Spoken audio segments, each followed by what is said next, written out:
Yo, what's up, people? I'll wait for more people to join the stream before I start talking about what I need to talk about.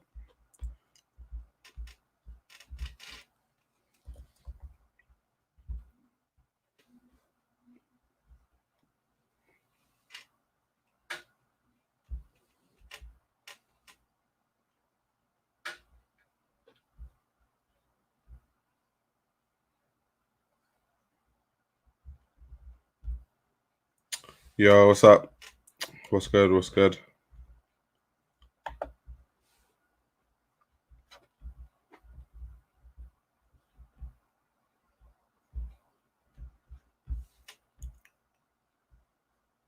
Yo, NY, what's up? What's up?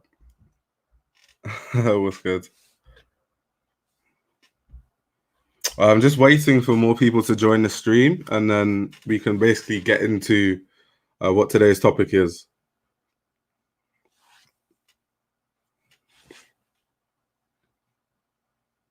Man's what does that even mean? Yo, what's up? What's up? What's up? Yeah, I was just saying earlier, I need to wait for more people to join the stream so I can start talking about what this video is about, essentially.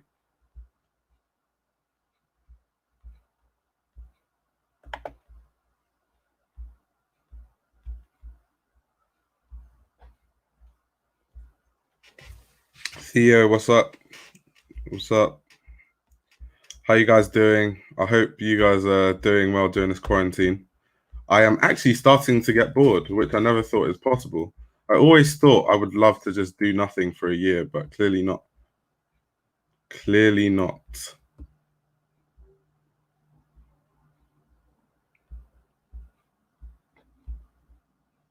Oh, man's ear.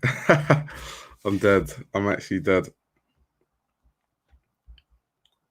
All right. So 2 minutes in. All right. I might as well start talking about what I wanted to talk about. So essentially, 2 videos ago, I made a video about how fashion YouTubers changing.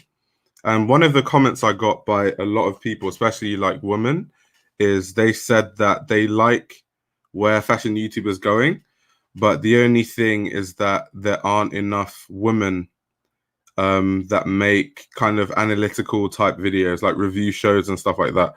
So my thing was to come here and basically discuss with people why is that? Because YouTube is a democratic platform, anyone can make videos.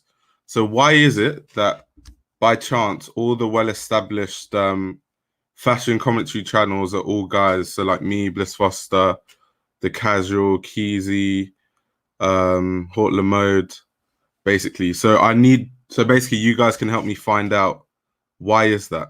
Why do you guys think that is? Because even in my opinion as well, I think in terms of fashion, women's wear is way larger than men's wear. Like there's been fashion week for women forever. Men's fashion week is a recent thing. More women's wear sells out than men's wear. In terms of value, women's wear is worth 15 times more than men's wear. There's more women that work in fashion, so it's a bit confusing. I don't actually know why there aren't more established female commentary channels, because it would be a good thing, because when I review shows, for example, it's the perspective of a guy, and it would be good to have a female perspective. So yeah, I'll let you guys leave in the comments below why you think that is. What book am I reading? I was reading ID magazine this morning, but yes, I'm not really reading a book at the minute.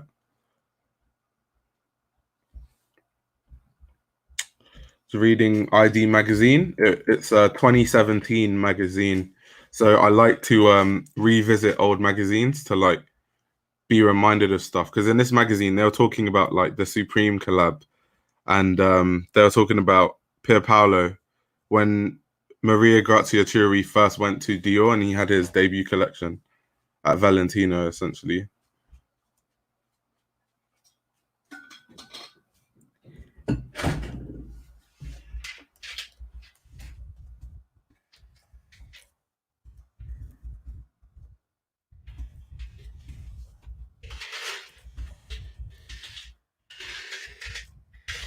Okay, so what did guys say? So I don't know the answer, but I think a good place to start is the differences in menswear and womenswear atmospheres in terms of that available to public at large. Okay, maybe. Women are seen as models more so how they style it, not the production. I don't think so, because every good fashion journalist I know is basically a woman. Like Tim Blanks is a good fashion journalist, but that's about it. Like in terms of guys, women, I even have a list on my phone, and they're like literally all women because there's like fashion journalists who consistently read whatever they write. So there's Judith Watt, Robin Givan, Charlotte Sinclair, Chloe Fox, Linda Watson, Susan Irvine, Drusilla Bayfus, Kathleen Murray. So all these people are women. So I think women just at every level, female fashion is bigger. Women's fashion is bigger at every level. So modeling, journalism, design. Let's see. Maybe because they intellectualize less fashion, they take it as it is. Also, I think women with the kind of knowledge are working. No time to make a video. It's hypothesis. Okay, that could be true. That could be true. All the women that would make a YouTube channel and be very analytical are probably just too busy, like the journalist I just mentioned. That could be the reason why. Would I be wrong to say women write about fashion more? No, you wouldn't. You wouldn't. Women do write about fashion more. I would say menswear starts in streetwear, pretending to the public, and women's wear starts in Instagram culture. Is that true? Women's wear starts in Instagram culture. Do you agree with that? That's true. Wait, in what way? It's more pushing in your face, your fashion lovers. No, it's more like put in your face compared to menswear. Like, what's the fashion lovers like the entry level women's wear? What's the menswear equivalent? I don't think there is. Exactly. Yeah, for menswear, I don't think there's any entry level thing. Yeah, exactly. Like, it just menswear just isn't pushed like that on Instagram or on social media, really. Also, there's money is such a good one. Like, if you're about to be a YouTuber, you're kind of interested in fashion as a woman, and you look at the YouTube landscape between making like, you might as well just come here. Okay. If you're gonna drop knowledge, you might as well just come here. Okay. No, basically, I was just saying that, like. Right, I'll turn. Nah, bro. Not today. All right. No, I was just saying that basically, as I'm pretty sure as a woman, if you look at the YouTube landscape, and let's say you're getting into YouTube partially because you want to make videos, but the other half because you want to make money. There's significantly more money in less. What, making styling? In less stuff, in stuff that are less fashion intellectualism. Yeah, like you'll make significantly more money. That's true, because in women's fashion, like on YouTube, for example, there is money. Yeah, there's a lot of money, bro. Like literally, the brand I was working for, I just don't want to bait them out, but basically, we paid a YouTuber £10,000. Racks. £10,000 for like 2 videos, bro. Yeah. And she's not even that big. She has like 100K There's subscribers. Just more money, so it's like. I don't think any man would get paid like that. I don't want to say it's selling out, but sometimes like you can't resist money. You know what I mean? And I don't knock it, but I think that has a huge fact on it. Yeah. So interesting take. Interesting take. Wait, hold on. Yo, what's up? Oh, yo, what are you saying, fam? Good, boy. Blessings. Let me see what these guys are saying. Look in the chat, even. Maybe there are more male YouTubers than women in general. I wouldn't say that. But I just feel like there's just more women doing. There is. Like, think of how many female YouTubers there are. Just in general, there's just more. Like, even though way more. A lot of men watch YouTube videos. I don't know. When it comes to certain. Pardon? In fashion? There's not in fashion, just in general. Hey, I beg you, Micah, come to that.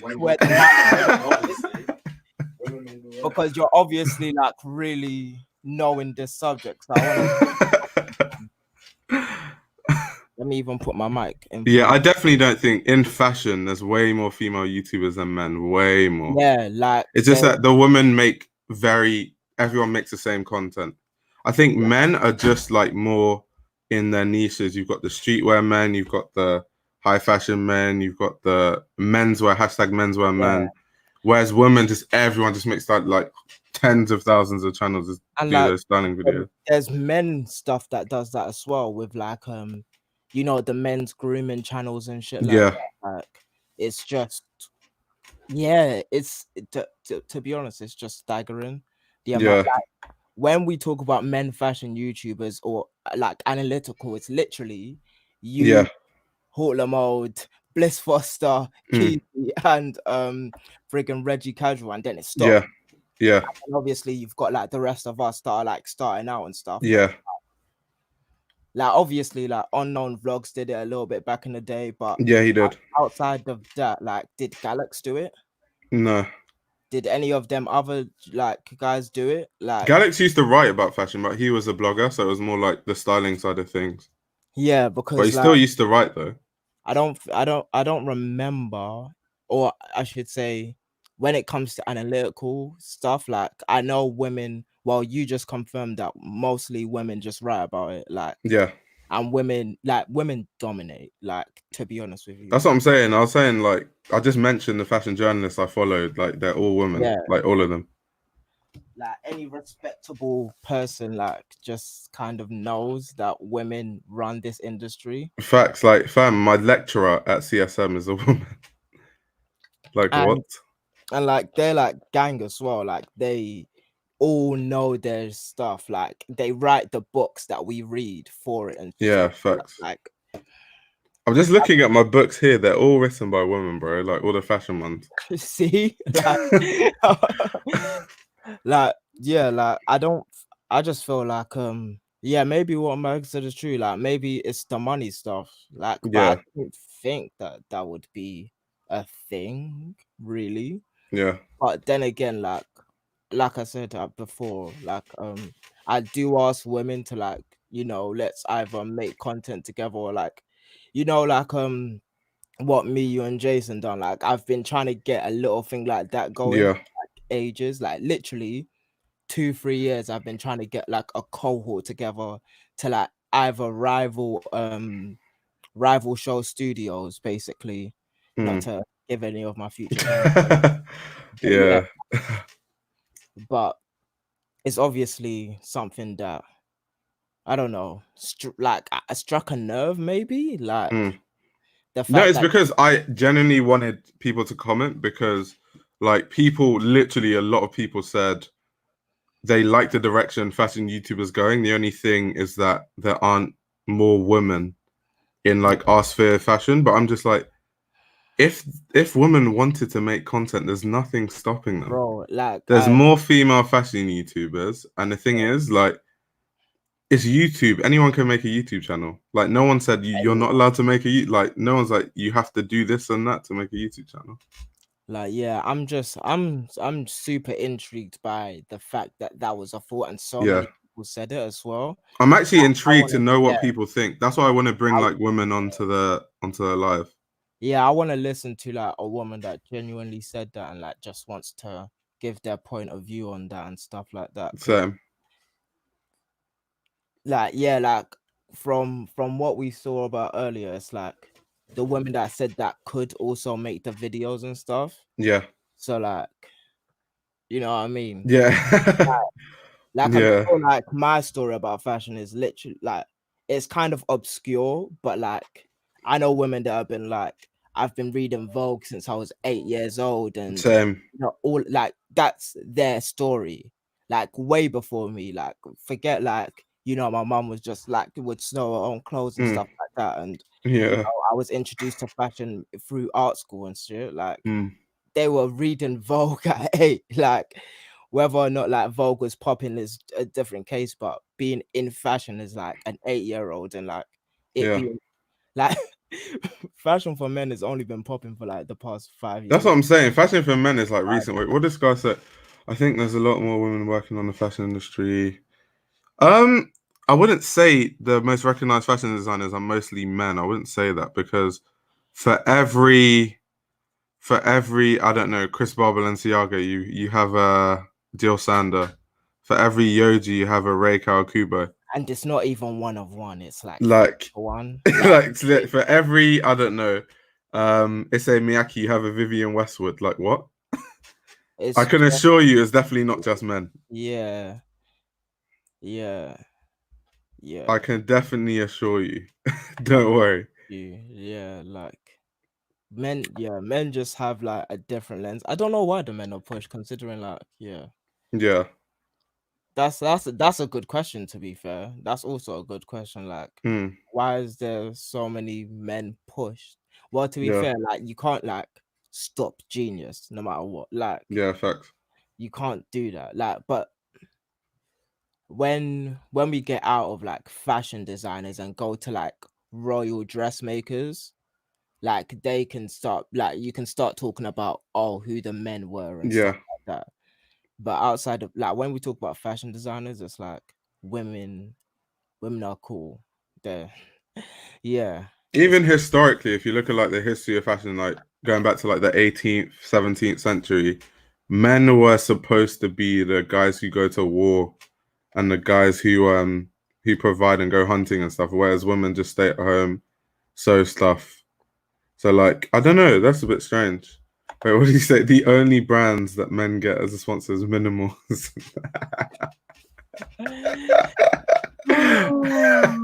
Oh my god, that's hilarious. Funny, bro. I want where's like let me see what the women are. What do you say? There might be more male YouTube consumers. Oh, I don't think so. Female YouTubers get so much views. Like I see female YouTube, I'll just be like in my recommended, I'll just see like a YouTuber just like make one styling video and she'll get like 5 million views. I definitely don't think there's more male. I don't know one high fashion male YouTuber that has 1 million subscribers, not even one. Like, yeah, what like, women, there's so many. I could go on and on. Bro, yeah, bro. Like, yeah, like Bernadette Banner and what's that? You know the Asian woman who's like really big? I think she has her own brand now. What's her name? She got more than 1 million subscribers. Wait, I'll find her. Oh no. I think I'm subscribed to her channel. I know Zoe Hong, Bernadette Banner. Well, Zoe Hong, yeah. There's the you know the one that makes like sewing videos. What's her name? Oh, yeah. I don't know. I need to find. Wait, hold on. I'll find her channel now. Yeah, like in. On YouTube. Ooh, shit, man. With Wendy, she's got more than 1 million. Darted. That's just nuts, bruv. What do you say? I think women's fashion is supposed to be a well-known thing, unlike men's fashion. YouTube is also a way of learning, so dudes come here. Women have Vogue, men have GQ, but nobody digs that. Okay, that is probably the best take so far. Okay. That's facts, because women, the publications are way more established for women. Like every publication is basically a women's publication. So men have to dig deeper, maybe, to learn about different types of fashion. Yeah. Yeah, like men aren't going to magazines to learn about fashion. Yeah. Like, women are, because our magazines are just behind. All the way behind. Like GQ is the only magazine that's like getting there. Like ever since they had like a new editor-in-chief. I forgot what his name is, but ever since he joined, they've been doing some really good stuff. Like I'm actually starting to read GQ before. Like I used to hate it. It's just like 10 ways to style a suit. This is how real men wear ties. Like it's just dead. I got GQ is not the end thing.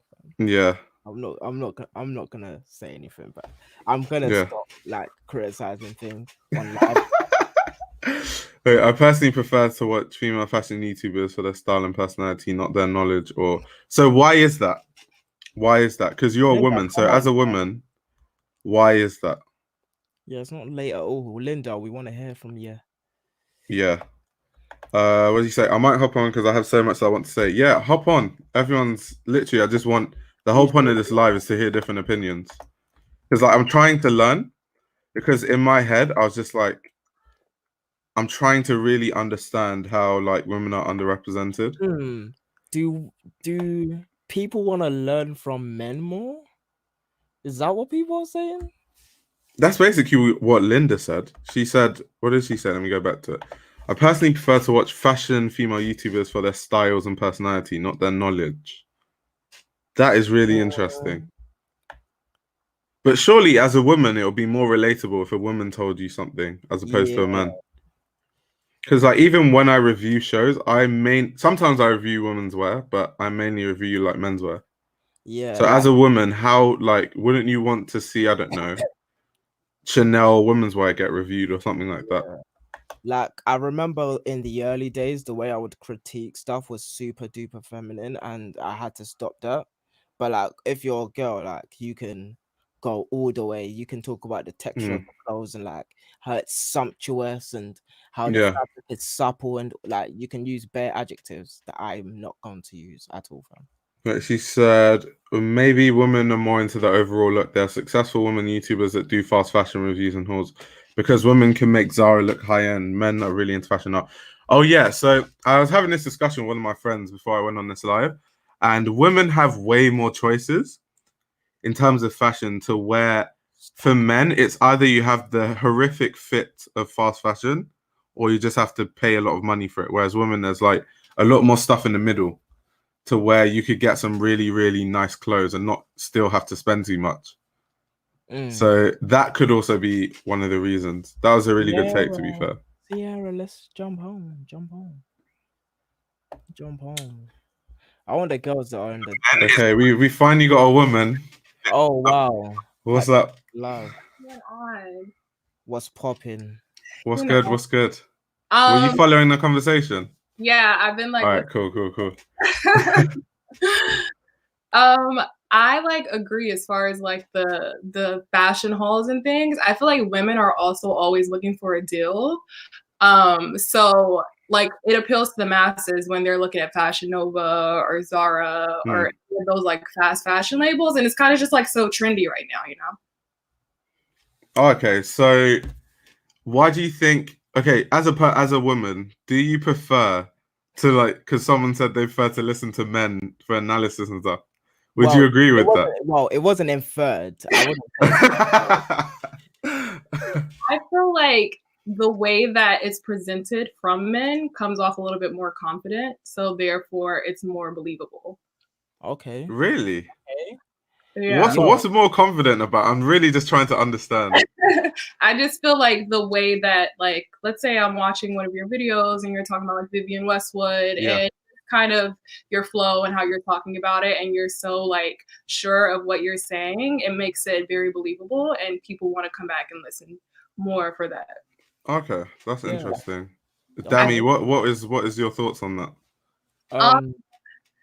Go ahead. I don't know, you know, like but this is the thing, like the only, like before all of this stuff, like the only type of conversations I've ever had with fashion are with women. So I've heard like a lot of women confident in their fashion knowledge. Well, not a lot, but like, you know, the fair majority are just confident in like fashion. So and then I was thinking about your tutor and like how confident she would be like at CSM and stuff like that. When my lecturer is. Yeah, if you say the wrong thing, you're gonna get blasted. A fiery individual, stuff like that. But then again, like me personally, like I like to know what I know, and then like when I'm saying it, I like to come off as confident. But there's a whole other like dynamic with women and like actually just speaking in front of the camera. Like you gotta get ready, you gotta like actually prepare. Okay, that's a really good point. So it's like, okay, not only is your analysis gonna get critiqued, but your looks are also gonna get critiqued. Now that's good when you're doing beauty videos and stuff, then you get more views and like all of that stuff happens. But like when you're trying to use your brain, then it kind of changes with women. Like people are talking about your looks when that's a really good point actually. So do you reckon if a woman was like good looking, so if she made analytical videos, people just comment on like, oh, she's bad, instead of actually commenting about what she's talking about. Yeah, that's a given, but like respecting her knowledge is like where like people like us come in as like if you're Right. genuinely there to watch, because no matter what, there's gonna be people just there because she's pretty. Yeah. Like, I'm sure like guys have just watched beauty videos just because the girl looked nice when doing the beauty video, innit? So like having a pretty girl talk about fashion is just all the more like, because when girls do gaming videos, just anecdotally, it's like they get more subscribers faster and they get more views quicker, and if they're really good, that is anyways. Like gaming girls are like up there, tech girls are always up there, they're always pushed up by women and stuff like that. Like anytime a woman is in a man's field, but obviously this is a woman's field, so it might just be more competitive. But like definitely I do believe like you're like when you're talking like from the women that I know, I'm only speaking on this, like when she's trying to use her brain and then people are talking about her looks, it will get like annoying and frustrating. So yeah, like that's why I always try like just stay clear of that, especially if like you're just trying to learn with somebody and stuff like that. Like I agree. That's interesting. Wait, what did someone say? Oh, there's a lot of comments now. Yeah, a lot. I'm trying to like keep up. Same way the majority of men are not really into this type of fashion. The majority of women are not into this type of. The difference is women don't have someone to look up to. Okay, so why is that? That's the whole point of this. Like, why is that though? That is intriguing because women have had a laundry list of people in it. Because like we've been talking about how the fashion industry as it is now is like decades old. But like when you're talking about guys confident in fashion, it usually starts with A$AP Rocky, Kanye, and like any other celebrity, and then it's like us suddenly. So it's like a crash into like just normalcy. So like you see Kanye wearing like any type of fashion designer, and then you see us like talking about it, and it's like, I don't know. If we talk about the industry, you know, there was a point in time where fashion was literally just for women, and if you were a guy and you're into fashion, they'll just assume you're gay straight off the bat. Just because like guys aren't into fashion. It's only just changed like recently. 5 years, bro. I keep saying about 5 years, bro. So yeah, like I think that doesn't mean that there's gonna be more analysis videos to be fair, but like what just corresponding what they said. I feel like it's also interesting too, because I feel like when I wanted to learn more about designers, the YouTube videos that I'm seeing first popping up are male videos. So it's easy to click on that video. And of course, you know, with the recommendations, it's just going to show other people that you guys follow. So then I'm looking at more guys. I feel like that's kind of how it happened for me. Like, it was okay. So that makes a lot of sense. And then you just keep watching that same type of flow. So it's just happenstance, really. Like, because this is what YouTube's promoting, so it's at the top. I'm not going to go through millions of videos, you know. Girl. Yeah, that's true. That's true. Like, well, to be fair, the question would be then, a guy like Io, why did you start making fashion videos? Like, just the fact that of like doing history videos, when if you Google or read all the books, like you're gonna see the history videos. Because I'll let her go first. I no, go ahead, say what you're saying. All right, I was just gonna say it's because like when I started, no one was actually talking about fashion in an analytical way, and I also do understand that like in 2020 people don't like to read, so I'll just be the person who reads for people and then just talks about it. Essentially, like, one of my famous quotes is "N-words don't read." So yeah. That's right. Like, you put it, you hide it. I've put it right. And wait, what are you gonna say? You're gonna say something? Kind of just the same thing. Like as far as creating my channel, I feel like when I first started my channel, I kind of talked about like the fast fashion, but just kind of like doing more research and like learning more, and even like working and stuff. I just feel like it's kind of opened a new perspective. So I decided that I wanted to dive a little deeper into learning more about, you know, like Alexander McQueen or just like other designers. And like I didn't see any females at all doing this. Yeah. You know, and I feel like sometimes the videos aren't. If I make a video, let's say on a Fashion Nova haul versus a haul on something else, people are gonna watch that Fashion Nova haul just because, first of all, YouTube is gonna bump that video up because Yeah. and because of the like what it's receiving as far as like the feedback from other people. So I feel like that's like another thing. Yeah. Like if you're trying to make money on YouTube, then Oh yeah, she does have a YouTube channel, by the way. She does. Go subscribe to her YouTube channel. Wow, so sounding confident is like a real thing. Yo, No, like when people is. tell me that I'm articulate and confident, I just kind of I just wait. Someone said if someone is smart, I forget the looks. Okay, that's the way to look at it. I genuinely like. It depends on why I click the video. So if I click the video, if the video is titled the history of Cristobal Balenciaga, then I'm coming in expecting to get educated, so it doesn't matter about their looks. But if it's titled shaking my ass in Fashion Nova, then that's a different. If you're clicking it, not saying I click those videos, but if you click it, then you're only going in with one mindset. Yo, what's up? Yo, what's up? Can you hear me? Yeah, I can hear you. What's good. So I'm new to all of this YouTube stuff, but give your thoughts. Don't worry. What's your name? Leo Burke in the comments as well. That's me. Okay. Yeah, cool. Yeah, give your thoughts. Give your take. What was the question? It took forever for my computer to load it up, so I didn't see. It's mainly just about like why is it that there are less female YouTubers who make like more analytical videos? Yeah. Okay, so anything I'm going to say is purely anecdotal. This is just what I've seen throughout my life. You're not going to get cancelled, don't worry. You know, with me, all the women who are interested in fashion I've spoken to, they prefer either designing or styling or buying and merchandising. That's the things that I feel like they draw to, they have a more of an interest in. And I guess for men, because we tend to be more technical, for lack of a better term, we like to look at things to like analyze and stuff like that. And I feel like the whole like commentary and analytics of it, like analyzing of fashion and stuff like that, that tends to naturally draw more of a male attention. Right. So I feel like more men would likely do that. But of course, this is just what I'm thinking. I'm not sure, you know.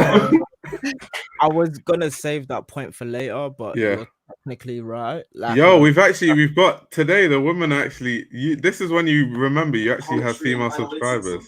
Like analyzing your fashion. Oh, can you mute your? Oh yeah, guys, if you have extra tabs open, you have to mute them. Mute your. This is just what I'm thinking. I'm not sure.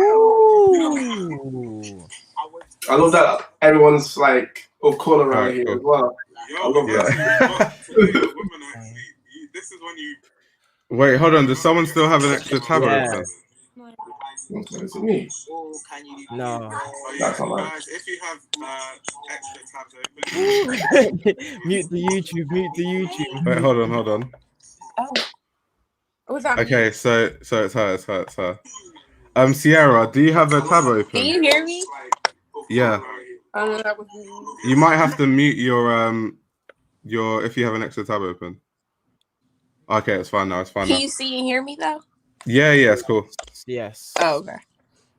Right, so women, give your thoughts. Give your thoughts. I feel all of you guys' perspective. It's even. But I do feel like women, like I was saying, women are into like the overall look, and women can easily like go to like Zara and look high quality. But like men, it's like almost a greater pressure put on men. Like he said, you have people like Kanye West and Jerry Lorenzo who are, you know, looked at as like style icons, and they don't wear bullshit. Okay, so let's keep that clear. And I for myself, I'm into like more quality garments, and I would say that I am more so into menswear, which is why I noticed that there was a void of like women YouTubers that really talked about you know, high-end designers, and also just give more detail about them, and you know, not just saying, oh, I like this. And basically I'm nervous, y'all. I've never done anything like It's this. cool. Take your time. Take your time. Oh, me when I joined, I was just like, What'd you say? Yo, Yeah, that was me take when I your joined. time. It's cool. That's scary.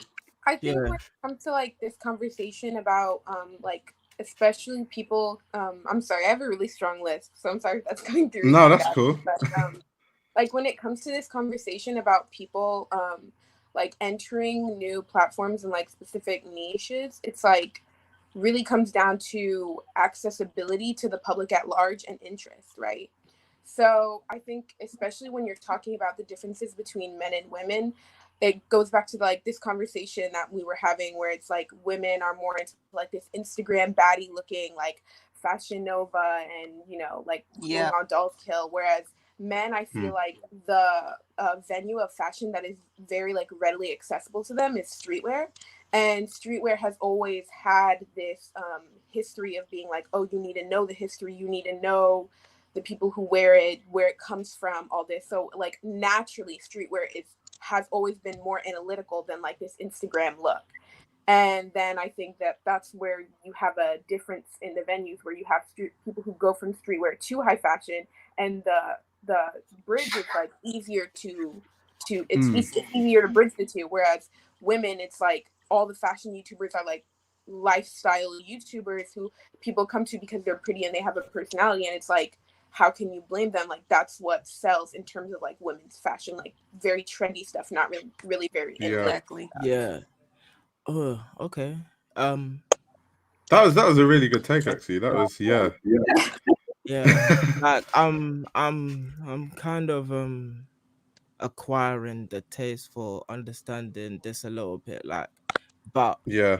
I'm kind of thinking now, like, because we've spoke about like how people garner attention and money and stuff like that, and like I know for me, and like I spoke about this as well, that like it's never been about the money or like Right. the attention of it. It's like, I know, like, just quoting himself, he's directly here, but he said that he makes a video and if someone finds it, they find it, like, and that's what happens. And like that's kind of like the reason I started as well, because like I wanted it out there at least. But yeah, like when we talk about what sells on YouTube versus like what we really want to do, like yeah, that's starting to get interesting now. The fact yeah. Yo, if I can add to that, also now you go first. You go first. Oh, well, I was gonna say like I know for a lot of women, and for me especially, like the only reason why I'm even into high fashion to begin with is because I was in streetwear.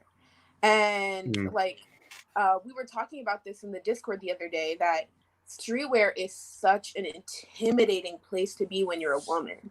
Like I can imagine. Like women dominate high fashion, but men dominate streetwear.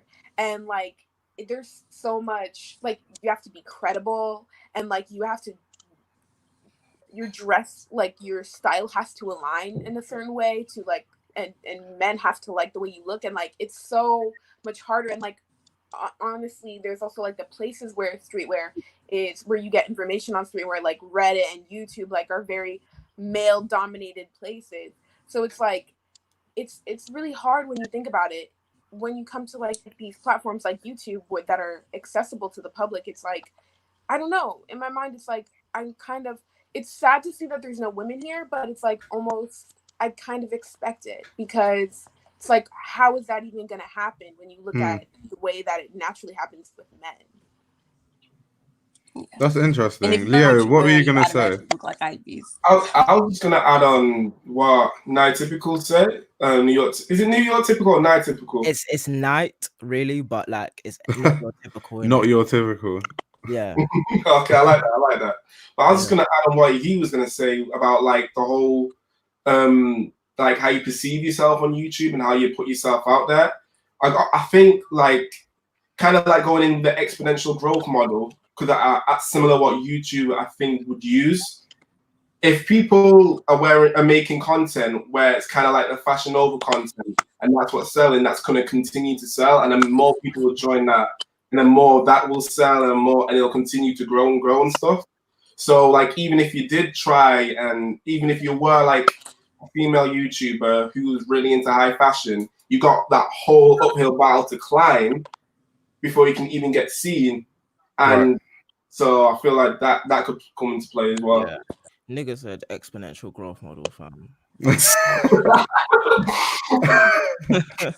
Yo, man, that exponential growth, man. But yeah, no, that's right. Still, like, imagine like doing your first video and like having to do a £500 haul, like that's a bit mad still. But at the same time,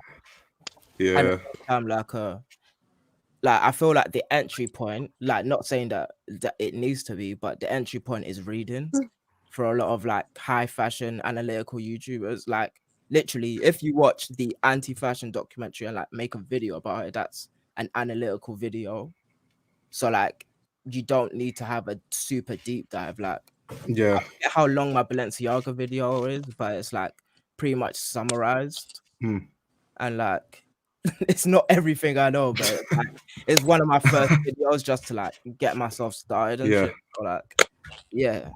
Like, I'm just thinking about like what would be the entry point now for analytical video? Like what's like what would be the easiest one to say, oh, this person knows their stuff, but they're not like super shallow about fashion at the same time? Yeah, do you know something though? What I was thinking is, so the videos I make when I do review a show, it's always menswear. So I'm very sure women would want to see Chanel women's wear get reviewed, or like Gucci women's wear. But I can't do that because I don't have enough knowledge of like a woman's body to tell you about the silhouette of a dress and like actually not like chat shit. Bro. So that's where there could be a lot of women to talk about that. I feel that. I feel like I was saying, it's a void. And I feel like if that content was put out there, then women would view it. I just don't think that it would just be, I feel like it would be a slow climb for women. Probably more men will probably watch it that's like just into quality wear. And like I was saying, you guys review like high-end fashion designers, and I don't know, men are just more into quality wear. And I feel like that's why I love menswear in general, because it's just all about the quality. Like I was wearing Zara for years, but I'm like, damn, this shit don't wear. I'll wash it once. And women just appeal to that more. You know, I think it's interesting because like I'm not just on like in the Discord, or I'm not just like on YouTube. I'm also like on high fashion Twitter. And I find that the space on high fashion Twitter is actually very female dominated. And that like when the IFM course started, I started a Discord for people from high fashion Twitter to come and like, oh, let's all take the course together. And my Discord is almost entirely women. There's like maybe 2 or 3 men in there. And one of them I invited myself. So it's like, I don't know. Please put me onto that. Yeah, I definitely will. But it's like, I don't know. It's like a lot of the people in my fashion Discord actually, like I was asking them like, oh, do you go on YouTube and watch fashion analytical videos? Because I am there and I know that there's like no women there, right? And surprisingly, a lot of them knew a lot of them knew Fashion Archive. And I was like, what? Like, bro, so there's so much of us indulging in the content. Why are none of us making it? Like, it's just so wild to me. I think it's more than just like the way of entry, but it's also like the actual platform where it's on. Like, I was talking to my brother about this the other day, about like what makes YouTube the most money. And when it comes down to it, gaming does. Yeah. And gaming is another very highly male dominated space. So, I mean, like, I don't know if those two things correlate, but like that's another like there would be a barrier of entry. And I feel like we don't see like a lot of women talking about these analytical videos. It could also be like a factor of intimidation as well, of females feeling like they can't really break into it because there's no other females doing it, you know? Yeah. Like, I gotta say, oh, sorry, my bad. No, you go. I always Uh, talk.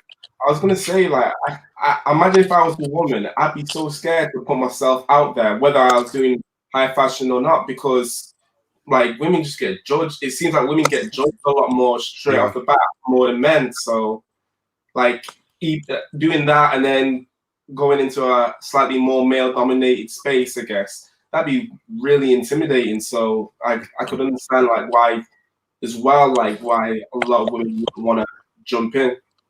Yeah, calling the space male dominated is wild in my mind. Not Still can't Yeah, comprehend. I wasn't sure about saying that. I don't know what it I can't. just I came can't. out. No, not it's fashion no, YouTube no. in Yeah, general, but like our yeah. niche, It's basically. like, yeah, Yeah. it's wow. This That's facts. Because not like, many people can do it like Fashion Archive do and Bliss Foster do. Like y'all be having the facts to back everything y'all say. Like anybody can do a fashion overhaul and just be like, oh, this is cute and tight and look cute in it, and people want to buy it, you know, because it's fast and quickly accessible. yeah, But what y'all do, it is intimidating shit. Because I'll be looking at y'all video for inspiration for, you know, stuff that I want to do. I'm like, man, they really got the facts and just the research they go into what y'all do. It's just, Yeah. man, applaud. definitely. But then it's strange because okay, so I'm going to study fashion journalism at CSM, but the thing is, I've seen the people that are on my course and it's like 95% women.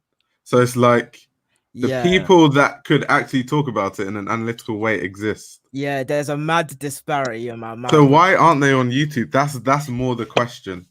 Like, why don't they make videos? Why don't those type of people make videos? I think it's really just down to like what Patrick here, I hope I said that right. Yeah, that's right. Like basically just down to what she was saying. Like a lot of the stuff that that's fashion oriented that makes money towards women, it's just like that trendy like Instagram look. Like I don't know. A lot of women don't want to hear about the analytical point of fashion. They just want to wear whatever Kylie Jenner is wearing. And like Yeah. Kylie Jenner does not Yo, wear high fashion. I mean, that's done on that. So it's like, whoa. He's like, what? Yeah, no, this is news to me, fam. I'm just like expressive and I react, but yeah, that's wild. People want to dress like Kylie Jenner, Mazzoline. Bro, do you know how many followers she has? Of course people want to dress But like her. dress like her. Yeah. Lip kit, maybe. Yo, that's wild. Kim got people in Rick. That's wild. Yo, Rick is like off the ringer now because of Kim. I mean, like, what Kim got people wearing Rick Owens? Yes. Bro? Yeah, That like that 2-piece that she wore, that like they call that the Kim look. Like people, that shit sold out so fast after she wore it. What? Yo, Wow. You're blowing my mind right now. I don't even Yeah, I didn't know about all this stuff. This is crazy. Yo, see, Yeah. the thing is about like women's fashion is just so massive that like I know. only know what I know. But like these like anecdotes, it's just what people want to dress like Yeah. Kylie Jenner and Kim, and and like Rick sold out because of Kim, and that's like what? Like Wait, someone's talking about high fashion Twitter and saying that the posts on high fashion Twitter are quality. I'm not on Twitter, but I clearly need to join. yeah, like Yeah. I've got a burner account that's just for fashion and Yeah. bullshitting. But yeah, like oh, high fashion Twitter is thebomb.com. When I was first getting into high fashion Twitter is like where. Wait, who should I follow real quick? I'm gonna Yeah, make an account today. but Who there's should I bare follow? sassy people on high fashion Yes. Twitter. Who are like the people to follow on Twitter? I mean, okay, so the Let me go on my burner quick.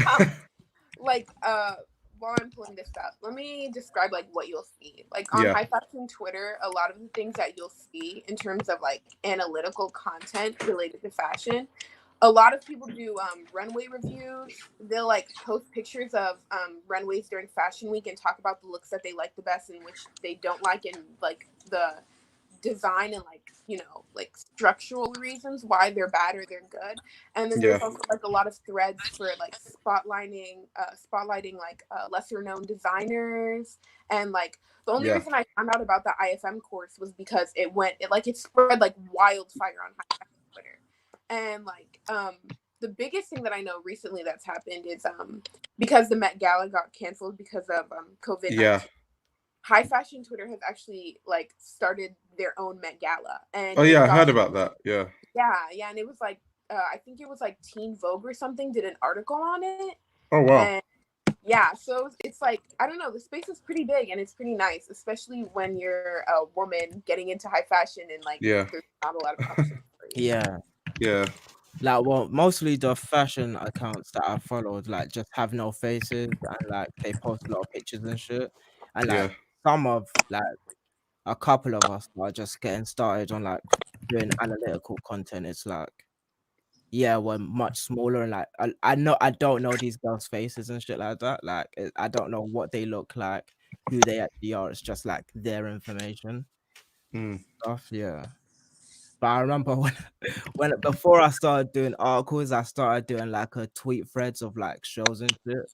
That was like when I first started. But yeah, that's funny, bro. I need to know. Someone just said there's a small fashion history community on YouTube with mostly women. I know exactly what they're talking about because there are female YouTubers who make content that's like 17th century fashion, like that sort of stuff. Oh, is that what they're talking about? Like, you know, Justine LeConte, is that her name? No. Justine LeConte, I think that's her name. Wait, hold on, let me How do see. you spell that? Let me look it up. I'll find her. There's like a few of them, but the thing is, because they don't review like runway stuff, it's more like deep history. But I still like stuff you should watch though. Yeah, Bernadette Banner does it. I think she's 18th century though, but she's a costume designer for stage shows and so on. Yeah. LeConte. Yeah, she's got a lot of subscribers. She's got 759k. Yeah, I follow some wedding dressmakers and YouTubers as well. Like they're amazing. Yeah. Yeah. Okay, so Linda knows her. Yeah.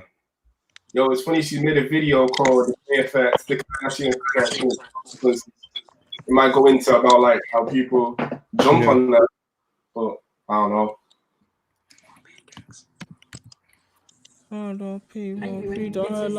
Yo, hello. Yeah, that's her. Yo. If you guys want to subscribe to her I could not channel. find the name. Yeah. LeConte. LeConte? Oh, is she French? Yeah, she is. She is. Yeah, official was spelled wrong. Firstly, I was like, what? Wait, who's Jenny Mustard? Who is that? Wait, let me find out who that is. Who is that?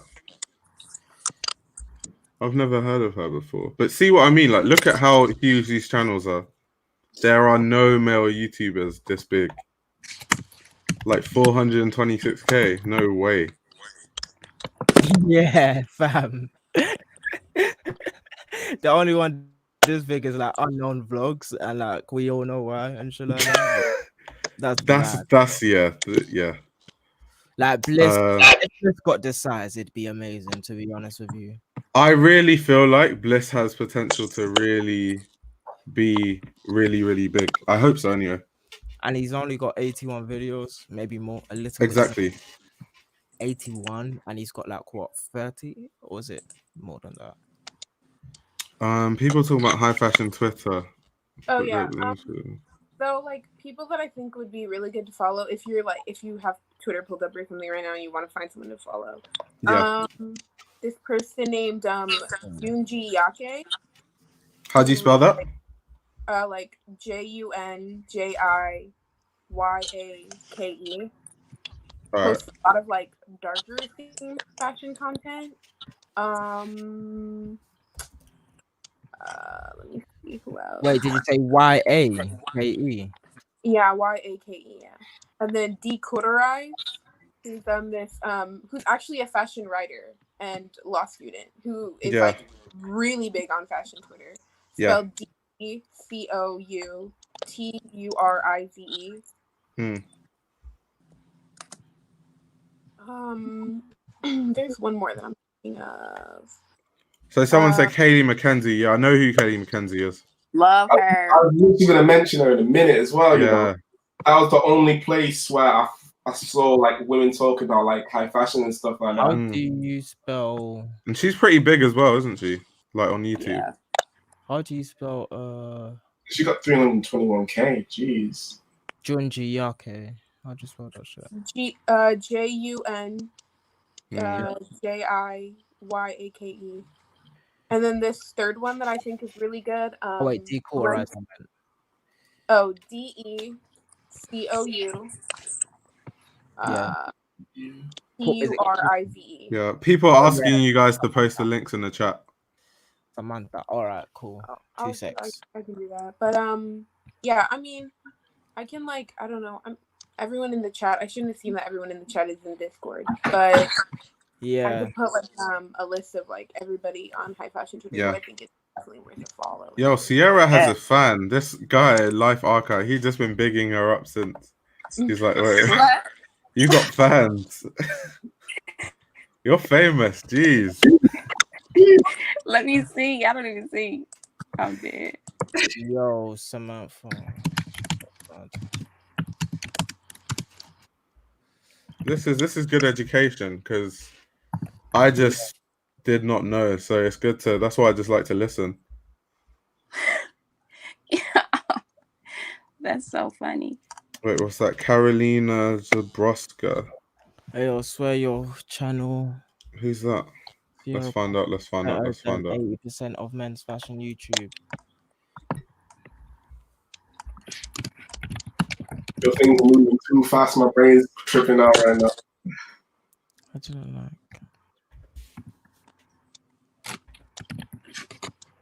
See, she looks like she does really. So she's the type of YouTuber I was talking about. Like, look, World War II fashion, Ooh. things Victorian women did. Yeah, this is like she the hit. type of stuff. So ice skating in a corset, like it's 1899. Yeah, yeah. What's These her are the name? type of Zabroska. I don't know. I don't want to butcher that name. The historians of YouTube, fam. Yeah, that's dope. They're bare different. Oh yeah. I'll subscribe to her later. What's it, Carolyn? But yeah. Sierra Parker. Hey yo, I left your Discord 2 weeks ago because people talk about bullshit like video games. Oh my god. That is low key true. That's low key true. It's also a lie. No, it just depends on like which channel where you go. Yeah, it depends on what channel you're in. Bro. Yeah, there's like bare channels. Yeah, I do have to say though, because of your Discord, I actually met Sunny like through your Discord. Like we spoke on your Discord, and then we met each other in real life, and that was such a to me because like I didn't have any other friends who were into high fashion, so I don't think I'm ever gonna leave. Even if Are you from New York? I am from New York. Yeah. Do you live in New York? Wait, which borough? I live really close though, but like I'm like right there, so we always meet in the city and like. So. That's dope. BK, what up? BK, stand up. Sierra, where are you from? I'm from Chicago. Oh, the Chi-Town. That's the Magic Town. That's the historical place where everything started. True. Yeah, the Virgils, the Kanyes. Yep. All of them. Yeah, bro. Just breeding genius. Where's Don C from? Is he from Chicago as well? Yeah, he's from Chicago. Isn't the C from Chicago? You know, he got RSVP gallery. Yeah. Oh, I didn't even know that. Yeah. Oh, that's cool. What the fuck? This is hard. What do you say? It's just that her personality and content are a fresh breath of air in the YouTube scene. While a lot of men's fashion content is copying either the runway analyzing or pickups type of content. I can see what you mean. Who's where? What's he talking about? No, he's talking about Sierra, like Sierra's content. Oh wait, Sierra, you got content. Yeah, I'm trying. I post Yeah, every day. everyone subscribe to her channel. Tell us about your channel. Big yourself up. Big yourself up. I know. I hate this part. I've incorporated a new segment on my channel where I'd like to review different fashion designers. Last week I did like Maisha Margiela. This weekend I'm gonna do Helmut Lang. But this has inspired me to do a women designer, which I was gonna do that anyway. And I also like to review things that I buy, which tends to be high quality because that's what I'm just all for investing in. So yeah, that's cool. I like a lot of Rick. Margiela is my favorite. It's funny. And yeah, just like to give you guys my real views on fashion. Can I ask, like, just because I'm a woman who's into high fashion, who's thinking about starting a channel, because I don't have anything yet. Like, I don't have a blog or anything. But I do want to get into and like get in the discussion and conversation. But like, what made you guys start, and like, how did you plan that? Like, plan your first video? Right. Well, honestly, who wants to go first? Yeah, so you can go first. I'm still like I've had my channel for like 5 years, y'all, and like I haven't been consistent, but now I'm like consistent because at first I was like all for views. I was doing like fashion overhauls. Like my fashion overhaul is my highest viewed video. Like that's what I'm saying. But now I'm more so focused on just putting out things that make me feel happy and like quality work that people would learn something from, and not just saying I like this or just focusing on views, just focusing on the audience that likes the things that I like. Yeah. So, yeah. I feel like I'm kind of the same way. Sums it up. Super years. And I'm very awkward. So, yeah. But I ended up getting more involved into high fashion when I can't hear you, Patra. You can't hear me? You guys hear me? Yeah, I can hear you, yeah. It's like a little low though.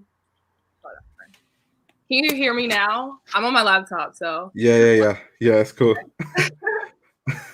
But yeah, I started my channel 3 years ago, and I was kind of the same way, like doing like Zara hauls and like Fashion Nova hauls, but then just like doing more research and like learning about the quality of like high-end designers. I kind of got more involved, and then I started working at this thrift store, and I'm a buyer there. We only buy in like designer or vintage, so just learning there as well.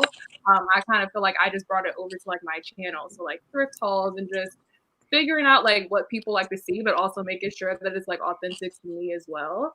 I feel like the best thing is to just start, because I started my channel not knowing what direction it was going to lead me into, and I feel like I'm still trying to figure that out. But I feel like if you just start, then you'll kind of like figure out what works best for you and what feels good. That's good advice. Thank you. Yeah. Demi, why did you start your channel then? I'm a little bit different. It's just because I felt like it. There's no spectacular. We love that energy. There's no spectacular reason. Like I'm really a bad example, but like yeah, I just really love fashion and I wanted to talk about fashion, so I started talking about fashion. That's yeah. I'm sorry, I don't have this.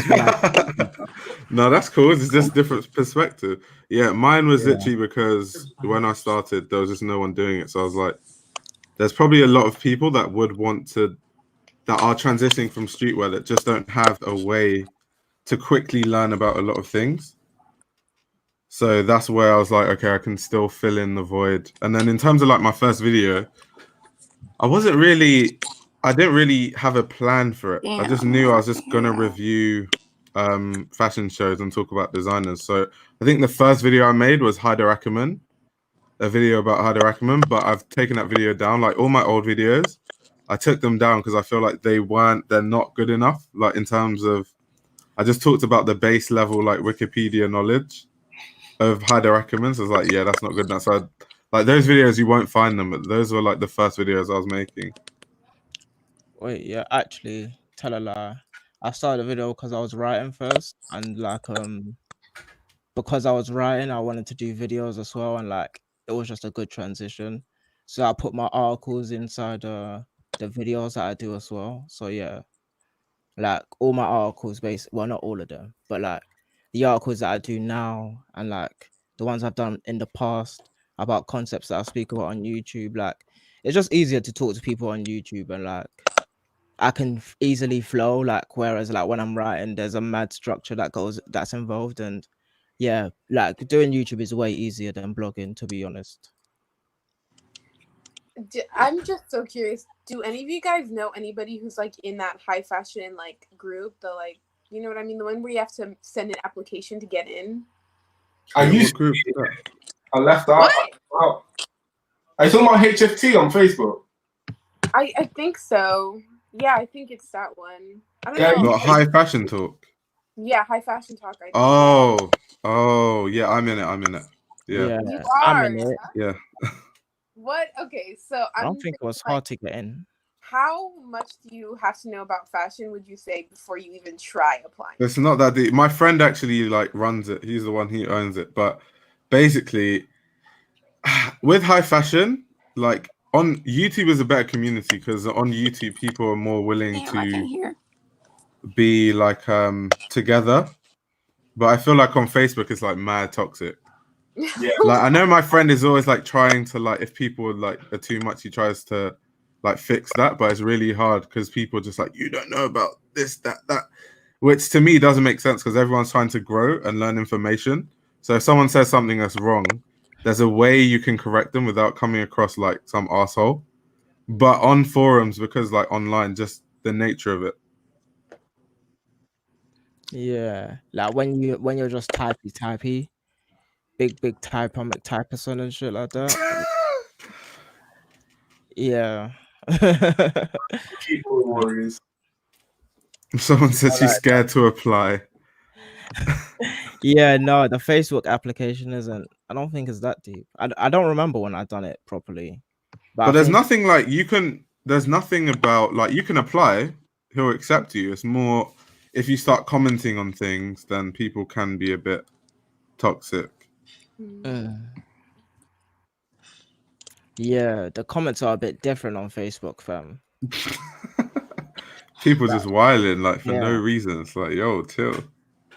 That first question on the application, that's like, what are your 3 favorite like fashion brands or something like that? I was like, No. He told me he does that because like a lot of people have bots. So that's just to avoid bots. You can literally write anything. It's not that serious. really? Yeah, it's not that serious. It's Not that like, serious. It's Fashion Nova.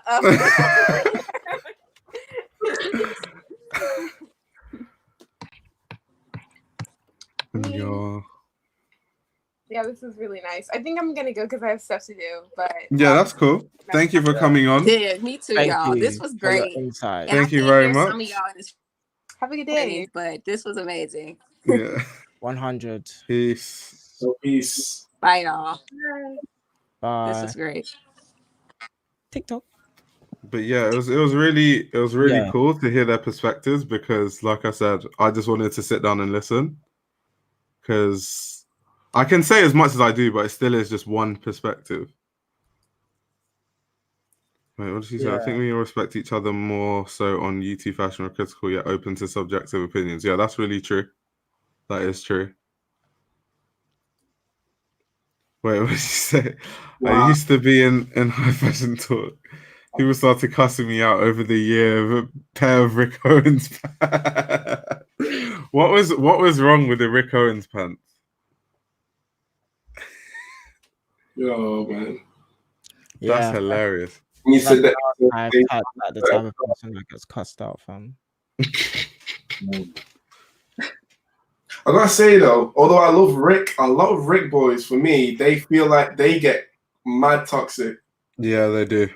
I don't understand why though, because I have a good couple of Rick pieces. I have like the pants, Ramones, Geos, and whatnot. But like, I just rocked it and that was it. But for them, it's like real life. I don't get it. It's Dammy, it's you know that Avant whore. Yeah. It's basically that. It's basically that. It's basically that. I've got messages about that. That's funny, bro. So basically, my opinion on it is there's the type of person who they've just stopped wearing Supreme. Well, in their head, because to me, there's nothing wrong with Supreme, but that's just how these type of people think. So they move on to Rick Owens as like I don't wear Supreme and streetwear anymore. So they feel the need to over exaggerate their interest in high fashion. Yeah. The memes by like putting other people down, basically. But those type of people are most likely the type of people who don't even know the history of Rick Owens like that, are not into Rick Owens as much as they say they are. So that's the only issue I have with like a lot of sides of fashion. Yeah, probably think Rick Owens is white, like all of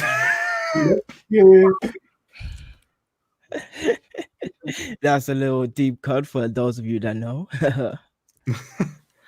Your Fashion Archive as in your Fashion Archive. Yeah, on Instagram. He made a YouTube channel, I think. I'm gonna go check it out.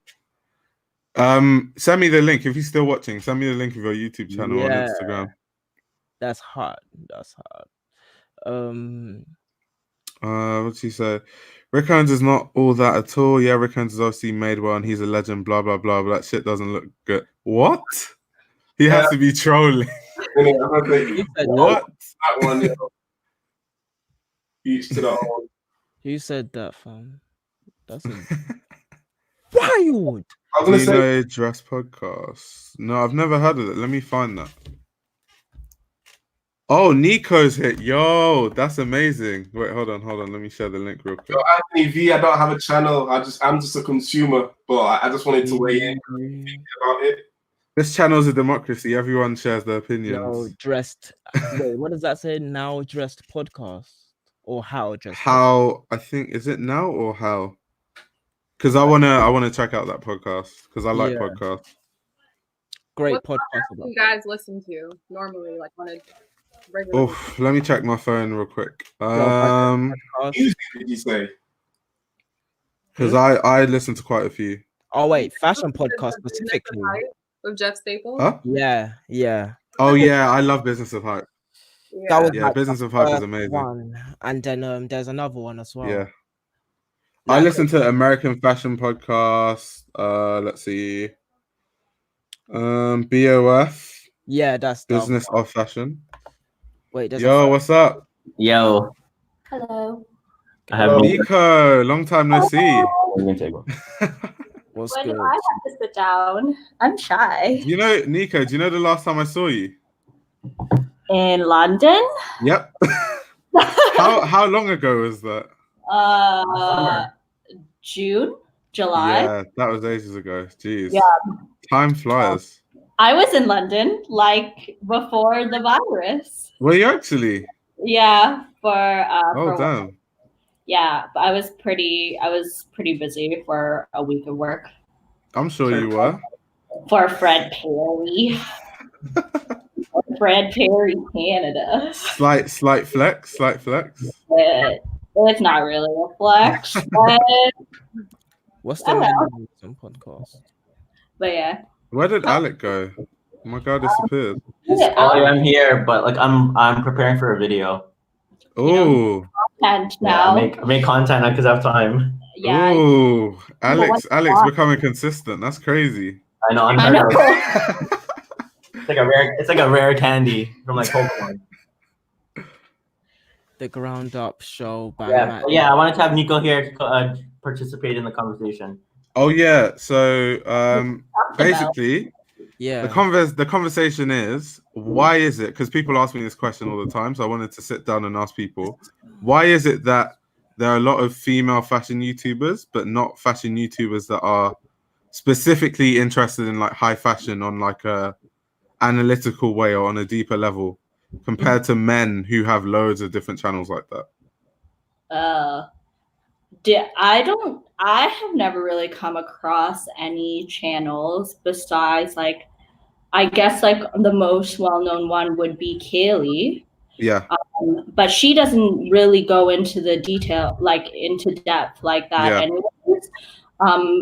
Besides just like being knowledgeable and knowing about like where her pieces come from and like what, how she lives like that lifestyle.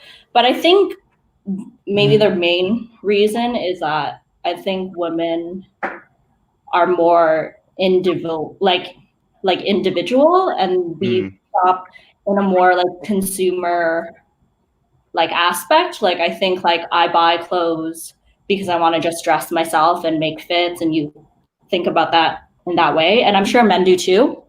But I think maybe it's just because we only shop for ourselves and like for our bodies, and maybe but of course, like you think about the design and you think about where it's coming from, and I'm sure, but maybe like most women fashion YouTubers don't look into it as much, or don't feel the need to market themselves that way, because maybe they don't think that that audience is out there. But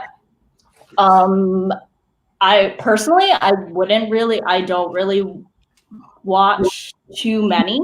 I think I'm very much like, I'm sure all of you learn on your own, and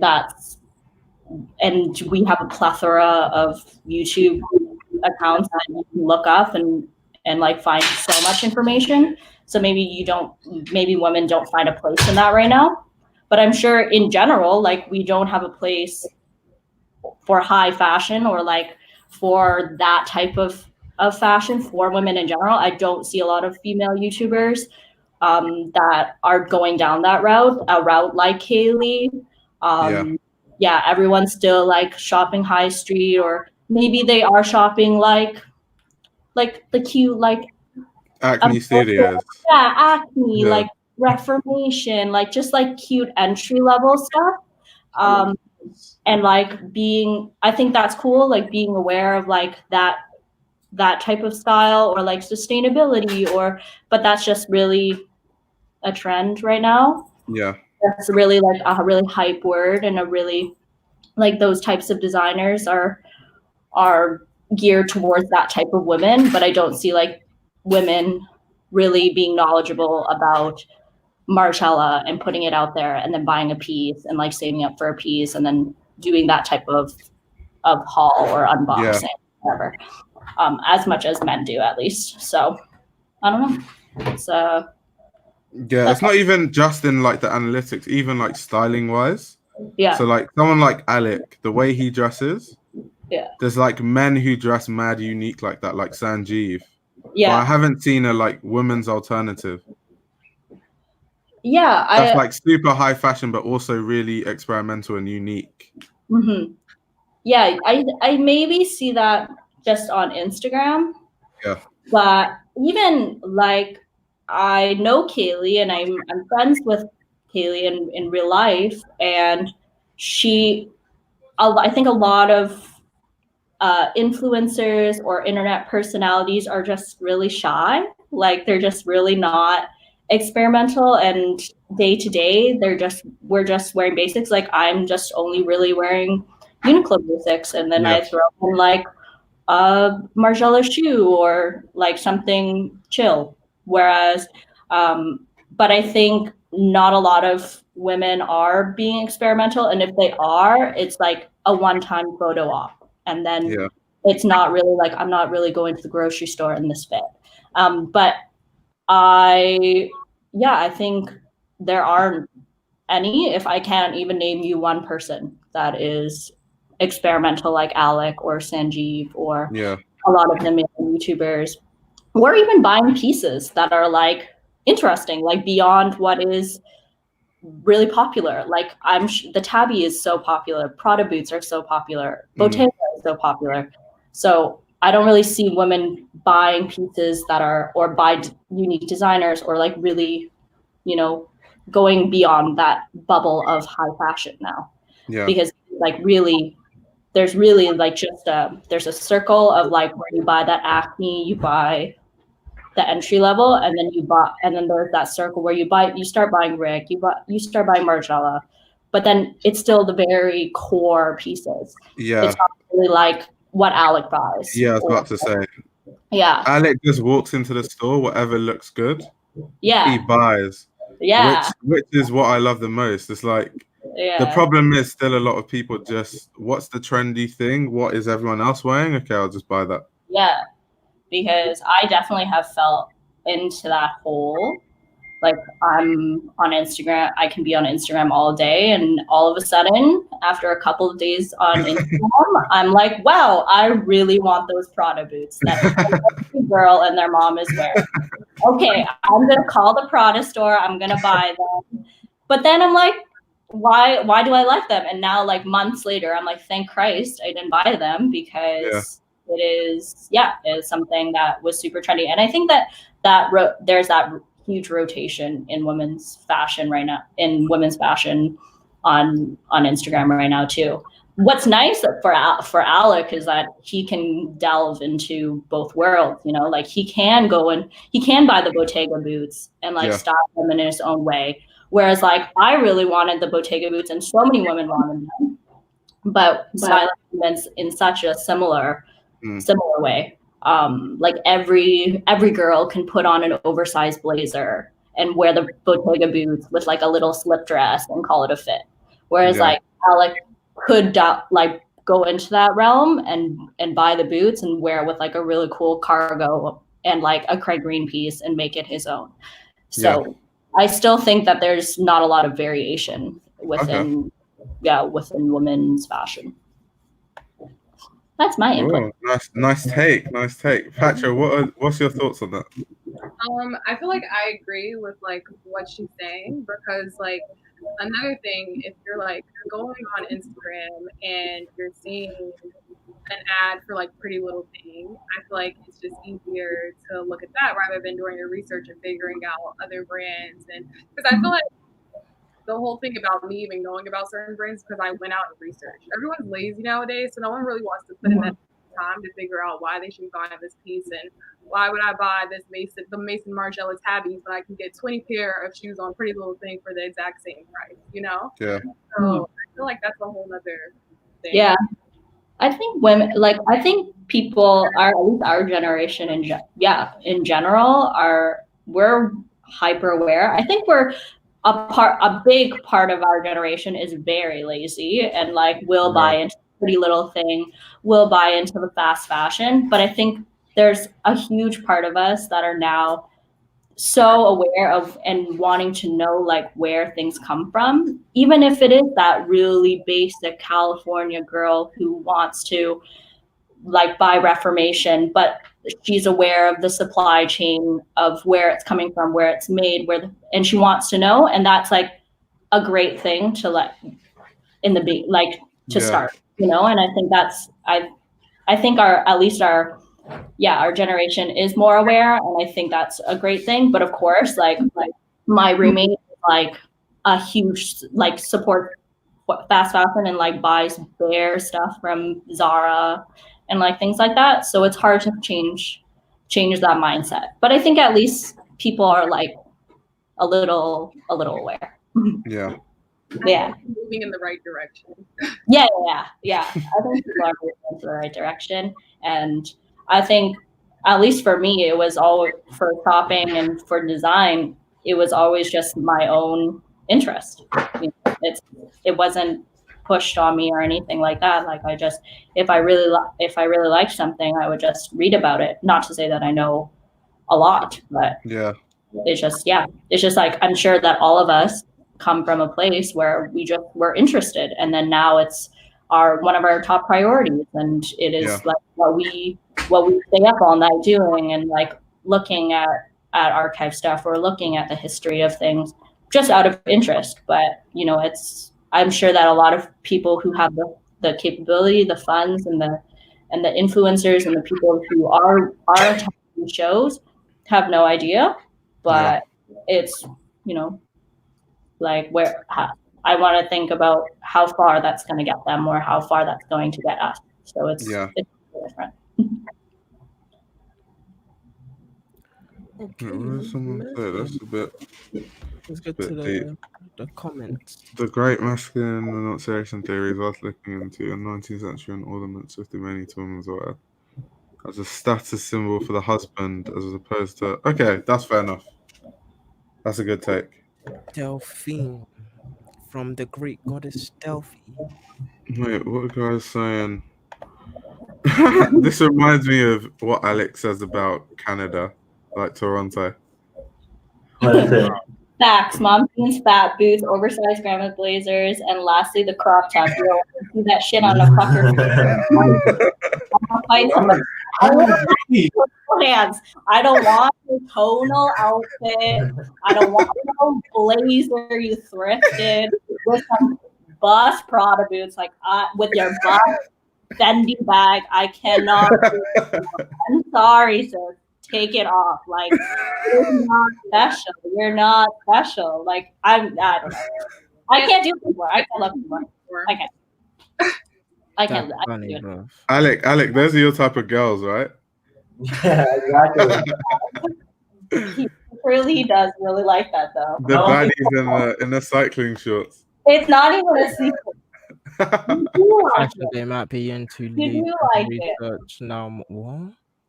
With straight male gender. Oh, yo, hey, your brother's back in the chat, eh? Who's my brother? Life archive. Oh, obviously. Same last name. Oh, bro. Your Oh kin, my bro. God. That's it, bro. The archive kin. Archive. Yo, I feel like AO's got a group chat with all the other archive channels on, and he tells them all what to post and where it came from. That's How what no? No way. No way. Yo, That's crazy. I Wait, do Nico, how follow. you been though in general? You We're going know, back to you, yes. gender conform. just I'm great. I don't know. I haven't really been doing very much. Like, I've been very low key. I deleted my Instagram, so fuck Exactly. that. I was about to say.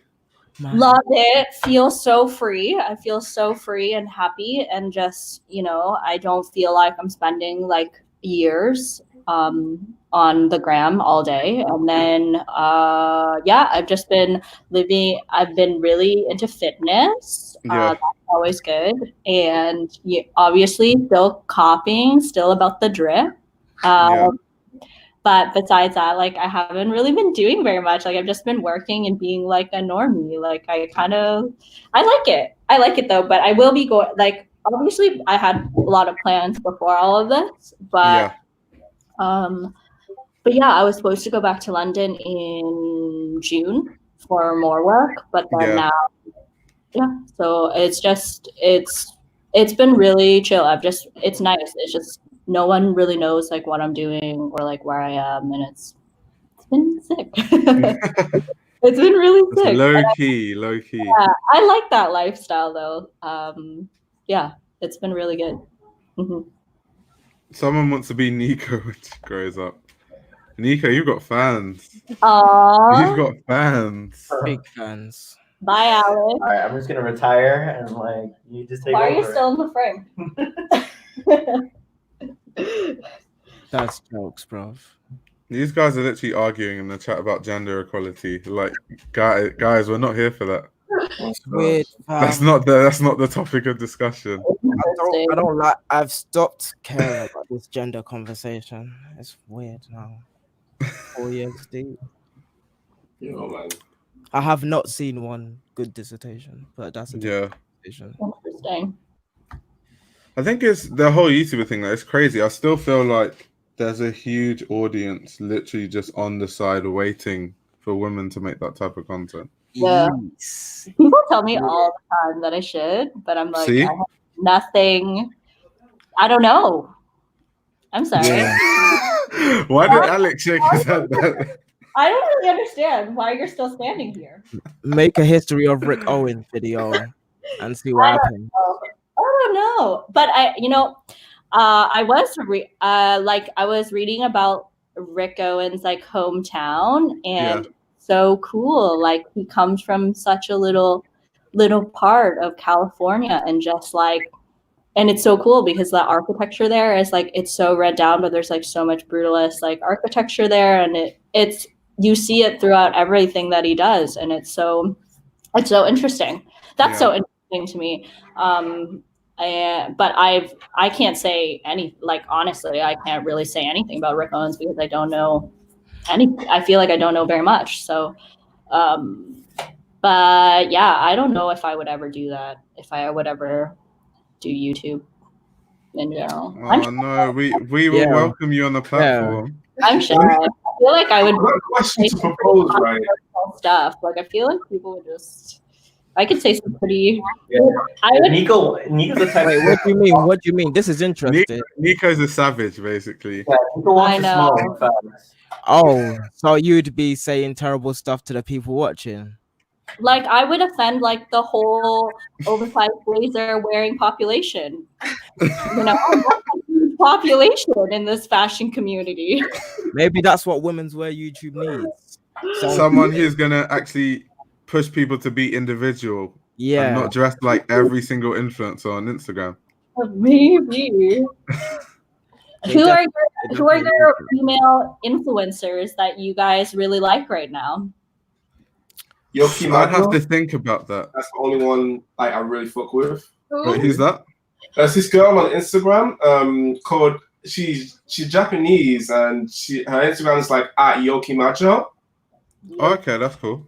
It's spelled YOKIMAJO. And That's it. That's it. Oh, Really. wow. Oh yeah, I've seen her. She's great. Yo, it's very up my street. I'm really into like the Yoji look, and Yeah. she kills it. That's it. I just. Oh, she was really easy to That's find. fire. Oh, I seented her. I seen Yeah, it. I've seen her. I seen that. Yeah. That shit's fire. Yeah, like who do I See, like? Nico, they want you, man. No. Everyone wants your. Why do people want that?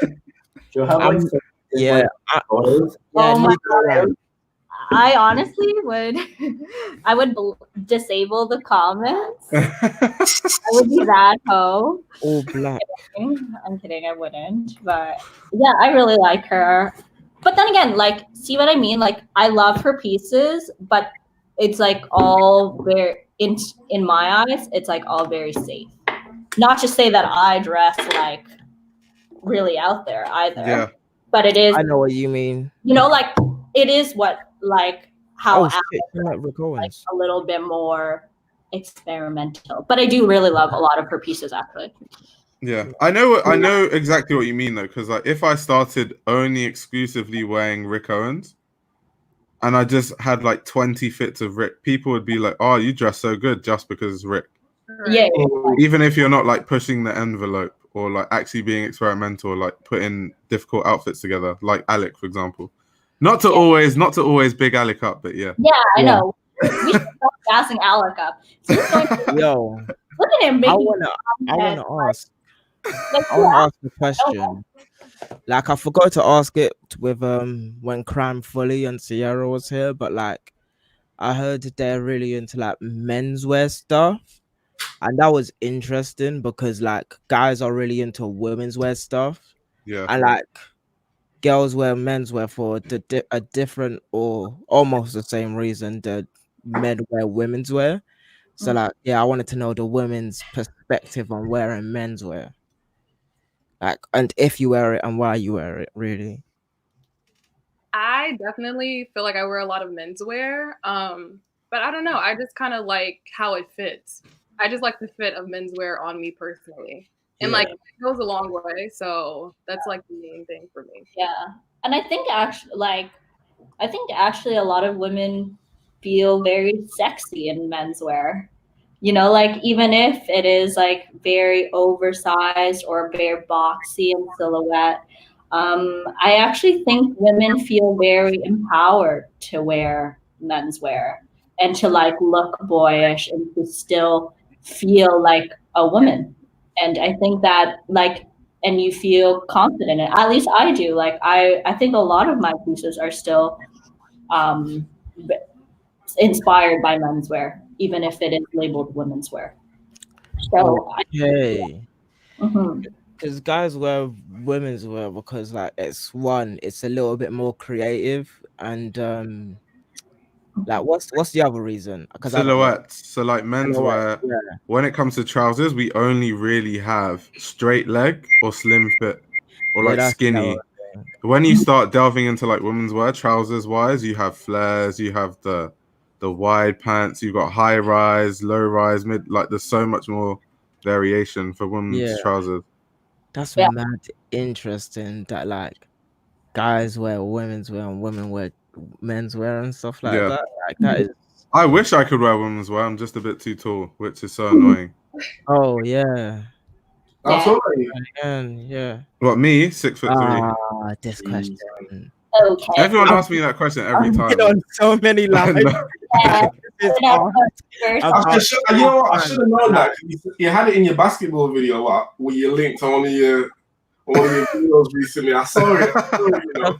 Trust me, if we get around to the question of wearing clothes again and it's like 2 hours later in the video, like no one's gonna ask that question. So it's gonna be like, how tall are you? Yeah. Like it happens all the time. But yeah, like I've like me personally, I'm not a big women's wear wearer, mostly because like I don't know. I'm just not, fam. Like, yeah, I've never seen it like that. So yeah. Yeah. But sorry, my bad. I do like a flowy fit. That's about it. Like I do like that. And like, you know, but yeah, fam. Wait, Leo, what are you gonna say? Yeah, going off like that, I was saying that the only women's wear piece I really thought was so interesting was the Tabi boot. And then when they made it into the men's version, I was just like, well, that's perfect for me.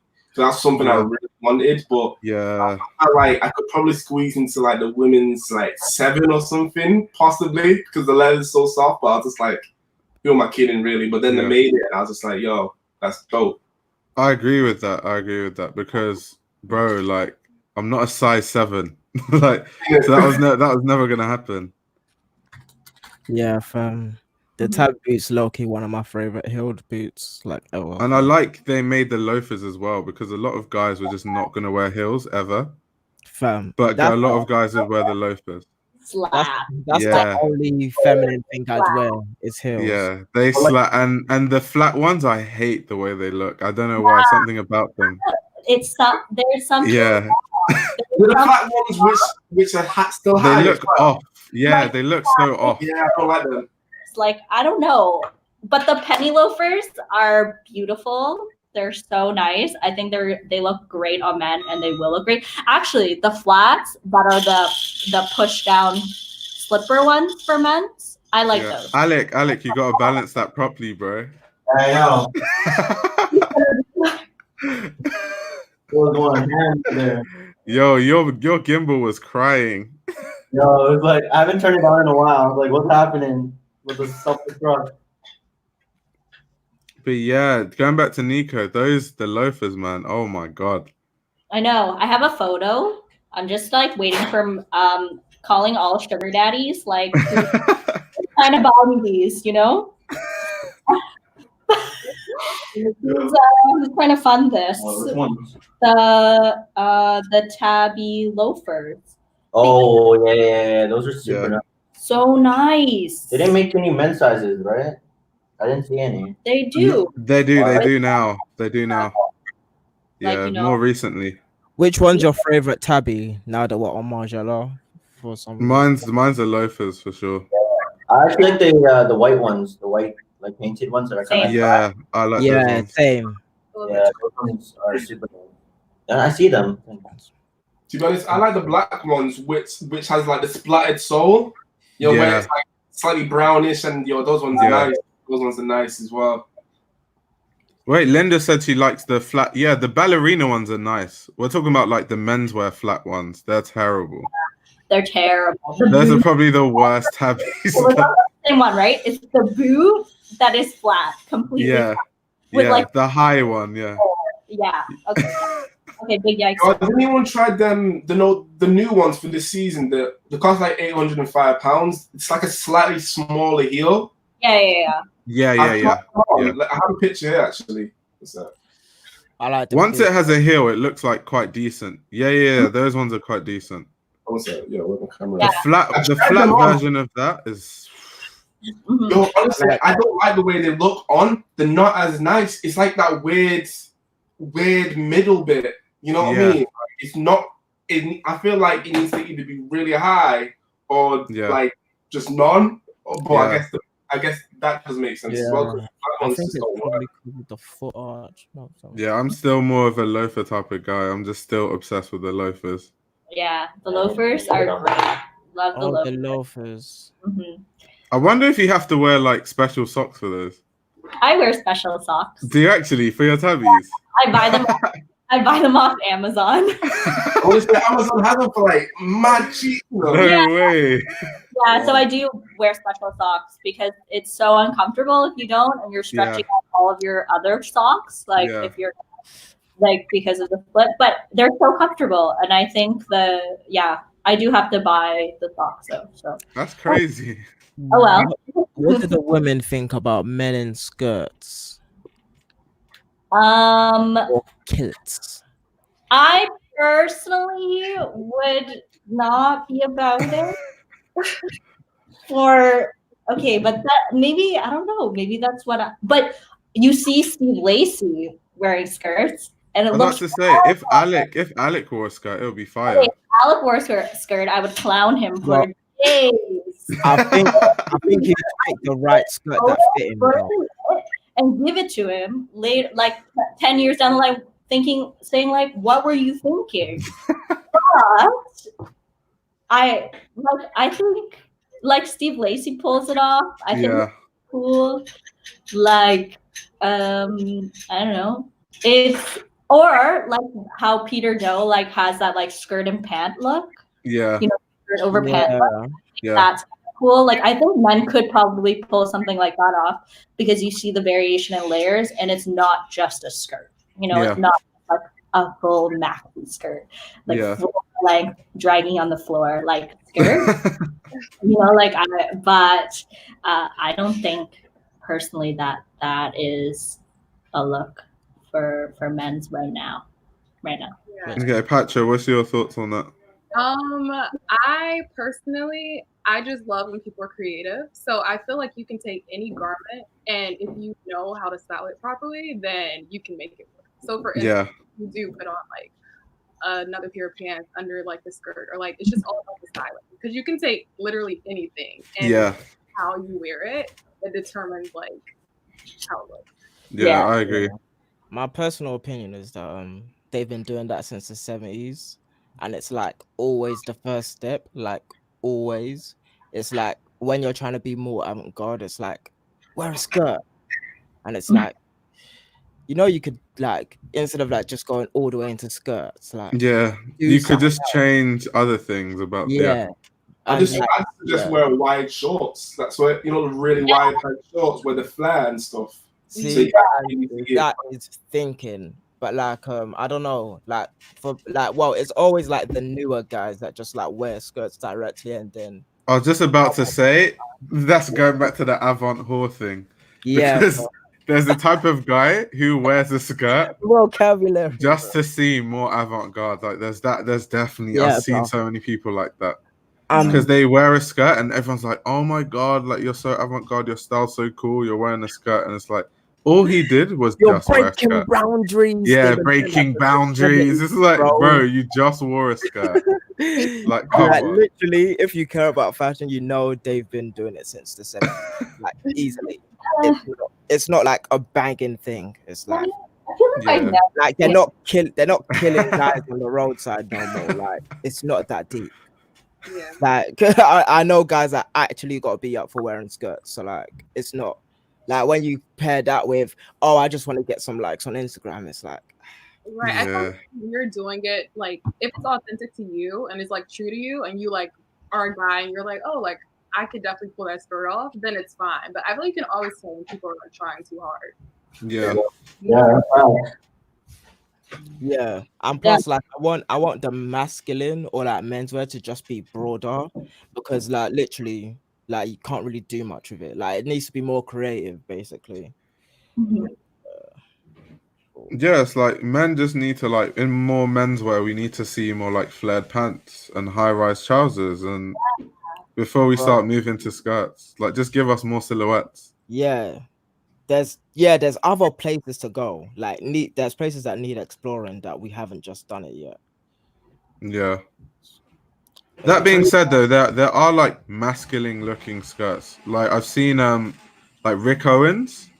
There's some skirts that he makes that look like shorts, but they're actually skirts, and I've seen people pull those off. Or like there's some skirts that look so masculine because it's like part of the CDGH collection, and those skirts actually look. I have to find pictures, but they actually look quite cool.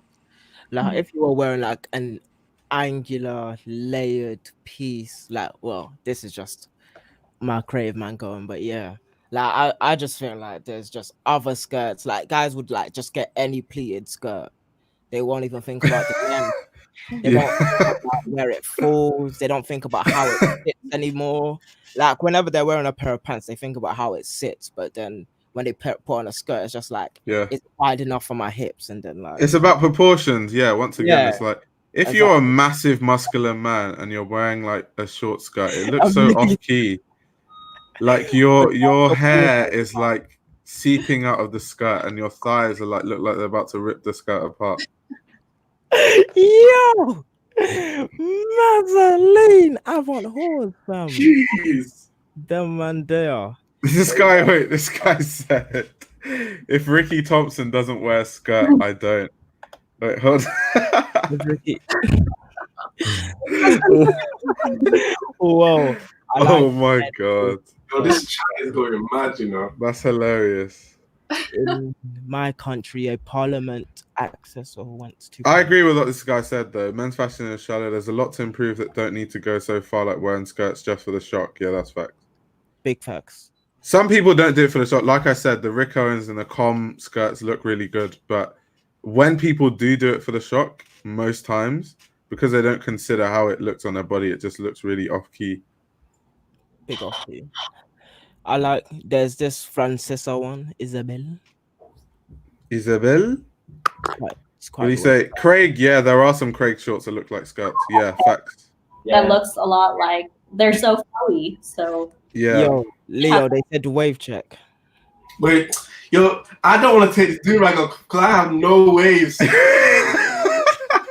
I can't take this off right now. It's wolfing season. You see all the random with the cover up, bro. It's wolfing season. The reason why I have a do-rag on today, right, is because I was trying to do flat twists and I just colossally failed and my hair is right now. I was just like, I cannot do nothing. So yeah, I can't take this off.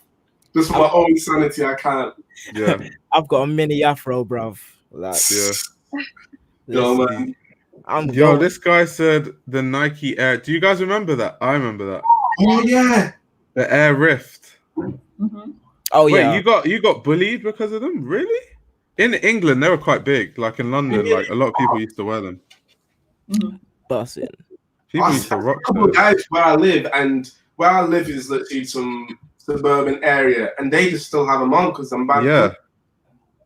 Yeah, they're like crazy. That's crazy that someone got bullied for that. They were fire. Different. Places are just different, fam. Yeah. Yo, where are you in the chat? Because there's bare stuff that's going on. This guy said wave check or you capping. I can't. That's a double entendre if you look deep. I would love to, but I can't. I don't have waves. I'll show you what my hair looks like, really. Like when it's done. You get a picture up, you know. Wait, have the Americans heard like a Leo accent before? Nah. That's my. Yo, fam, those are busting right there. Man said braid check. Braid check. Wait, are you from the Midlands? Is it the Midlands? Is it like Liverpool? Wait, where me? He's definitely not. He's definitely not from Liverpool. Where is definitely not from Liverpool. Yeah, Manchester. It's somewhere up there. I was about to say. Have the girls heard of Manchester? No way is he from Liverpool. You've never heard a Manchester accent before. It's just a London one. The women. Yeah, people who aren't from England think that like English people have one accent. I think that's the consensus. I don't know where you think he's from, but yeah. I'm from Manchester. Manchester. In a town where there's tons of mills. That's why I commented on the video before. You know, I was saying that there's tons of mills where I live, so I could look at them. But yeah, that's I just live in some little town in Manchester, and that's me, you know. That's crazy. Yeah. I love money. I love money. I went to University of Leeds. Yeah. So I used to go to Manchester a lot, and there was like a store I used to go to in Manchester, Hervia. Have you heard of it? Yeah. Is that how you pronounce it, Hervia? Yeah, Hervia. Yeah. I go there a lot because they have like Yoji, Undercover. They've got quite a lot of stuff. I got a Margiela ring from there. Yeah, literally, even this actually, I got them from this from Herbie. This is Yoji. Yeah. All of my friends like worked in there at one point. You know, like Nathan, Swift, Sam. He moved to London. Yeah. Yo, all of my boys. That's where I learned my fashion. Yeah. I was to have that, and although I find it kind of peculiar because Manchester, you see how everyone dresses, and then you have this store like that. I know it's so like out of the ordinary. Like, why is that store even there? A lot of though as well. Yeah, because literally, like you wouldn't think, but that it's all there. But Yeah. then I used to think, why do you go all the way to Leeds and a lot, man? And you obviously went uni there, so like, yeah, that was probably your store Yeah. back in the day, fam. yeah. But now that I'm back in London, I still go there because the stores are so lit. So I still travel like once in a while to Hervia or like Allotment. That's actually how I found your channel. I was scrolling through. Next thing you know, it came up with like how to buy Yoji in the UK or something like that. Yeah. And you know, it came up to this, and I was just like, "Yo, really? So that's funny." But yeah, that's how I found it, and then it's history. Yo. All right, guys. I'm about to head out. I gotta film a video. Oh, everyone's working. Yo, thanks for coming. Of course. I ain't got no. Bye. All right. Right. Why is everyone grinding all of a sudden? What happened? Yo, they got bored and started doing work, fam. That's how I grind, bruh. Even Alec, like what? This chat is popping off, bruv. Man, like Jay and me, shout out. Yo, these comments are funny, man. Do you guys like and wear Moalala? Moalala. I don't wear Moalala because I'm not skinny enough, but I like it. You have to be skinny to fit in Moalala, like really skinny. It'd be like 52 kilograms. Like seriously, have to be a stick. What do you guys think of Moalala? Asked again. We aren't arguing about gender equality. Wait, someone said City or United. What team do you support? United. My cousin actually plays for the team as well, man. No way, that's crazy. Yeah, man. Ethan Ladd, if you ever see him on there playing or whatever, that's my cousin. So, jeez, this guy's got connects. More men in skirts, please. Masculine skirts are so cool. Yo, I am not sexy. That's a lie. What are you lying for? He's gassing you up. See, Life Archive is actually the most. What's the word? He reminds me. I don't know if it's a he or she, but this person reminds me of me, like just a savage, absolute savage. So the fact this person's calling you sexy, you just have to take it in your stride. It's either that or like Life Archive would have been like, you're ugly as fuck. Like that's the type of person this person is. He said men like look, this is the type of shit that Life Archive posts. He said men can rock skirts if they ain't Anthony DeLuca. Oh my god, why? Ayo might be able to pull off a Yoji skirt, to be honest. Do you think you'll be able to pull off I feel like Yoji works on people that are tall. That's why Yoji's my favorite brand, because it works for my body shape. Really? Whereas whereas a lot of brands don't. He said a woman said, I like men in skirts, but in some occasion it's controversial. In my country, a parliament accessor went to parliament in a skirt and the news talked about it for a week. Okay. Where is this? Interesting. Don't know. But Francisa Isabel can elaborate. Alternative, men can wear a sarong. No way. Someone said, are we participating in high fashion Met Gala? Nah, all those Met Galas, I don't really like. I've not been following them. Nah. What are some designers or brands that are well respected that you're not into? I'm into most brands that were respected, but in terms of what I wear, I only wear specific brands because of my proportion. So I only really wear some Rick, because some Rick is like for skinny people, and then some Rick works. Yoji and Angie Mista for the most part. I'm not into a lot of brands. Yeah. Because I like to make shit. Oh, yeah, everybody becomes a competitor after. Yeah. I'm so weird. Like, I'm like, like before all of this, I did sports when I was a kid. So competition is like up there with like being super creative. Yeah. What brands do I not like? I don't know. So yeah, like I like to wear basic shit. Well, actually, no, I don't. But I like comfort. Comfort. Yeah. Facts. Like, well, that's what in my 2018 article about Virgil. Yeah. That was what I spoke about, comfort and luxury. That was my my first ever written series. Yeah, day to day, not gonna lie, I'm definitely extra. Day to day. Like every day I walk in the train, there's always gonna be people that are like, what is this guy wearing? Honestly, I wore the most normal outfit for me. It was a black oversized t-shirt, some Rick pants, the Rick long ones, the Rick long ones, but you can't really see the drop cut waist. Yeah. So you couldn't see that. And then I had I had my Ramones on. Yeah. The most basic Rick boy outfit, but everyone was looking at me like, I swear this guy is like trying to be in some fashion show. And I'm like, I'm just being normal. This is my I am going to the store outfit, you know what I mean? Yeah. Man's going to the store in $1,000 fit, fam.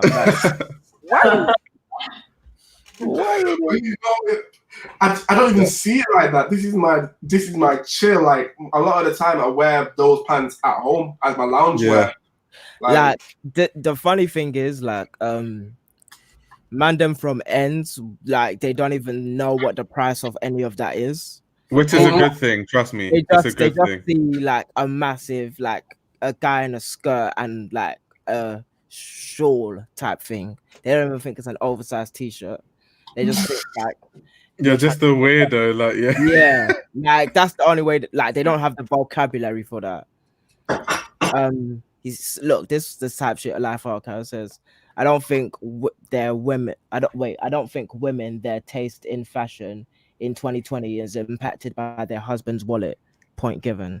That's mad. No, I think he was arguing with like someone else, but I'm not sure.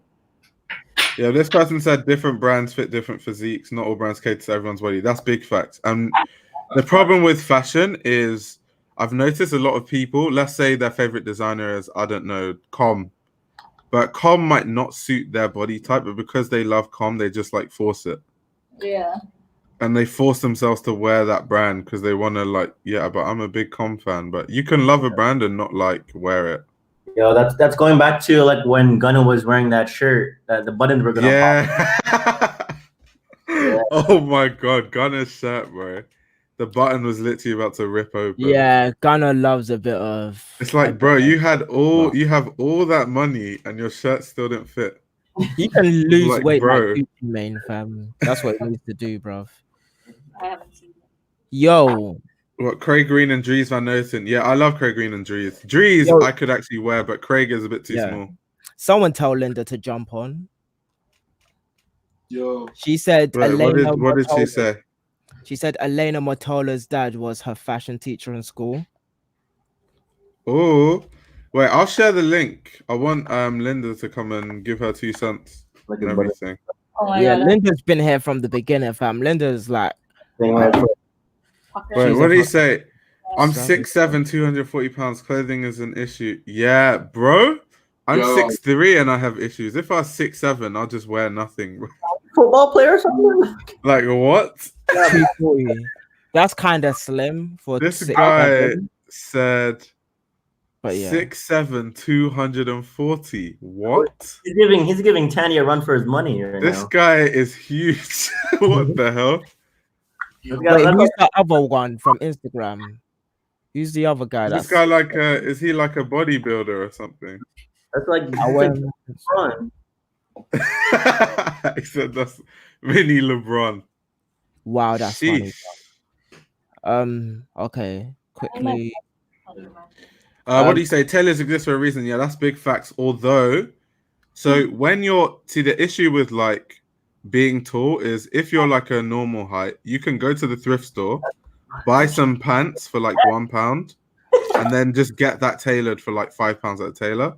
When you're tall, the pants that you could thrift aren't even big enough to even tailor in the first place anyway. So the only reason you'd use a tailor is you'd have to get your own fabric and then get a tailor to custom make trousers, which is expensive. So like not everyone can afford that. Yeah. I'm not tall, so I'm lucky. I'm not tall, but like I have a strange body composition altogether. So yeah. Like, oh, Linda, what's up? Hey. Hello. What's up, Linda? I'm Come fine. on, Linda, talk your shit. Talk your shit. What's on your mind? A lot of things. First of all, I wanted to talk about women in streetwear. Yeah. About the fact that people think it's mainly dominated by men. Yeah. And that women will not be able to make their own place there. And I'm kind of not agree with that. Yeah. That's the main thing, in the sense that I've been into streetwear since maybe I was 16 years old. Now I'm almost 30. Yeah. And I used to work in a big streetwear boutique with only male. Even our client was male. And even in terms of sneakerhead community, before it blew up like this, not like nowadays, where it was more niche, it was mostly men's environment, let's say. And I think that being a female is a huge, huge strength, because you take all the place. As soon as you come into a small circle, you have more exposure, let's say.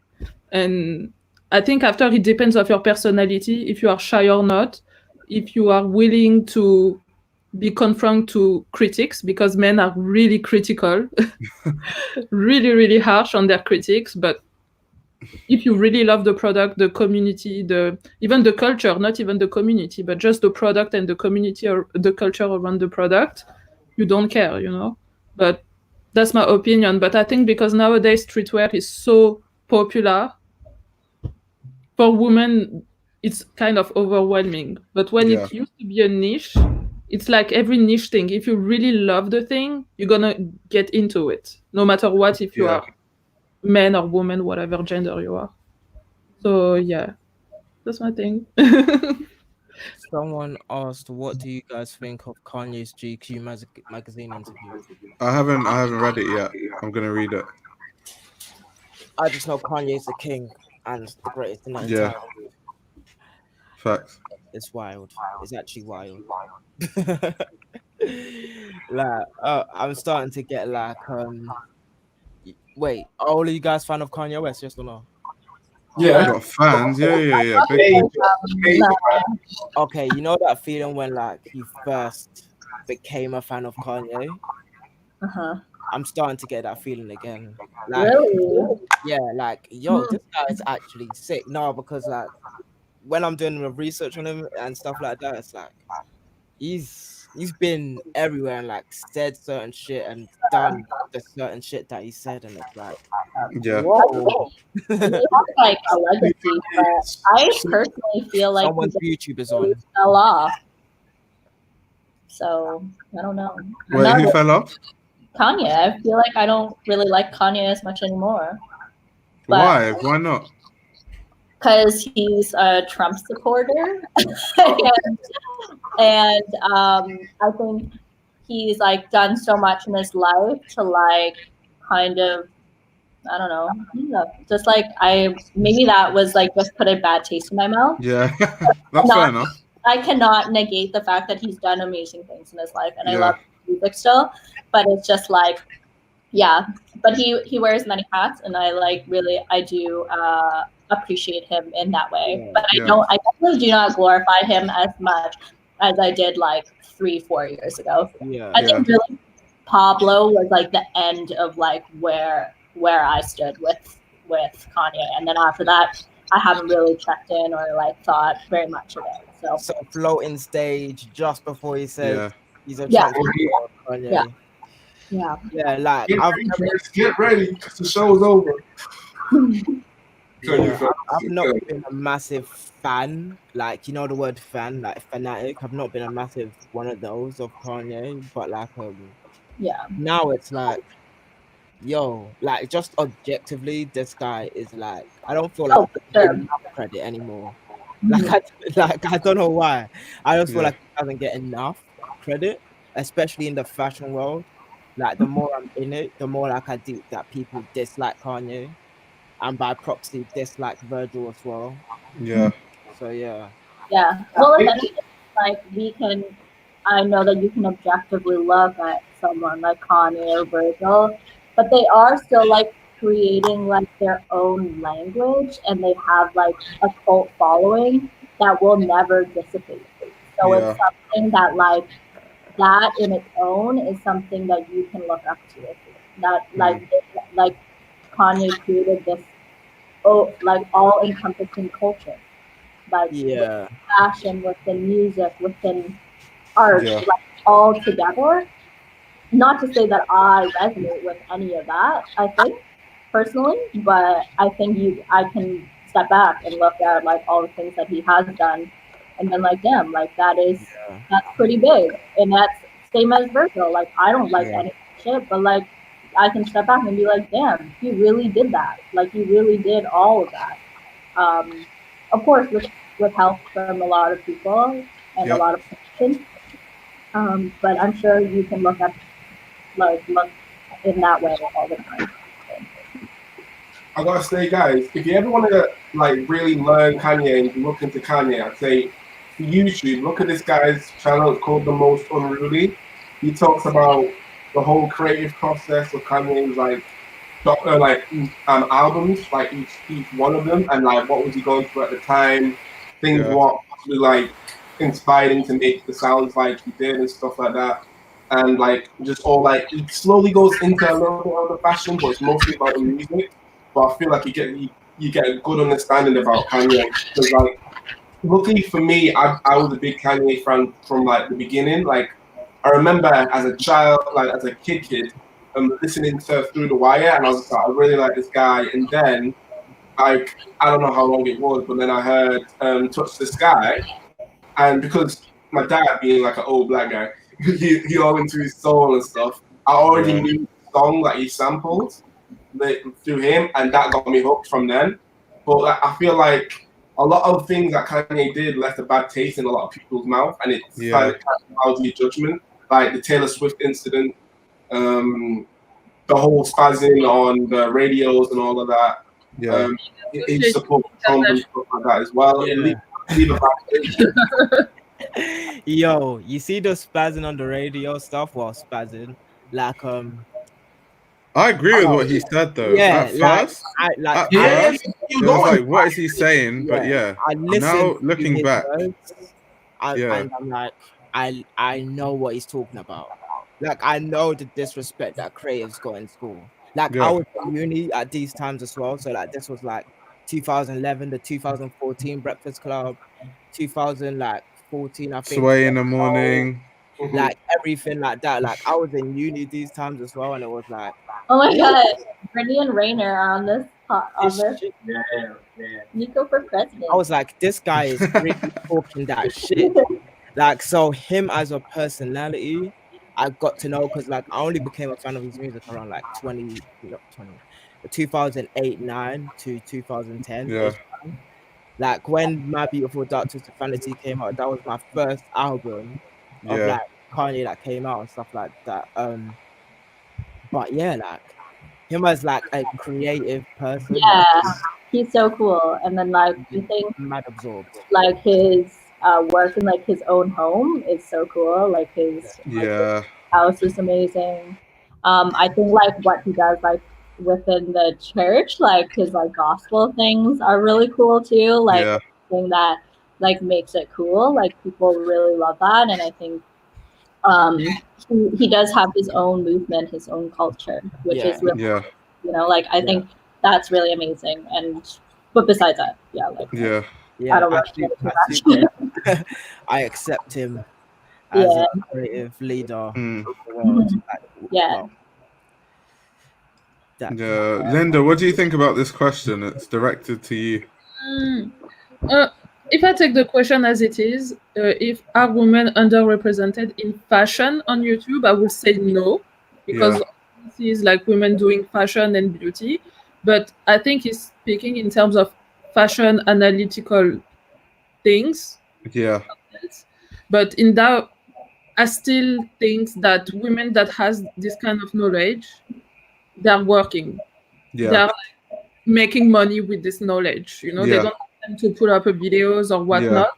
And I think people that maybe the type of women that will make this kind of content will be student or just girls that has time and that are interested in fashion, but they don't capitalize necessarily on their knowledge yet. Because I think fashion is such a big industry and company, a big industry that when you have this kind of knowledge, you capitalize on it. But after all, it's my opinion and it's my mindset. I think you guys that knows me knows that I'm really driven by mindset and money, whatever and stuff. Yeah. That's my perspective on it. But, and also, I think that women are more looking into looks and how to style. This is my personal thing. On YouTube, I'm looking mostly about women that inspire me of like creating new looks and mostly dare to pull out the looks that I want to wear. Because in Paris, fashion is really classic, toned down, and when you are kind of a little bit loud, it's not good for people. Like you you know? So I try to step up of my comfort zone in that way. And for example, Sierra, I discovered her channel maybe 6 months ago with her tabbies, shoes, and boots, and we talked not a long time ago. We started to talk to each other, and she's for me a big like I don't know personal electroshock in that way. I was like, okay, it's possible to really be just yourself on YouTube and talk about your thing, and I don't know. That's my opinion, but at the end of the day, about knowledge and analytical fashion in an analytical way. My God, English is so hard. Knowledge is genderless. So whether you are man or woman, it depends how you deliver the thing and how good your content is. And then I'm gonna take it. It's like when you go to school and you have a teacher, you don't care if it's a man or woman. You just listen to what he has to say. So that's my opinion. Yeah, big facts, big facts. True that. Yeah. Wait, hold on. What is someone? This guy Saxon's got some hot takes, man. Who's this? Where? He said he said something about Kanye. Wait, hold on. He said. So he said Kanye fell off, but he also said that Rick Owens is like garbage. So he said no. He said okay, no. That I'm like putting words into his mouth. He said that he doesn't understand why people like Rick Owens. Like he doesn't like Rick Owens. Like he doesn't think it's good, basically. How do you explain Rick? Rick is there's so much. Isn't it? Rick is. We need more argue, more concept. Why do you think Rick is not good? Remember when we had that conversation where like it's very easy to just say I don't like Rick.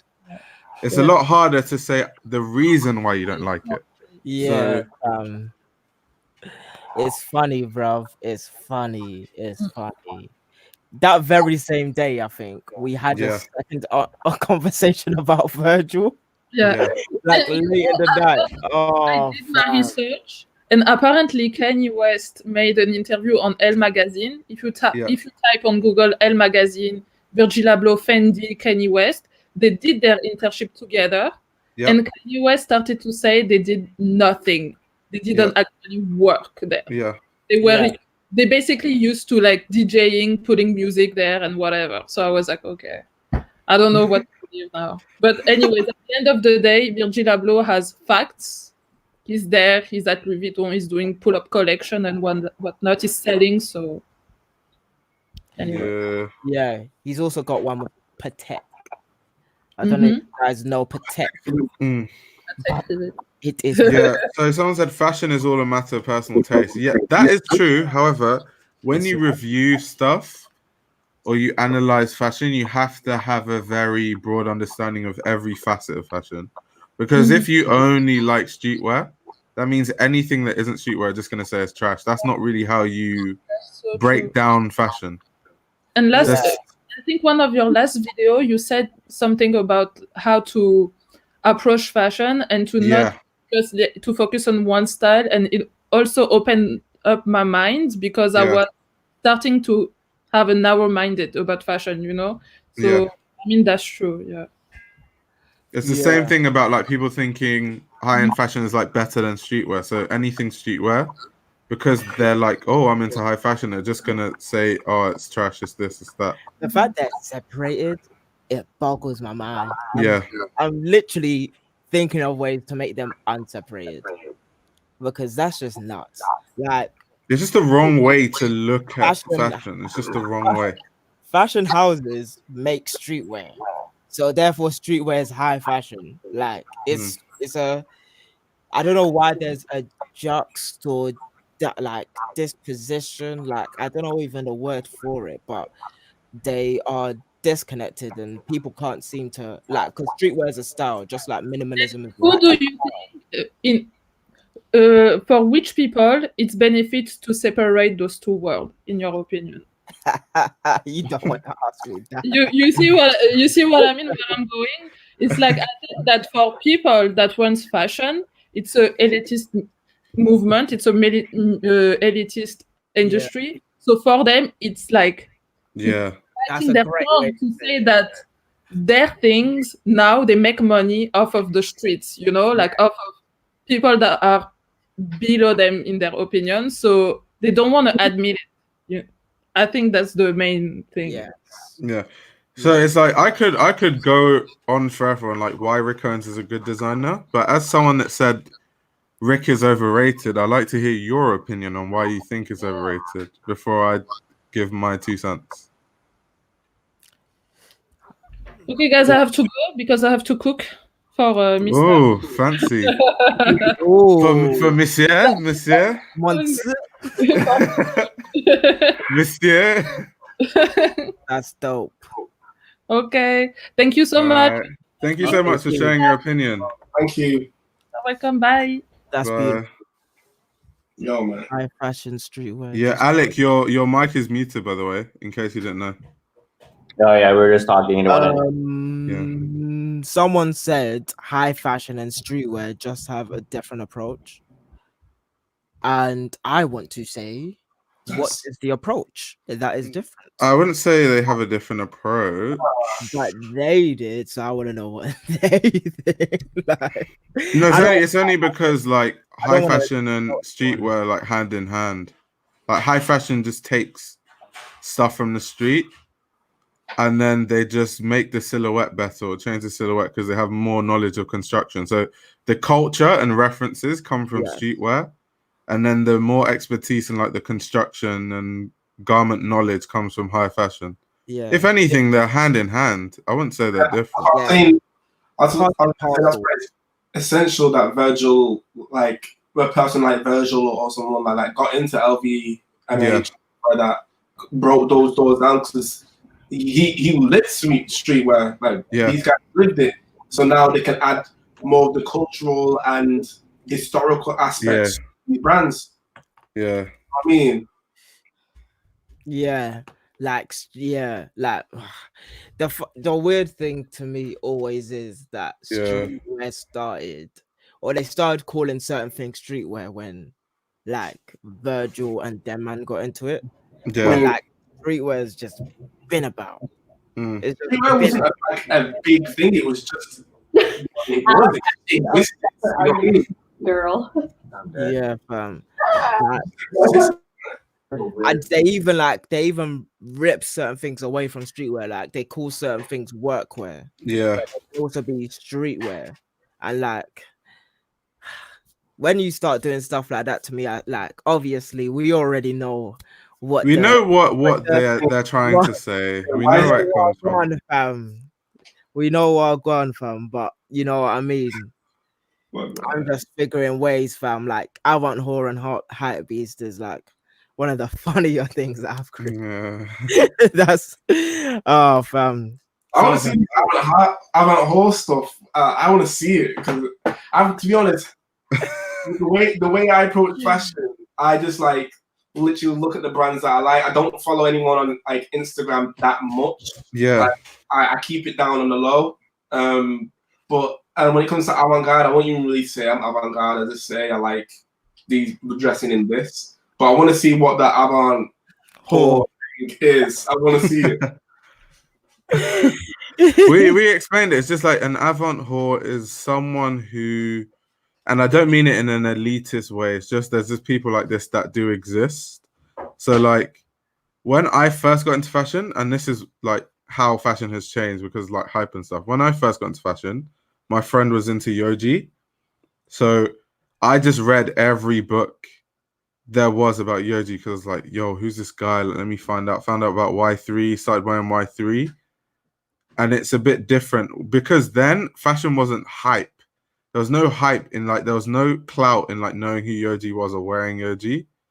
So the sphere of fashion was just everyone wanted to learn. So if I didn't know anything, I just go on a Yoji forum and ask people, yo, this thing, I just read it. Can someone tell me more about like Yoji in the 1980s or whatever? Yeah, Styles Zeitgeist was a lot of that, for example.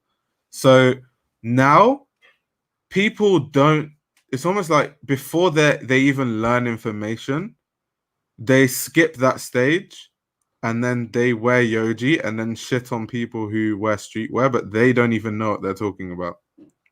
Because they haven't taken out the time to do the research. They're just, they've graduated from streetwear. So now they wear Comme des Garçons, now they wear Yoji. And they think because they wear that, they're now on a higher level than someone that wears streetwear. And those type of people that have that mentality, they're problematic people. But those are who we call avant whores. Is it the people who take, remember that old meme where it's like the stages of hell?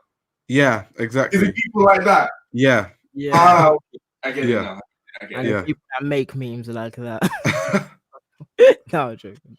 But yeah. I saw that like ready like years ago now. I bet you still have it somewhere. I don't know. That is jokes, bro. Yeah, avant whores are jokes, bro.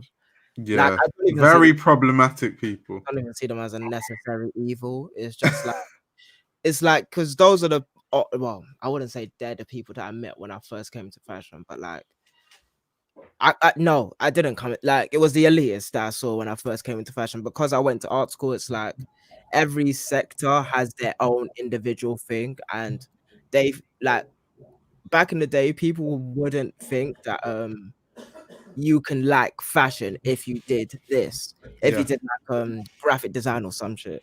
But like now, obviously, as Kanye's like made people more multidisciplinary and all of that stuff, like it's more open. But before, if you done one thing, you had to like really, really hone in on that one thing and just stay there. But yeah, like I just met bare leaders when I first like wanted to know about fashion. Like because 2010, 2011, it was school times. Like I could go to the library and like I can turn around and like look in the canteen and see like the fashion girls across the way. And yeah, it was just a different time, bro. Yeah. Like it's only been books that I've cared about that made me care. Oh, actually runways and books. But yeah. I love fashion. Regardless. Yeah. I love that. Yeah, man. Even though they put a bad taste in my mouth, but yeah. Yeah, we all love fashion. It's just because now I have an audience, I can really push my ideas and talk about how problematic that mentality of like, I wear CCP, so I'm better than you because you wear Supreme. That's the most problematic mentality to have that just exists in fashion. And you'd find that not everyone, but a lot of people that wear CCP don't really know much about CCP to start with. And secondly, they only wear CCP because they know by wearing CCP, it kind of puts them on a higher, to them, it puts them on a higher level than someone that wears, I don't know, something more like mainstream, for example. Yeah.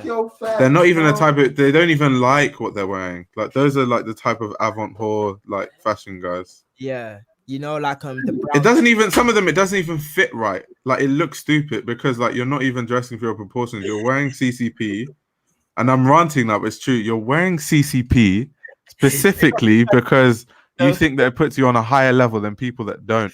But you look dumb because you're literally trying to fit into a CCP pant that you found online. That's like 2 sizes too small for you, but because of CCP, oh, I wear CCP. I'm above everyone else. Go get him. No, it's true. There's so many people like that. It's actually it's mad problematic. To be honest,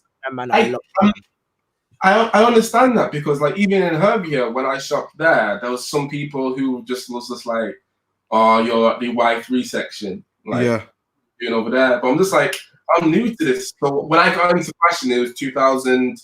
When I started looking into it, it was like 2014. When I was able to like afford it, because I was only young then. It was 2015. Like 2015, early 2016. So that's when I started to actually going into the stores, buying some stuff, learning about this stuff and stuff like that. And a lot of them were like kind of like that way, like, why are you over there? Come over, like, you know what I mean? Yeah. But luckily, like this, you might have met him. There was a guy called Vlad who worked at Herbia. Wait, what does he look like? I think I know who he is. He was really tall, black hair, had a cool. Is he white? Yeah. Yeah, I know exactly who you're talking about. I know who you're talking about. I know who you're talking about. Told me everything. That's the guy who sold me the Margiela ring. Yo, he's mad knowledgeable. Isn't it? He's so knowledgeable. It's crazy. Literally, but you know, do you always talk about how he just wanted to do art and that's it? Yeah. He's just like, I'm not even too bothered about it. I just want to do some art. I was like, you do your thing. I wish more people in fashion were about that, because ultimately people just want to learn. So just because like I hate elitists in fashion, I hate them. Like the type of people who, you're not even on my level because you don't wear what I wear. You don't know about the history of Yoji? You're not. You can't call yourself a fashion head. Those type of people, man. Yo, like I meet them in real life on a daily basis, and I just can't say anything. I just let them talk, because if I start like responding, I won't stop to what they're saying. I just won't stop. That's the most Nigerian saying. If I like start, literally, yeah, fam. No, I get it, bruv. I get it. Like, yeah, I just, as soon as I met them, I was like, yeah, I don't need to speak to you, fam. Yeah. Like, wow, that jacket is. Yeah, it's fire. I've seen that jacket on Alex. You know Alex styling video. That jacket's fire. Yeah. What jacket is that? Yeah, that jacket's fire. Yeah, it's Nanushka. Yeah, I saw it in your like last styling video. Yeah. Yeah. That's some heat. There's this person that's saying that Alec, are you also a Lynch fan? I see you wearing a Raph collect. I don't own any Raph Simmons pieces. Yeah, you do. What? Calvin boots. The Calvin boots, that's different. I like Lynch. I don't know what Lynch is. I missed that part. I don't know. Elaborate. Whoever commented it. And then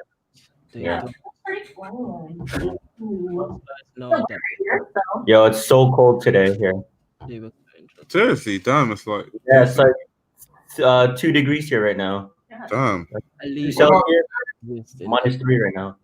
Oh yeah, Canada's cold like that though. Yeah. Rahadian Nugraha. Elitism in fashion is different. They said elitism exists in every hobby. Yeah, true. It does exist, but it doesn't mean I like it. There's $1 billion industry. It happens to be in the billions. So it's totally different. Day says, what's the topic? We're talking about elitism in fashion. Heritage. Because of heritage, it changes everything. Mm. Like I'm saving it for my book. I'm gonna start saving my rounds for my book, fam. Saving them. Pardon? Yeah, I write. Guys, oh my bad, I got confused. I don't write like Aola. I don't do all of the mad different types of research. I can't do videos like Ao does them. So like I write instead. Actually, no. Like I say I write, but I write. Like Yeah. I like that. Bro, you know I'm still writing my script on my Montclair video. Of course you are, fam. Bro, I've literally been on that for 2 weeks. Yo, that video could be like 2 hours long. Easily 8 hours. What, 40? Like 40 minutes or this guy hoovering the house. Yeah, fam. Yo, we're not gonna see the floor, bro, in the video. No, like she dropped something. She dropped. Are you good? Alec Virgo from What kind of shit? this is pretty dope. But yeah, writing is, I don't know, like I've kind of stumbled into writing low key. Not really, but low key. Yeah. Low key, like yeah. Like, fam, it's a longer story, bruv.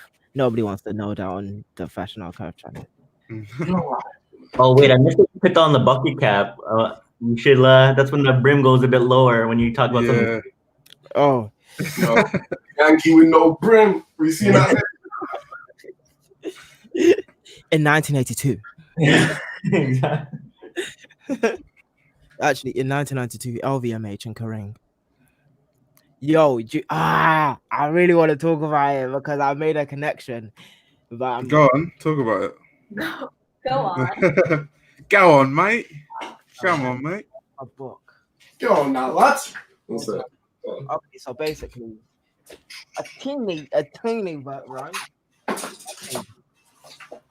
You know how the houses, like, cause you know, like LVMH and Kering. Yeah. Like before LVMH and Kering were like existed, how do I exactly say this? Damn it, I might have to say the whole shit. No, let me think about it for a second. It's kind of a deep thing, but like, yeah. Okay, so does everybody know about like European history and shit like that? I do, yeah. And where like all the billionaire Europeans got their money and stuff. Yeah. So boom. All the heritage brands were dying in the 80s, obviously, right? Yeah. So Swatch Group was formed around the quartz crisis. I like bought up a bunch of watch companies in it. Boom. That happened. LVMH and Kering saw the profitability of doing a corporate roll-up. Like it wasn't just fashion that did it, it's like bare other industries. But yeah, like it's called a corporate roll-up basically, where you round up a bunch of companies and raise the valuation. Yeah. So after that, LVMH and Kering decided to do the same as well. Well, Bernard Arnault and Arnault Pinot. Yeah. Weird that they are like that, but yeah. Like that's the short of it.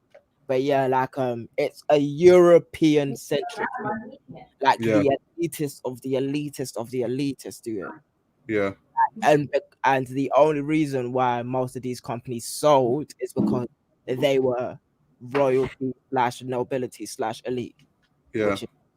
Which is like, because if you think about it, LVMH being like one of the biggest heritage companies to have ever been heritage, would not have sold.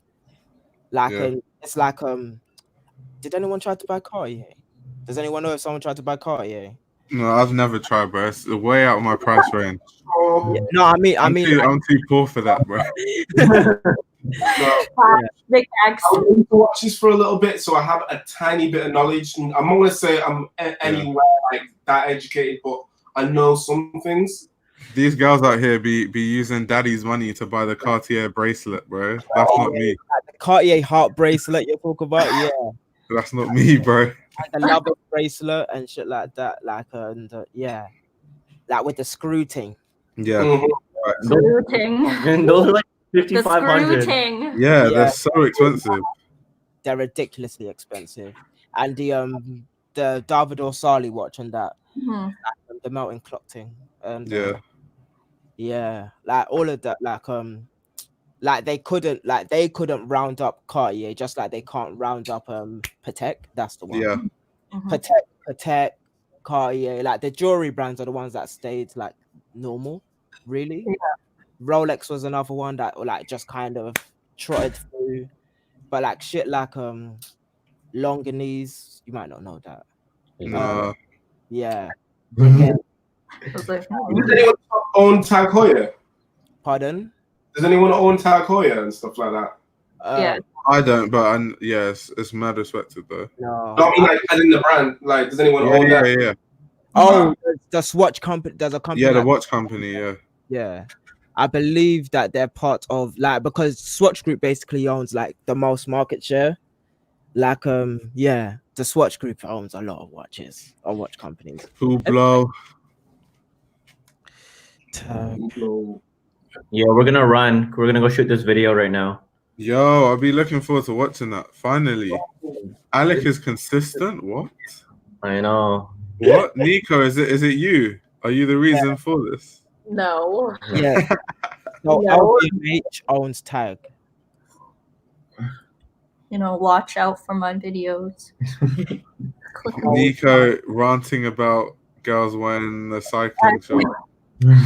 Okay, really weird, guys, but I actually kind of like them. Do you wear cycling shorts all the time then? To the grocery store? Nah. Yo, Life Archive said I've got some Cartier prescription glasses. They're not prescription though. They're not. Man, This guy is actually funny as well. Oh my days. This guy was pulling off the frames without the no lenses look. I'm dead. No, guys do that. They like buy a Cartier like frame just to flex, and then they put in the lens that's like not prescribed, so just like a normal lens. Oh, And then they go around acting like they're prescribed, but just so they can flex with their glasses on. Oh, you're one of those. Okay. People actually do that. It's crazy.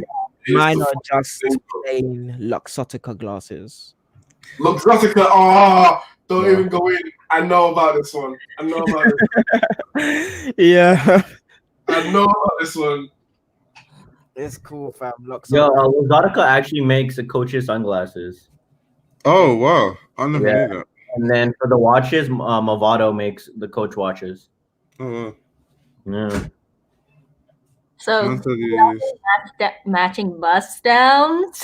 Yeah. I think that's Matching where bust the conversation is Yeah, going. get the some Pateks. Yeah, I really want to protect. So Philippe, apparently I heard Patek was like he doesn't want rappers to wear stuff anymore. They're Is not. it him? They're not even cuties. Tech is an elitist. Listen to me when I say this right now, yeah. Oh, All of these I young didn't know. are Are you- fucking elitists. They are the biggest everybody right now. elitists in the world. You don't even understand, and never mind. This guy was grabbing the mic like. Never mind. It wasn't angled properly, but yeah. That was aggressive. Patek is not cutie, so no one's allowed to buy a Patek here. It's illegal.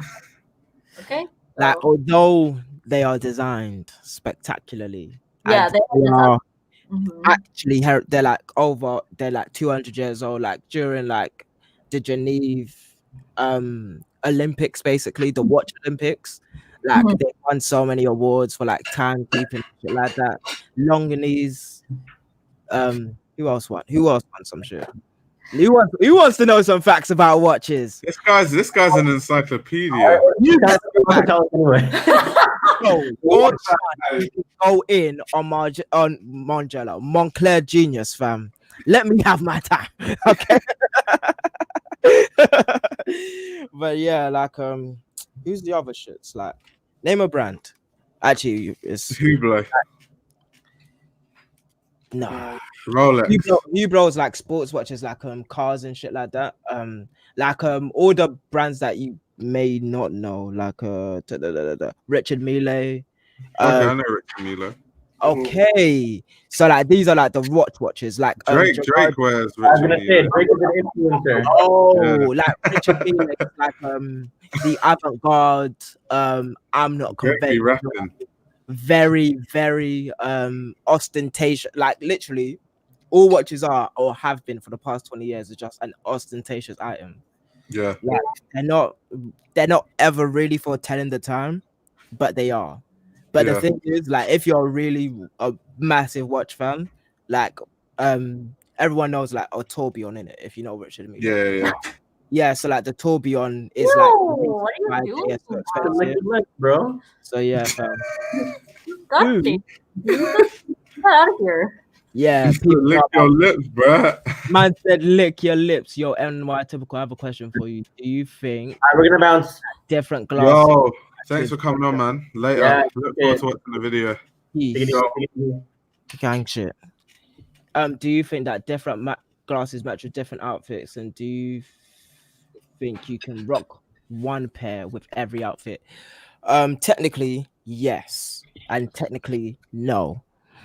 Like there would be no point wearing like different glasses for different outfits, especially if you're like a prescription like mine. Like I've got the most thickest prescription ever. Like I don't know if you guys want to, like I can't see without my glasses on, but yeah, like my shits are like mad thick. The popping out the actual frame as well. Yeah, they're thick. They're like, so yeah, like I like there would be like, and these are like £100 just for the lenses. So imagine just on lenses, £100 per frame. Like that would be stupid, and that's why people normally buy shit their skin color, and also you have to consider the brim. Yeah, like because if you have yeah. a thin like European nose, the glasses you get are very different to like if you have a wider nose. Yeah, there's just different shit that you gotta consider when wearing glasses, and like I'd have to have glasses that are just like this in the like length and then like how they do the just and like all of that stuff. Glasses are a utility, fam. Like you could, if you're rich, then yeah, they can be fashion, but like when you're blind, it's plain. I need to see. Yo, I actually see today, so I'm gonna use this. Yeah, Omega is a really big one. Yeah. Ooh, Whack-A-Mole is here. Richard Mille. Omega was in the quartz crisis base, like who the fuck is this shit? I haven't got to this part yet, but you guys in Richard Mille look like toy watches. Yeah, people hate Richard Mille, but like wait 2 seconds. Wait 2 seconds. Wait, Post Malone's one is fire. What are we talking about? About Post Malone? Oh yeah, I haven't got like oh shit, man. Whoa, here we go. Boom. Yeah, going back to Nico, the loafer. Guys, G-Shock's the only watch I respect, bro. G-Shock is literally jerking era chic. Yo, is G-Shock skinny jeans and G-Shock? Japanese, all them on my wrist, bust down. He's gonna brothers like we scored when they touchdown. Welcome to my house party. G-Shock only watch I respect, fam. Respect the protect and protect your neck. Yeah, Audemars, that I don't really get the what. Like, if I was a millionaire, I don't think I would care about watches still. I just they're basically like, bro, if I want to take because like if I want to tell the time, bro, I've got my phone. You're not trying to tell the time. You're trying That's to the thing. Investment. It's like investments and stuff like that as well now. Yeah. But just if you like, bust it down, then that's done out. But yeah, but just like in fashion, you want archive shit. So anything made in 1900s, and this is the thing. Like, I'm deep in that's like in my book. It's like the 1900s. Like, it was an elite period for making anything ever. Yeah. Like everything, like just on technology basis, like like we're not doing fuck all, bruv. All we're doing is like, well, to be fair, we're connecting with people, which is okay, I guess. Yeah. But we're not making things. We stopped making things. Like fashion is slowing down. Utilities are slowing down. Like people aren't buying like communication devices that much anymore. Yeah. Like you don't really need the newest iPhone. Like the iPhone 8 is probably going to be very good for the next 4 to 10 years. Exactly. Pardon? That's what I thought, because I thought like we've reached like because we've been, especially I like technology. I was really into computers and stuff like that growing up, and like at one point the things were growing and growing and growing. Like of course, like hard drive space, capabilities of your CPU, your GPU, like all of that was going up, and then it'll only get to a point where it'll like start to flatten the curve, if you like, as well. You know, it won't even need. It depends on like what you're doing, because it's like if you film Hollywood movies and you film with a red camera that shoots in like 10K or like 8K, bro, your files are gonna be like 10-20 terabytes like in one go. And then the speed of your computer just has to be so lightning quick, because if you're editing 10K, like, bro, if your RAM is not like 100 like gigabytes, bro, it's like 100 gig RAM, bro. Like your laptop's gonna freeze every second. So there's still a place for like supercomputers, but obviously your everyday person doesn't really need that. Yeah, I had to pick between computers and like wearing cool clothes. Because that's why, like, even in my videography, I was like considering upgrading my cameras to like a cinema camera, like a proper like where they used to film movies. But then I thought about it; it's so expensive because you buy the camera, but then it doesn't stop there. You have to upgrade your computer. You have to get faster memory cards. You have to get bigger and faster hard drives. You have to, and then it's just way too expensive. You have to get the Mac Pro. Yeah, it's the 5K computer, as in it costs 5K on base. Mad. Yo, I don't know whether you guys know the guy, MKBHD. No, who's that? Oh my god, like he is this like tech YouTuber that like just he just reviews tech pieces. So like Marquise Brownlee. Oh, I know Marquise. Yeah. Like, and well, he's the biggest technically, and well, he's the best at least in my opinion. But he done a review on the Mac Pro, like the big one, like they got the brick again, and fam, that computer just looks so peng. But the computer screen also is another 5K. Yeah. So not just the like beast, but the computer screen to match with the beast is 5K. So that's 10K out. And he's got 2 screens. And everybody who's ever used 2 screens know that 2 screens is way better than 1. Like quantity in that aspect is always better. So yeah, like. But bro, the screen as well, because it's like, say you film like 8K videos, you have to get an 8K resolution monitor, which is insanely expensive. Yeah, fam.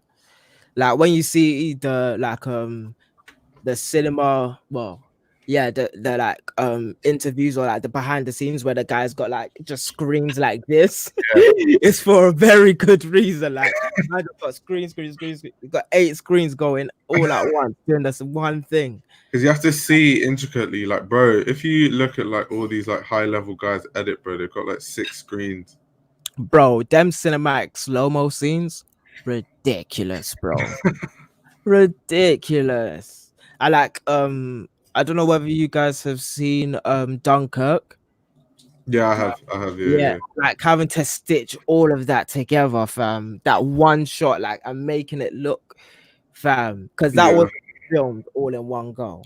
That wasn't filmed in like 2 hours. No, they had to stitch it together and everything. It was just different levels, bro. There's just different levels to shit. That's just like, yeah.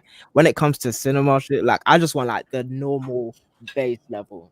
And I'm obsessed with cinemas, like cinema photography and like all that stuff. I'm so obsessed with it. I hate it now because I used to do film and media, and it's just too much in my head now. felt like I couldn't enjoy anything anymore. Yeah, that happened. Yeah, like movies because you're analyzing it. I feel that. Fam, did you do contextual studies then? No, not even that deep. I only did that. Oh. At college. I only did that at college, and I was just like, this is too much for me. Ah, fam. Yo, when I was doing animation, so that scene, that cut scene there, and like how he transitioned to the next. That's so funny. Like where I was told, like, well, not really where I was told, but actually no, it was this was the first guy to say like you can write basically, like in my unit. Well, he was the teacher I respected a lot, and he also told me that I could write. So yeah, like we done contextual studies, and that shit just changed my life. Like, and the amount of times I would just put my hand up in class, and then me and him would just have conversations for 5-10 minutes, like in the middle of lecture. Yeah, man. You're that guy who everyone's just like, oh my god, do Bro, yes.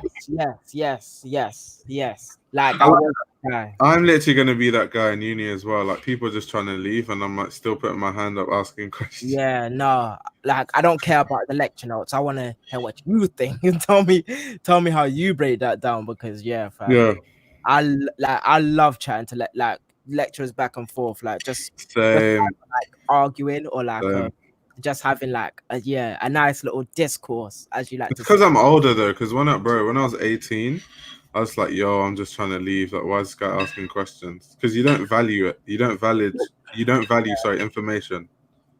Yeah, like the contextual studies, like doing like I picked doing a 2,000 word essay over like a 5-minute presentation or a 10-minute presentation. Like that was how dedicated I was to writing shit, fam. Like it's just bro, like talk about verisimilitude and just like diegetic and non-diegetic sound. That shit was my shit, bro. But now, yeah, going back to the point, it's like watching movies was done for the first 2 years after university. There was no watching movie, like there was no watching movies, fam. I'll be like, yo, this character development is a bit mad. That's literally how I watch movies. It's actually quite bad. But... watching Sonic the Hedgehog, I just wanted a relaxed film, I was looking like, well, I can see that they did this with Sonic for this reason. And my girlfriend's trying to enjoy the film. I'm just tripping out in my seat. But like this ain't bro. For me. Everything. I was watching I don't know, wait. What's the movie? I think it's called Waves. It's about these teenagers, a coming of age movie. I think it's called Waves. But yeah, it's like it's got like a what's it, soundtrack for like Kanye West and shit like that. Like basically our generation made it and stuff. And like I was just saying, I was with this girl, I was like, shit, this guy's obviously this, and he's like super depressed, and I was like, he's obviously taking drugs. Like I was like fucking breaking down the whole character. I was like, shit, I'm with somebody. Like I totally forgot, and I had to cut it off and like do something else, because I tried to control myself with that as well. Yeah, bro. You don't want to be like the annoying person who just like keep trying to analyze stuff. Big annoying, bro. I'm like, this is the only place where it's like you're allowed to do that. Sonic was so satisfying to watch. What do you mean? Yeah, we talked about Yeezy and GQ. I haven't read the interview though, so I can't really give you too much insight on that. Talk about Yeezy killing GQ. Jedi vibes. Shout out to the photographer. Banging slides, and like now I'm better at like presentations, but like if you're gonna tell me like write or like do a presentation, I'm 100% gonna write a 2,000 word essay first, and then I'm gonna be able to present it properly, like with character, with like charisma and everything like that. Like I can't do that without writing about something first. Like like that's why I can do the article and then drop the video and then put the link of the article in the video and shit like that. Yeah. But yeah, fam. Soon I'll get the flow of this YouTube shit down, and then like we'll get trucking thing. Bro, I'm still trying to get into the flow of it. It just takes me so long to do scripts. Like I really try, but bro, sometimes it's long. Like it's like it feels weird doing like non-analytical videos in the middle of like analytical videos. Like while you're writing, you like just think of like a quick idea that's like a 10-minute video, and you do that video instead, but you're still writing the full analysis of like whatever you're doing. But soon I'll figure it out. But right now, I'm moist, bruv. Yeah, so if I make a video, I think too deeply about it. I'm like, okay, I could talk about just like the news, but then let me go into the history of like everyone I'm talking about, and it just gets too deep. I'm just like, it's gonna take like 10 hours now. Yeah. Next person. I need a 10-minute tangent. Like I can't just talk about Givenchy. I have to talk about like I can't do it. I can't just be like Givenchy Springtime 20 was this, that. Before I even talk about Givenchy, I feel like, what if someone's watching this video and they don't know anything about Givenchy? So where's the context? That is it, fam. Like so I have to talk about like I can't assume that, bro. I can't assume that. Yeah. Like, just a little bit about Givenchy. Like at least have a video first, and then like go into like talk about Givenchy and Matthew Williams. But without that, I'm just like, how do I approach a Givenchy topic? Like it needs to have legs, bro. Yeah. Shake. Shake. Hello. Yo, what's up? What's up, bro? Wait, someone said I'm shopping right now while listening, and I found some cheap fire and doing me. Yeah, bro, Andy be going for the low if you find the right deals. Yeah, why does Andy always go into sale for some reason? Always like because people don't really wear it like that. Like people just don't really wear it. What do you say? Flight reacts be like, I'll be doing that by June. That's facts. Someone said, do I think there's people in the men's fashion scene that dislike me? Probably. You can't please everyone, and I know that's just the fact of life. So there's bound to be people that can't stand me, definitely. Guys are just jealous because AO can dunk on them. That's why. Completely in a 1v1 though, easy. I know that. Because new challenges approaching. Yeah. Seriously. Wait, what? Wait, we can get this done. Yo, man, I will switch from this tee to some final balls. You're a bowler. You said send me your highlights. Your highlights. I actually got on your highlights. I had me dunking like years ago. That's about it. Why years ago? What, can't you dunk anymore? Have you lost the hops? Oh wow, the trash talking begins. No, you know, actually, I don't want to talking trash, you know, because I've been playing ball since 2015, so that's ages. Yeah. But, you know, I played ball and have you easy, no question. What's the wingspan? Wingspan. My wingspan's actually really long. I'm only 5'9", maybe 5'10" on a really good day. But my wingspan's 6'1". I got really, really long with my arms. Like, literally really long. Yeah. My mate, one of my best mates, he's 6'5", and I have longer arms than him. Literally. Whoa.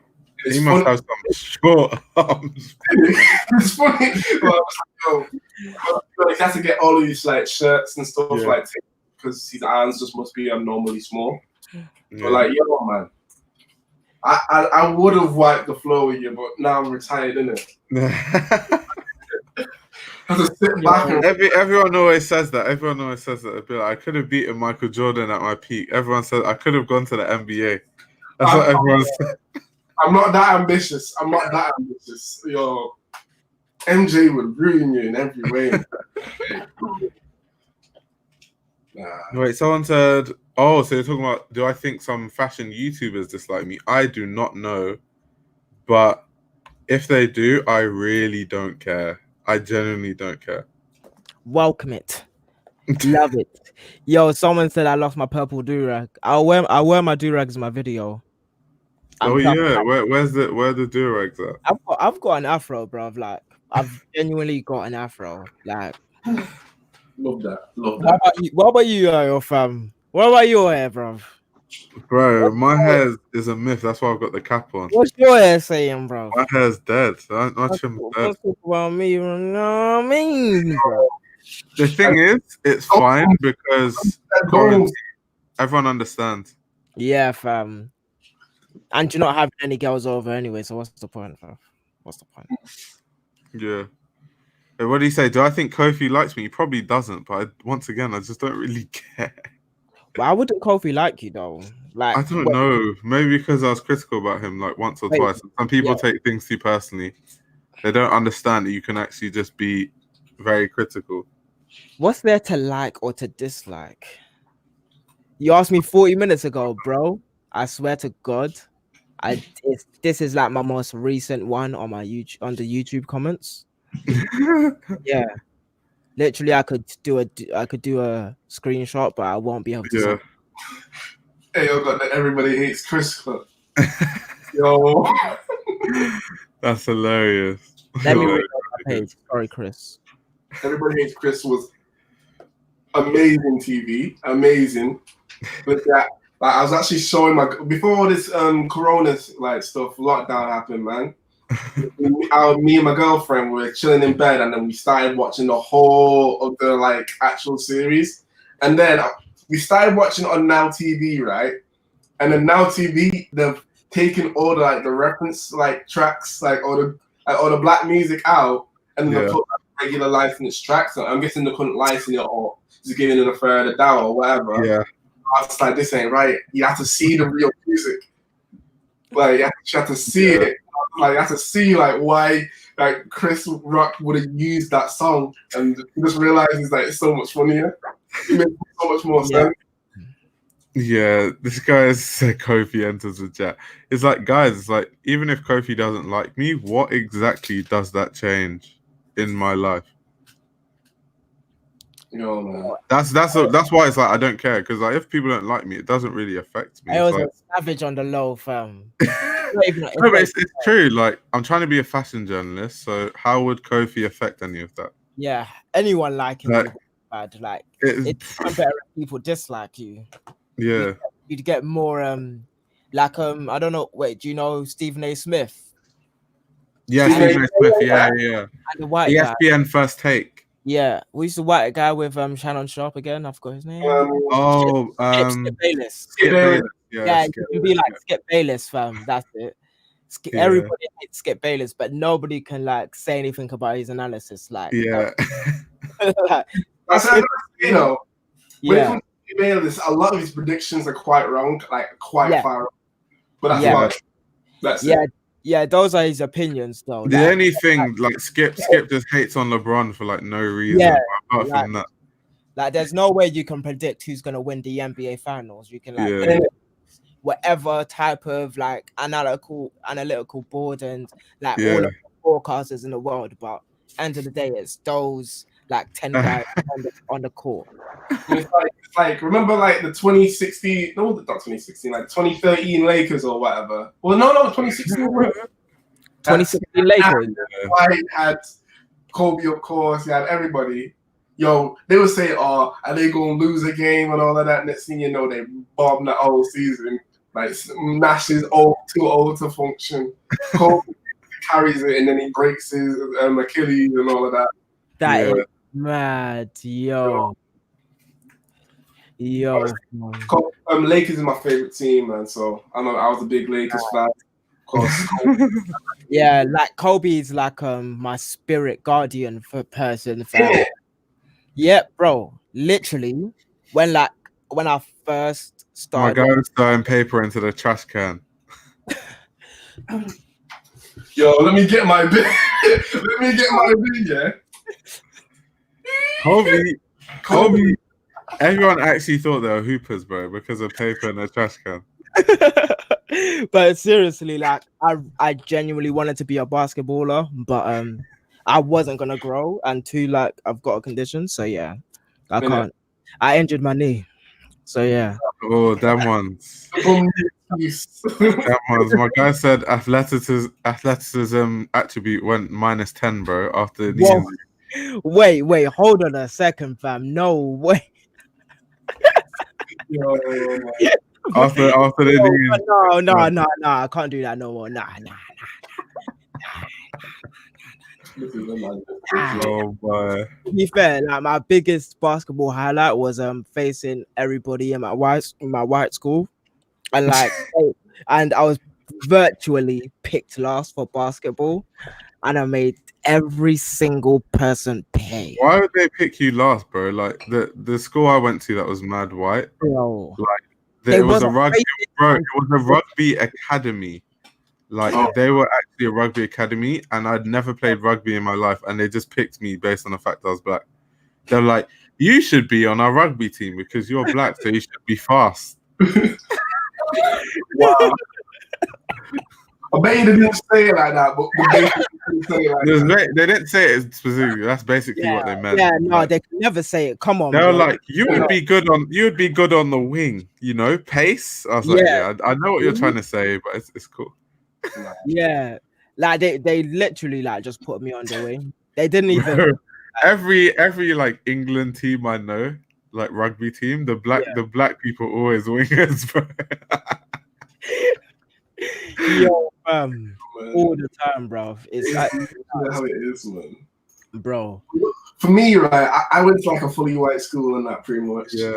I was actually like really good for athletics. Like I don't know why. I guess it was just naturally in me. So I was like picked first on everything, like everything, like football. I didn't even like football that much, but like, yo, you see me at football, man. I was that's it, man. You couldn't catch me, man.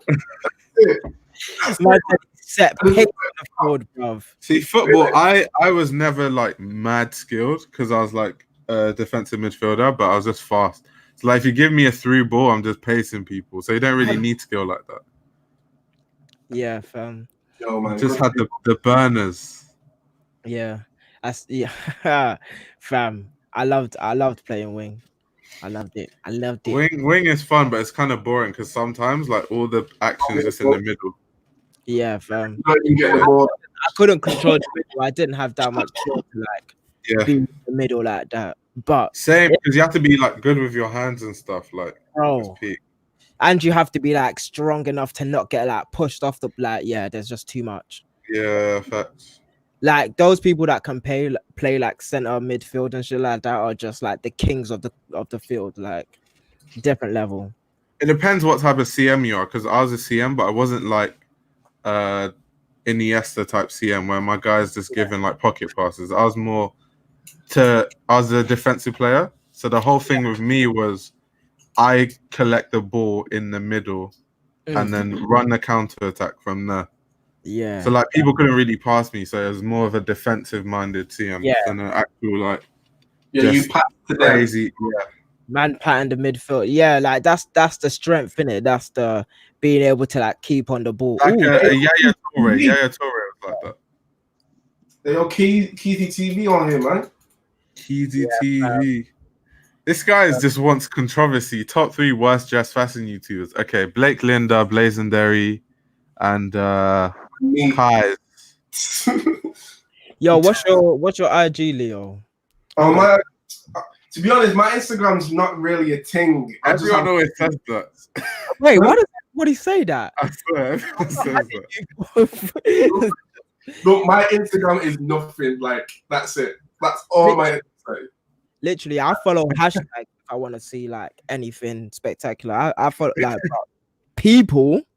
Like I follow for you just follow people for the conversation. Yeah. Follow them. No, we're not expecting to see like Rick Owens best fit. Yeah.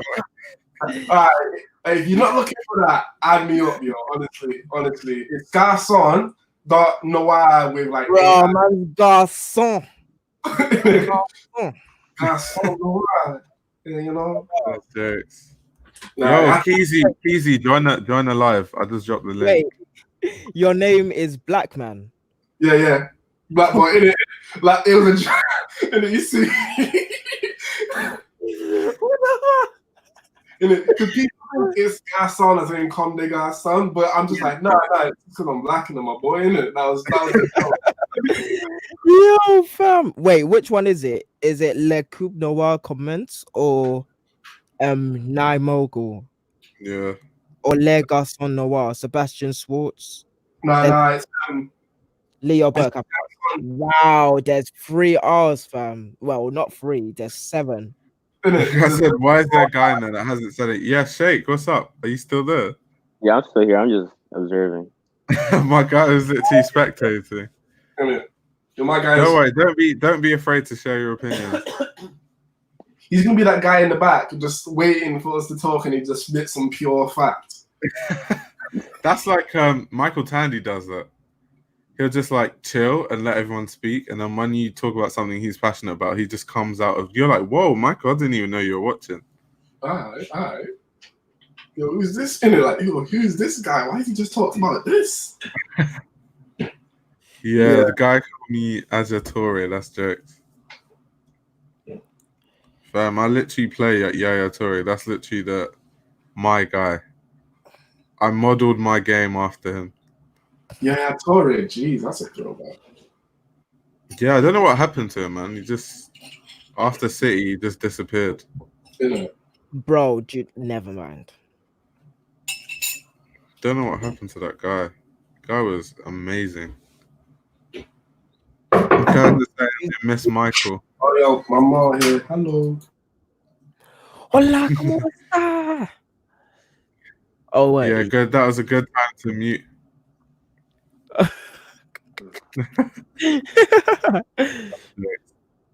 This guy's Michael. Michael's available.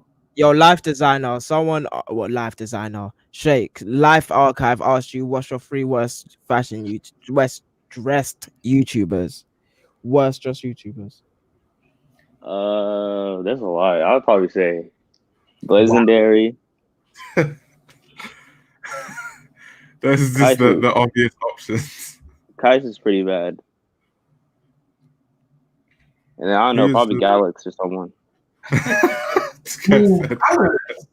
Joel, go on, Joel.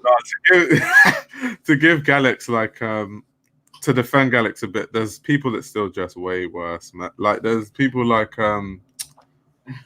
Blake Linda, Blazendary, Kais, what's that guy? Harrison Neville. Those type of guys still dress worse than Galax to me. Yo, do you think that people will stop buying into Dior? Buying into it like in I said Dior. I meant heritage. I was thinking about Dior. What do you mean by buying into it though? Buying into like those heritage brands. Like yeah. Why would people stop buying into it? I'm just why would they? I don't know. Or like a better question would be what's up? Wait, I swear it's like you just basically woke up. Oh yeah. My guy finally got his sleep. I went to bed hella late. God damn. Yeah. 5 a.m. or something, wasn't it? Yeah, you feel me? Like, God, no, I was laying in bed. I was just like looking at the ceiling, like this shit, bruh. I'm not soon, bro. My eyes are. Wait, someone said, but the difference is Galax thinks she's a fashion icon. Yo, you guys are mean.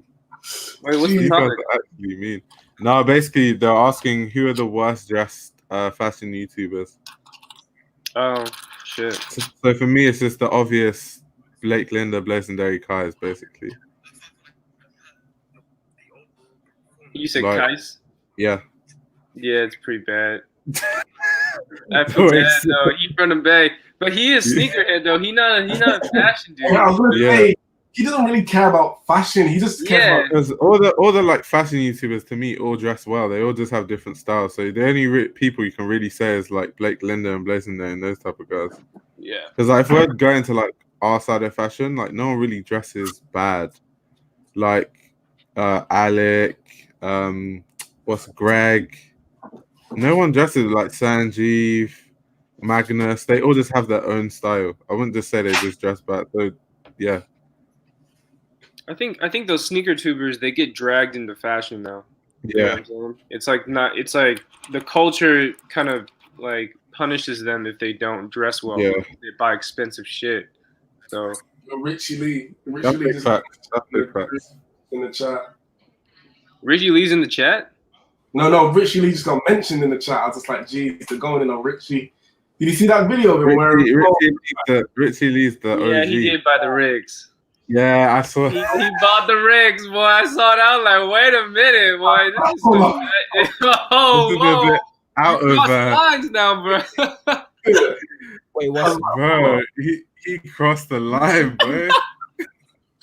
Once you start wearing Rick, bro, people are gonna start critiquing every outfit. You gonna get a different audience, man. You just opened up a can of worms. You know, if you ready for it though.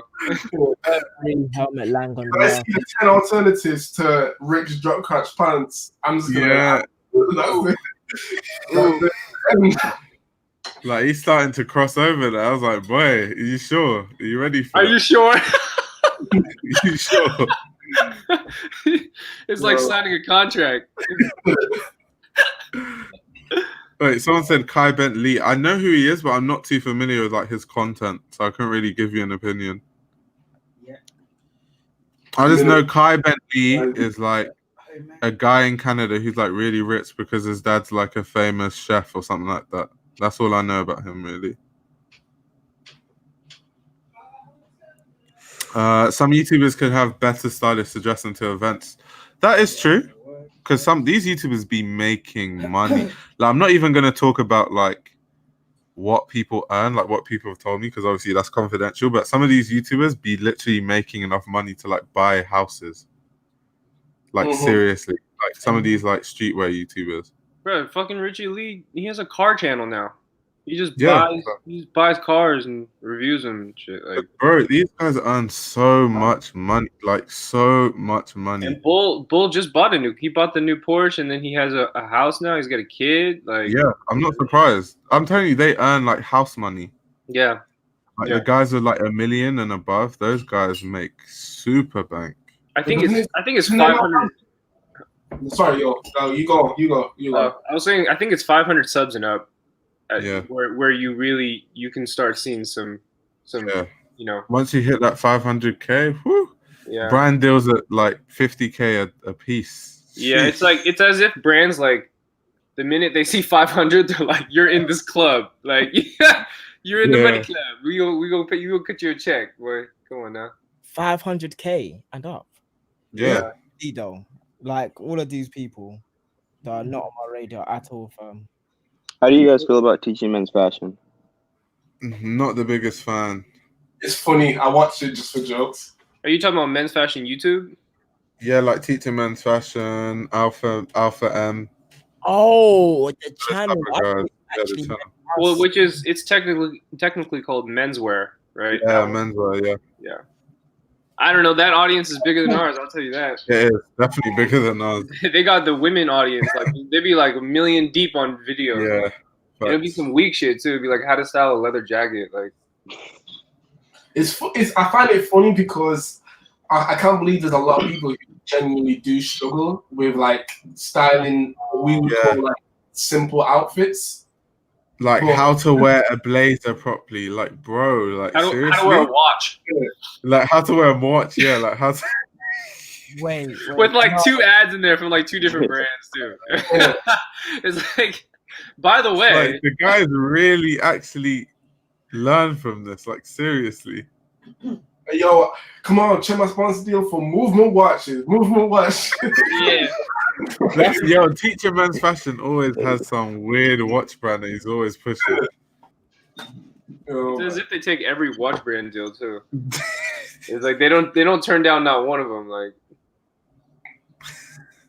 yo, oh my god, this guy's a coat for how to style your nan's coat.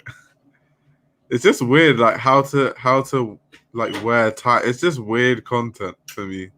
But the thing is, though, like, have you ever read the comments? They're actually really like, yo, thank you so much. And I'm like, it was like, I'm missing something. Thank you so much, sir. I now know how to tie a tie. Like, yo, those videos are mad necessary. Because 99% of men can't dress. Oh my god, it's just funny, but it is true though. To be fair, like in the because we're in like our little communities, we forget that the average person just does not have a clue. Like, to be fair, I wonder what they think about us or people Yeah. in our category. Like, Yeah. you know. I think they gotta respect it, but they know that we're getting less money or less reach. You know, to some people, you can only be stylish if you wear like a suit. Yeah. So it's like, I wonder what they feel about like just the way like people like us dress, for example, and stuff like that. I don't think the guy will be watching this video, but so I can say it. Basically, yeah, this guy, well, he's a young guy. Young to me is like 21, 22 in it. Yeah. Yeah, like and he's just kind of like getting into fashion-ish. So like he was like low key like me, but not at that age. Like wearing only like suits and shit. And he said that to me that I'm more of a fashion enthusiast and he's more of a dandy. And I was like, wait, how do you spin that one? Because obviously dandy is someone that dresses well, in it. Yeah. And and I was like, wait. He said you're a what? A dandy. No, he said he's a dandy and like I'm more of a fashion enthusiast because like I like the history and the art and shit. But, like he's trying to like categorize the things already. Like basically say I dress good, you just know the knowledge, basically. I'm like it's like if you wear suits, it's just a different style. It's not better or worse than streetwear or like avant-garde. I started doing the maths in my head of like, yeah, but that hierarchy will always be there though. Yeah. Yeah. You know, people, it's an unspoken thing where people think like, oh, like I wear avant-garde, so you're shit. Like, I'm not even playing. Like avant-garde is like I mean, it seems like cynical. It's like I wear this shit, you wear garbage. You feel me? It's true. They do. The people are like that. Yo, I basically had to learn what that was today. Avant-garde. Yeah, literally. I didn't really get it because, like, luckily for me, the way I learned it, I didn't learn it the elitist way. But yo, man, when I thought about it, I was just like, yo, I remember them kind of dudes as well. But they exist. Like, they exist. They exist. I wear Rick Owens, so I dress better than you just because I wear Rick Owens, even if it fits like trash, and even if I'm wearing 2 sizes too small, but because it's Rick, I dress better. Those type of people do exist. I wonder if Rick didn't cost so much, if like half the people would be into it.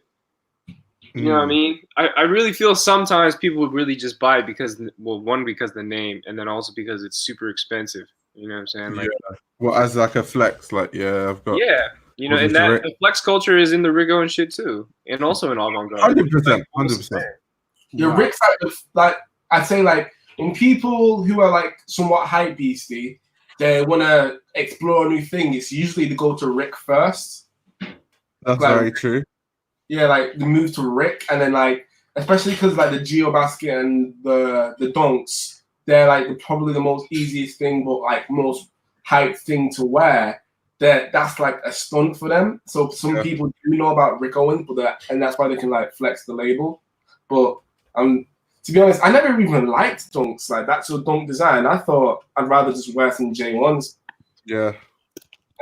Or some Jordan 5s. It is a derivative of a J1 and an Air Force One anyway. Isn't it? Yeah. That's why you got the cease and desist from Nike.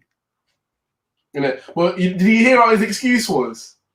What was his excuse? He said it was supposed to be a Puma swoosh. You know, the Puma. Like, 2 days later, Puma says cease and desist. I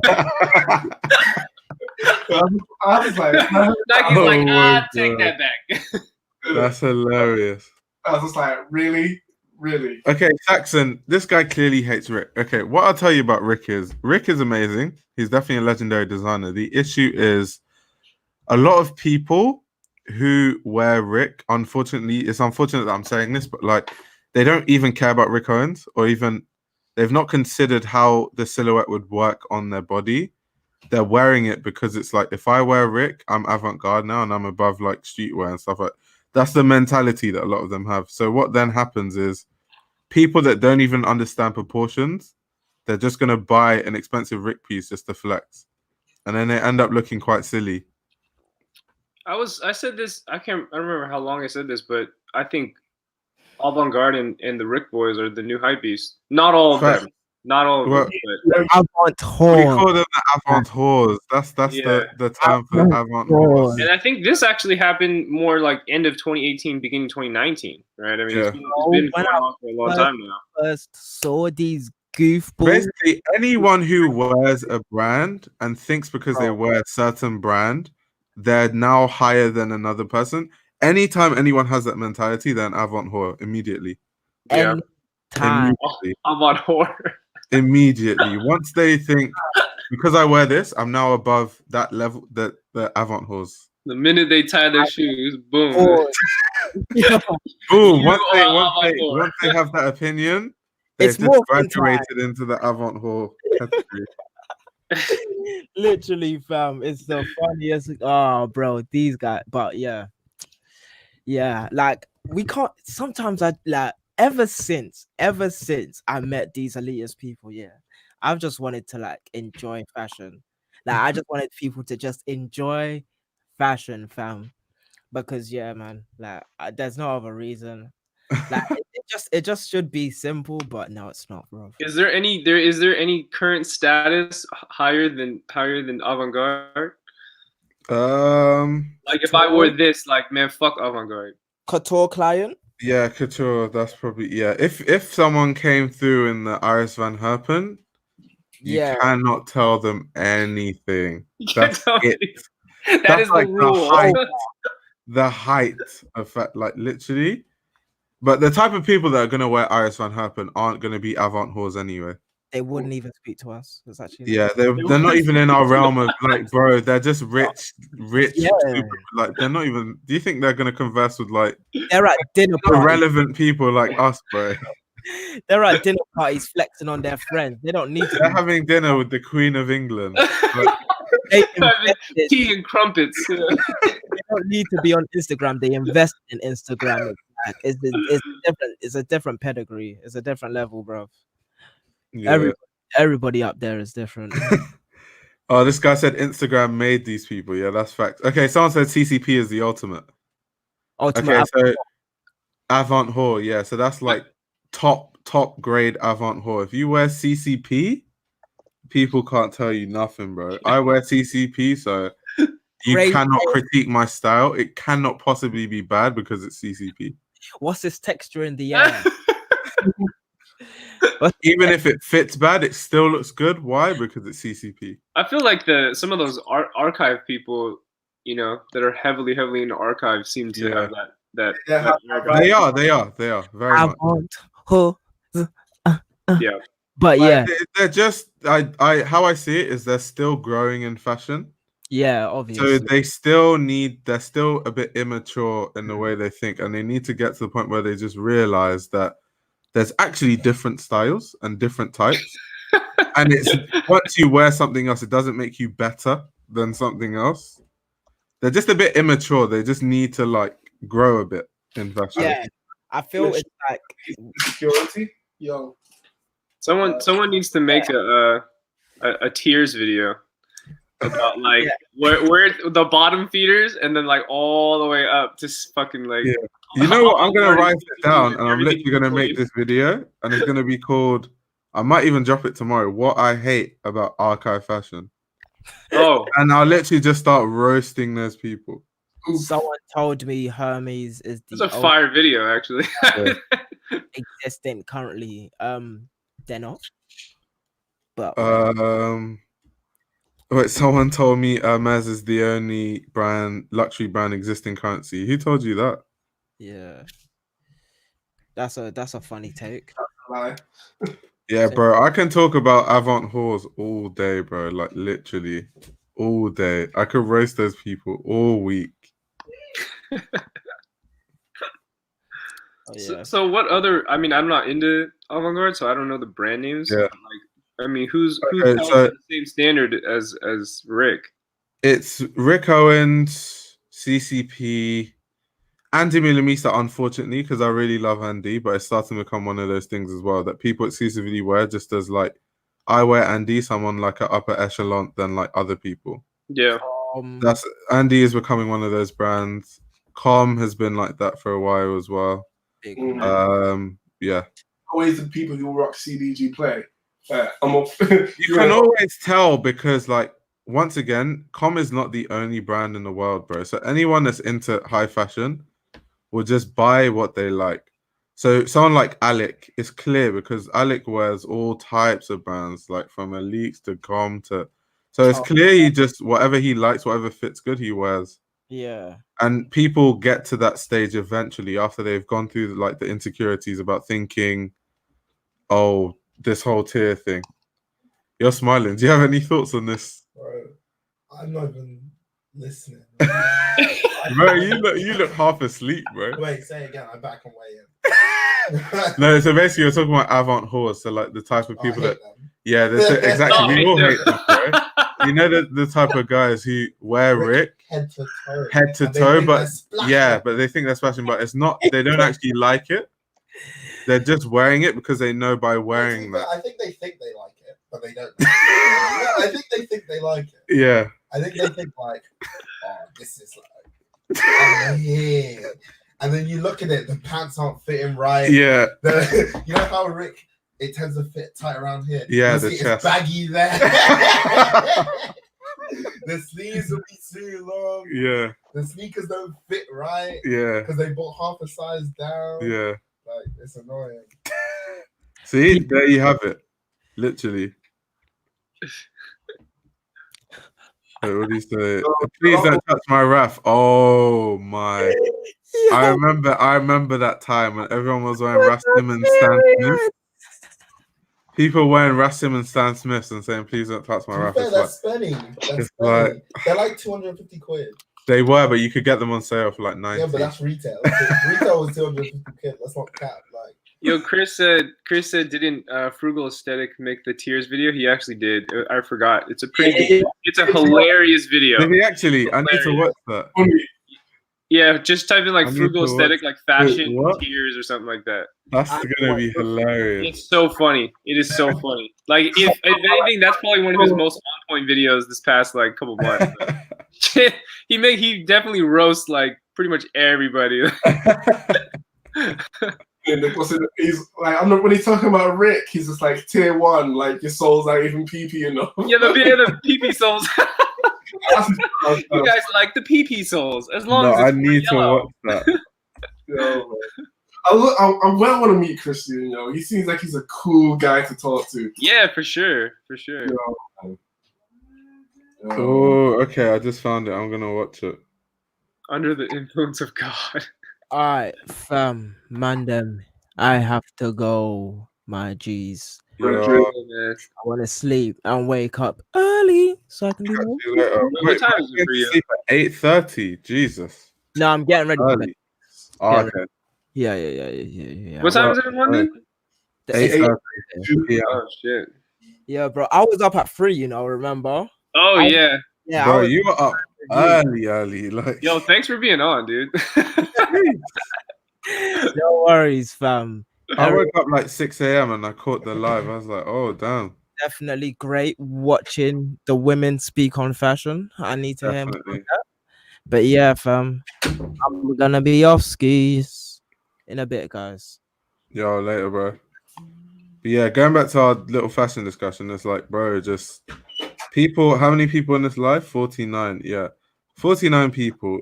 You just need to understand that in fashion, there's no such thing as like better just because of a brand name. Like, you're literally a hype beast if you do that. So if you just wear a brand and think just by the fact of you wearing a certain brand, it means you're stylish, then you have a long way to go. A long way to go. I think so you're not wearing really Com is not going to make you more stylish automatically, or wearing Rick Owens is not going to make you more stylish, unless you actually have knowledge on like what you're wearing and it actually fits. No, if you wear couture, by default you're more stylish. Is it? Because it's going to be a one piece. It's going to be like a dress. No, but couture is not. That's different because couture is made to fit your body specifically. Yeah, but even if you just that's a bit different than like high-end brands that make ready to wear. Yeah, okay. Yeah, couture. No, that's a different echelon of fashion, bro. Like, I don't know if it even is. It's like not. It's not like normal fashion though. bro, just it's like, not. It's for so like there's fashion millionaires. and then there's couture. Couture's for millionaires, what bro. percent of people in fashion do you think even have anything to do with couture? Like 1%. I don't even know. Yeah. I think sometimes the antics of being a hype beast, not necessarily calling yourself a hype beast, will actually create what you want to wear, though. Yeah. Like, I mean, as much as people are like, well, I'm not a hype beast. Well, then if you ask them, well, why do you wear this brand? It's because, well, everyone wears this brand, and I don't want to wear that. I want to wear this. Yeah. Right? That technically, yeah.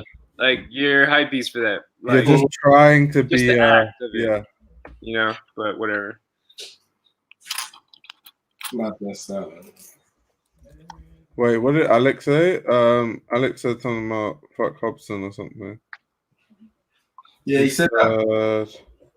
Who's this guy? Wait, let me find him. Yo, Alex, yo, man, you gotta jump on the live, man. Yeah, Alex is gonna. He always has funny takes on this stuff. Yo, I love this guy's videos. Wait, so he said what your style said. Okay, I need to watch all these videos. I know these are about to be hard. Oh, so his video is called the Instagram Hypebeast Accounts Conspiracy.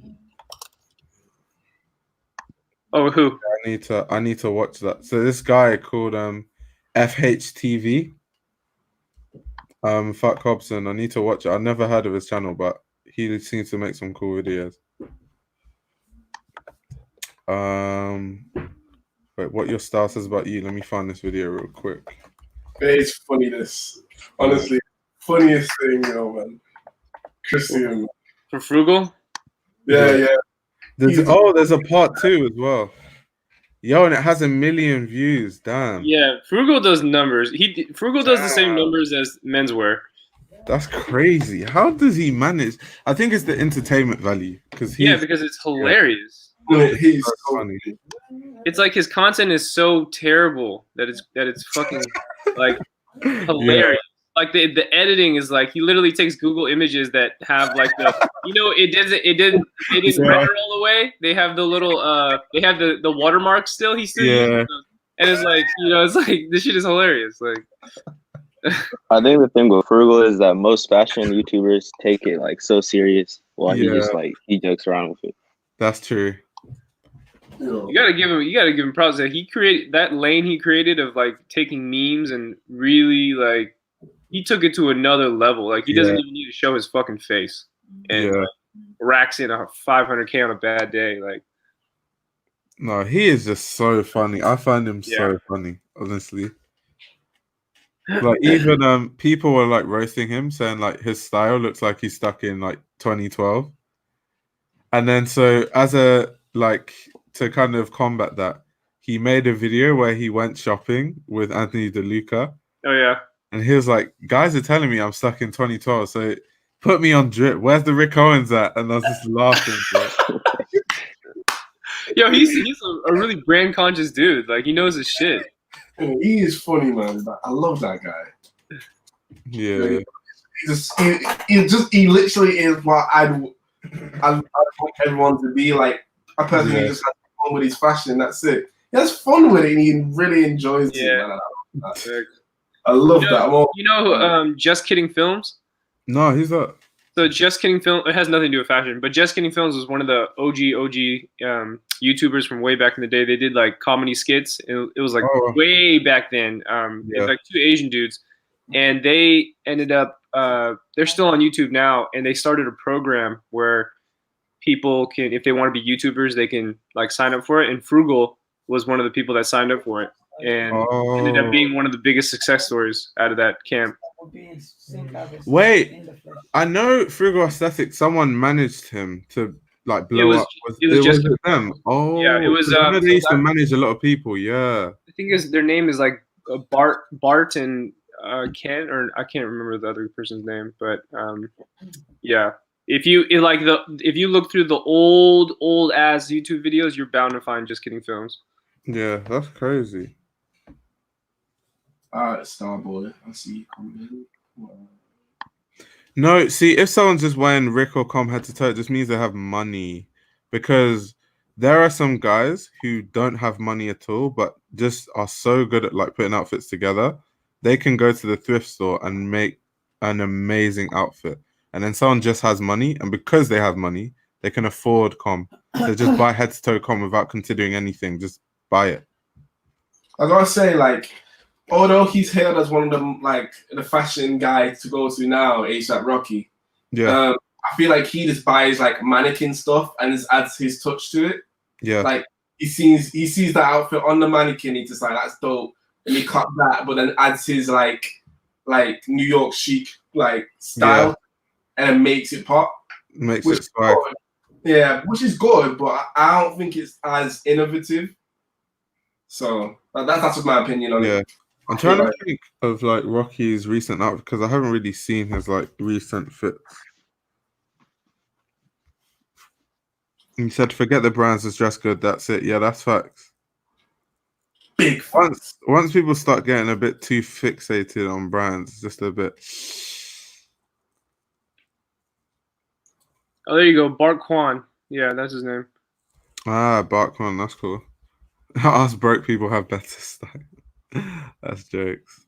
Semi-true though, because like when you're broke and you're trying to get some stuff, but you know you can't, you have to fake it or like.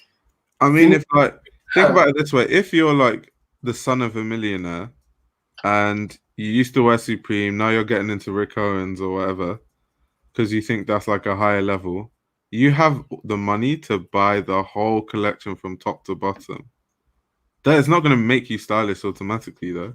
It just means you have money to buy it. That actually raises the standard for what you're wearing. Yeah. Right? If you have more money, people expect you to be like the top tier. But if you don't have enough money, then people only expect you to dress to the cap of how much you've got. Yeah. What do you say? I like Ian Connor. Yeah, I love Ian Connor's style. Ian Connor can definitely dress really well.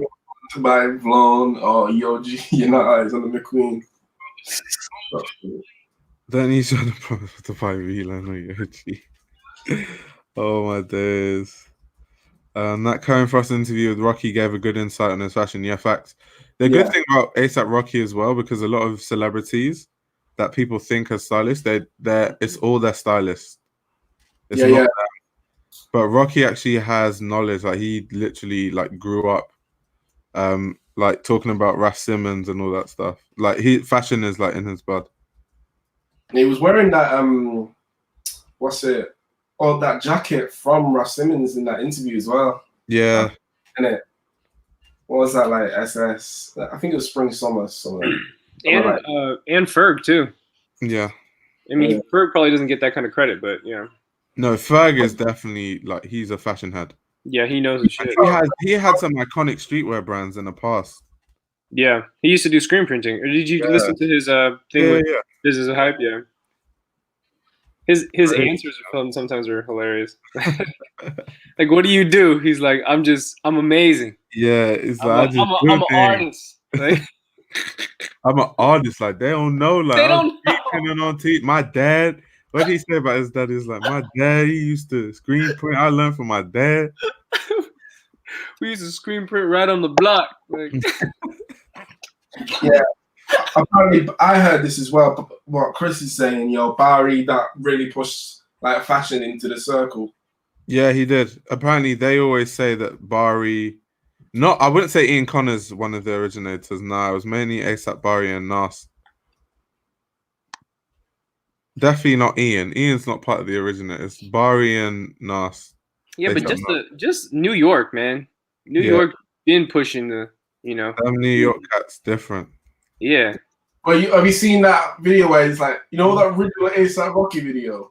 Yeah. Where him and when ASAP Ferg was just called the Ferg. Yeah, them outfits in there, man, they just dress like typical New Yorkers. Yo, all the ASAP mob, when they were popping like that, they're still kind of are, but like they helped they helped revive Air Force Ones. Yeah, because they were like, this shoot, we wanted to test our influence, and they ended up wearing it on stage, and everyone was like, oh shit, I guess Air Force Ones are bad. Yeah, these are fire. Yeah. And someone said, so the how much your outfit worth videos just proves that money can't buy style, basically. Because some of those outfits be 10K, 20K, 30K, 40K. Still looking. I'm not even gonna speak on that. The ones that crack me up though are the ones where it's like the outfit is like super cheap, like everything's hella cheap, and then they got this expensive ass watch, so then it boosts the price. And you'd be like at $75. Like, yeah, I got this Zara thing, this H&M, and then I got like a Cartier bracelet. This Rolex, it's like $30,000. And then that unknown vlogs clip I saw once where it's just like girls, she's just dressing like Adidas stuff. It's just like regular Adidas price, and next thing you know, she pulls out the Cartier earring. She's just like, whoa, like 3,000. I'm like, whoa, hold on, where did this come from? Yeah. But I think guys are saying Nas. Yeah, Nas has the best. Wait, Nas? Yeah, Nas is like the OG though. It was like Nas and Barry, not Ian Connor. That's fake news. Like Ian Connor, like you didn't know about Ian Connor until like 2016 or something. They built Ian Connor. Like Barry and Nas are the guys that built Ian Connor. I think like I gotta say though, I think Kai has a really nice style as well. What, Playboy Kai? Yeah. Some like here and there. Like I don't like everything he wears, but yeah, he definitely dresses decent. Way better than most rappers anyway. Like who are these guys? The drip too hard guy, no stylist guys. Who are these? Gunna, yeah. Gunna, Lil Baby. Yeah, Kodak. Oh, Lil Baby's get pretty bad. Oh man. Stylist. He literally goes in the Louis store and buys the mannequin, like. And it doesn't fit, bro. There's a picture we just it doesn't. Yeah. Wait, let me find that picture, bro. We always roast them on that. It's like, bro, you have all that money. Like, how is that even possible? Did you guys see that retweet about Travis? Huh?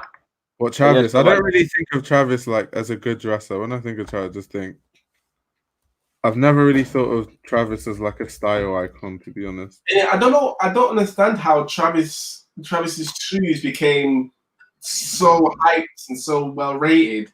Because for me, like Travis Scott is not even that much or something. He's all right.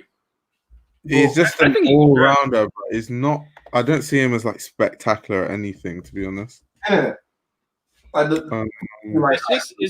It's just his fan base, you know. Like his fan base is intrinsically tied to hypebeast. Yeah, someone who's really well dressed, is Tyler the Creator. No one really talks about Tyler. Oh man, Tyler. He's really well dressed. He dresses really well. It's just like different because it's like indie kind of edgy style. You're literally like Tyler just reminds me of a skateboarder at the skate park that just chills there all day. Yeah. Oh, man. Okay, yeah, I'm on the Gunner's Insta, bro. I need to show you guys this picture. Like we roast him every time. Like we roast his style in general, but this picture in particular. He's a God-fearing man. Wait, hold on. Let me share the screen. He said Carti has model proportions. That is big facts. That is big facts. Yeah, he's mad tall. He's like 6'1". Bro, this fit. Why does the shirt not fit right? Like this. Look at the ripples on the shirt. You know when like your shirt's too tight. Hold on. So it starts to have those ripples and the buttons are about to pop. That's literally this shirt. Imagine buying an expensive LV shirt to fit like that. That's what I understand about stylists, because you have like people that style like ASAP, and then you have people that style like Gunna and stuff like that. Like, or like, why is there such a huge difference? Stylist is you don't have to be good to be a stylist. You just need to have connections. So anyone can be like, "Oh, I'm a stylist." You could be friends with Gunna, style him once, and then you're technically a stylist. Doesn't mean you're a good one though. The good ones are the people that style like ASAP, like Matthew Hansen. Like those are really good stylists. Like people like Melanie Sanchez, and you've got like people that style Gunna, who just know him from wherever and think they're amazing stylists. Yeah, man. That's because it's like, yeah, realistically, he does have stylists. So a stylist put him in the shirt that doesn't fit right. I feel bad for stylists sometimes because I'm sure they probably push a whole bunch of shit that I know, but the rappers person is just don't want to wear nah, it. I ain't wearing that shit. Like, you feel me? They probably jump through hoops just to get it for him, and then they finally get it. Like, nah, this shit don't work. Yeah. And then I feel like there's probably stylists that do tell their clients to wear like Visibum and Capital, but they're like, nah, like I'd rather wear like the Mastermind? Louis Vuitton logo. Yeah, just fully wear Mastermind, bro. How dare someone wear Mastermind in Japan? I mean, he'd be able to afford it. Yeah. Mastermind is so expensive. Oh Yo, my god. is Black Magic in here right now? Yesterday. I remember Yeah. he's like, it's like $1 billion. Yeah. Oh, yeah, I love his sleep accent last as night, well. so I tried to find it last night on the live. That shit was so fucking funny. He makes it so funny because his accent is so, it's like, Yeah. Mastermind, that's like $1 billion, bro. That's hilarious. Like, see what I mean? Like, belts like that are just so tacky. Like, on a different level of tacky. Like, what? I just love that, like, he prides himself with his style. That makes it even more fascinating. What do you even call that style? I don't even know. Just... Bro, it's flex, bro. Yeah, just the It's flex the side. drip. I just got money. I'm just dripping. I'm just flexing. I got money. I got the Pradas on.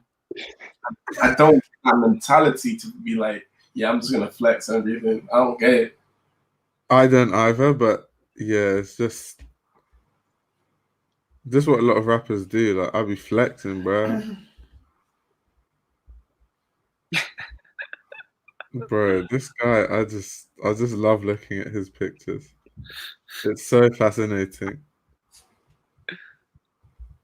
Hey, there was a meme of Gunna, and someone said that he looked like the dude from what's that cartoon on Cartoon Network? SpongeBob. What? Was it SpongeBob? Someone said he looks like SpongeBob. No, not SpongeBob. Fuck, what is that? That's a bit too far. Hold on, let me find it. Let me see if I can find the meme. It's real not quick. that bad. Jeez. Hold on. See what I mean? Like, look at the background here. Someone's wearing a hoodie that says drip season. Oh man. Like, bro. No, but like I'm from Alabama, and I'm like they're from Atlanta. It's like 2 hours where I'm from. That's just like the lingo over there, like slime and drip.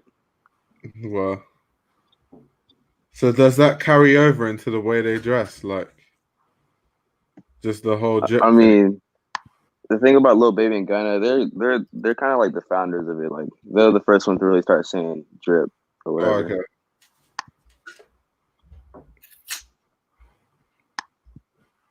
I thought the slime thing, the meaning behind slime, wasn't that some kind of like gang related thing or something like that? Is it? I thought it was. I mean, kind of came out of nowhere. It's like, bro, like, okay, this type of I'm just like trying to understand it. I get it, like you're wearing expensive stuff, but it's like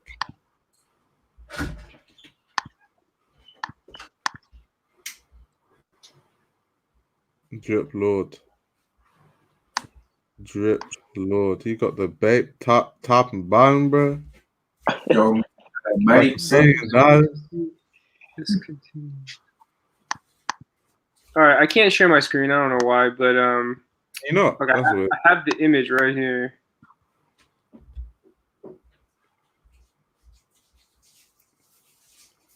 Wait, what do you say? We call that being hood fresh. It's not about the fashion. Okay, so what is it about? Just like the price tag. That's facts. Hood fresh. That's the perfect term to call it. Hood fresh. So it's what? It's just about like the price tag and just the drip of the cost, what it costs. Like, yeah, I'm flexing. Is that basically what it is? It's just wearing something that's recognizable. Okay, I feel that. Like the Gucci prints and stuff. Yeah.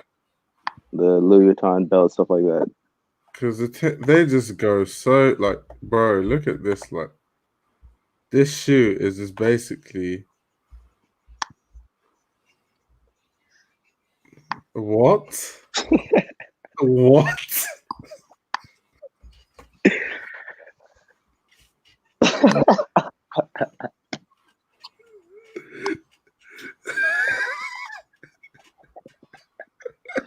These guys kill me. I swear. I swear. I try to keep a straight face, but I just can't do it. What? Wait, what was going on there? Ayo, check the group chat on Instagram. He just had LV prints and patches all over, bro. It's like, what is going on? Oh my. Wait, let me check the group chat real quick. On Instagram. Yeah.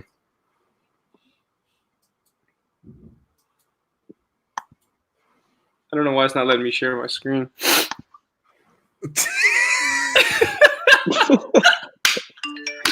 Oh my god. That shit hit different, right? Oh my.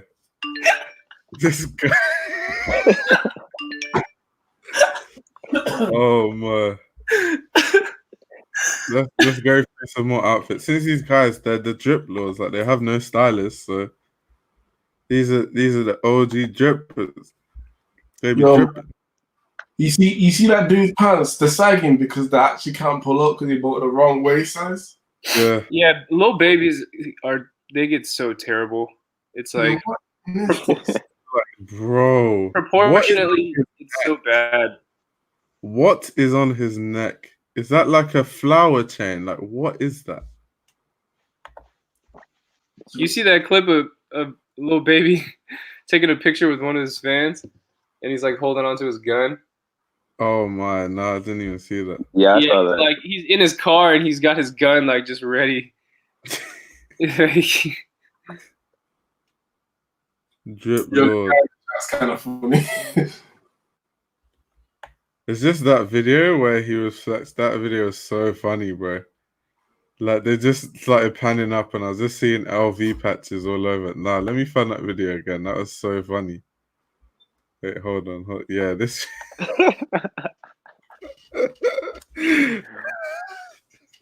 Yo, this guy, in the chat, they're talking about Billie Eilish, and one of them said that Billie Eilish dresses like an Ed and Eddie character. That is facts. That is facts.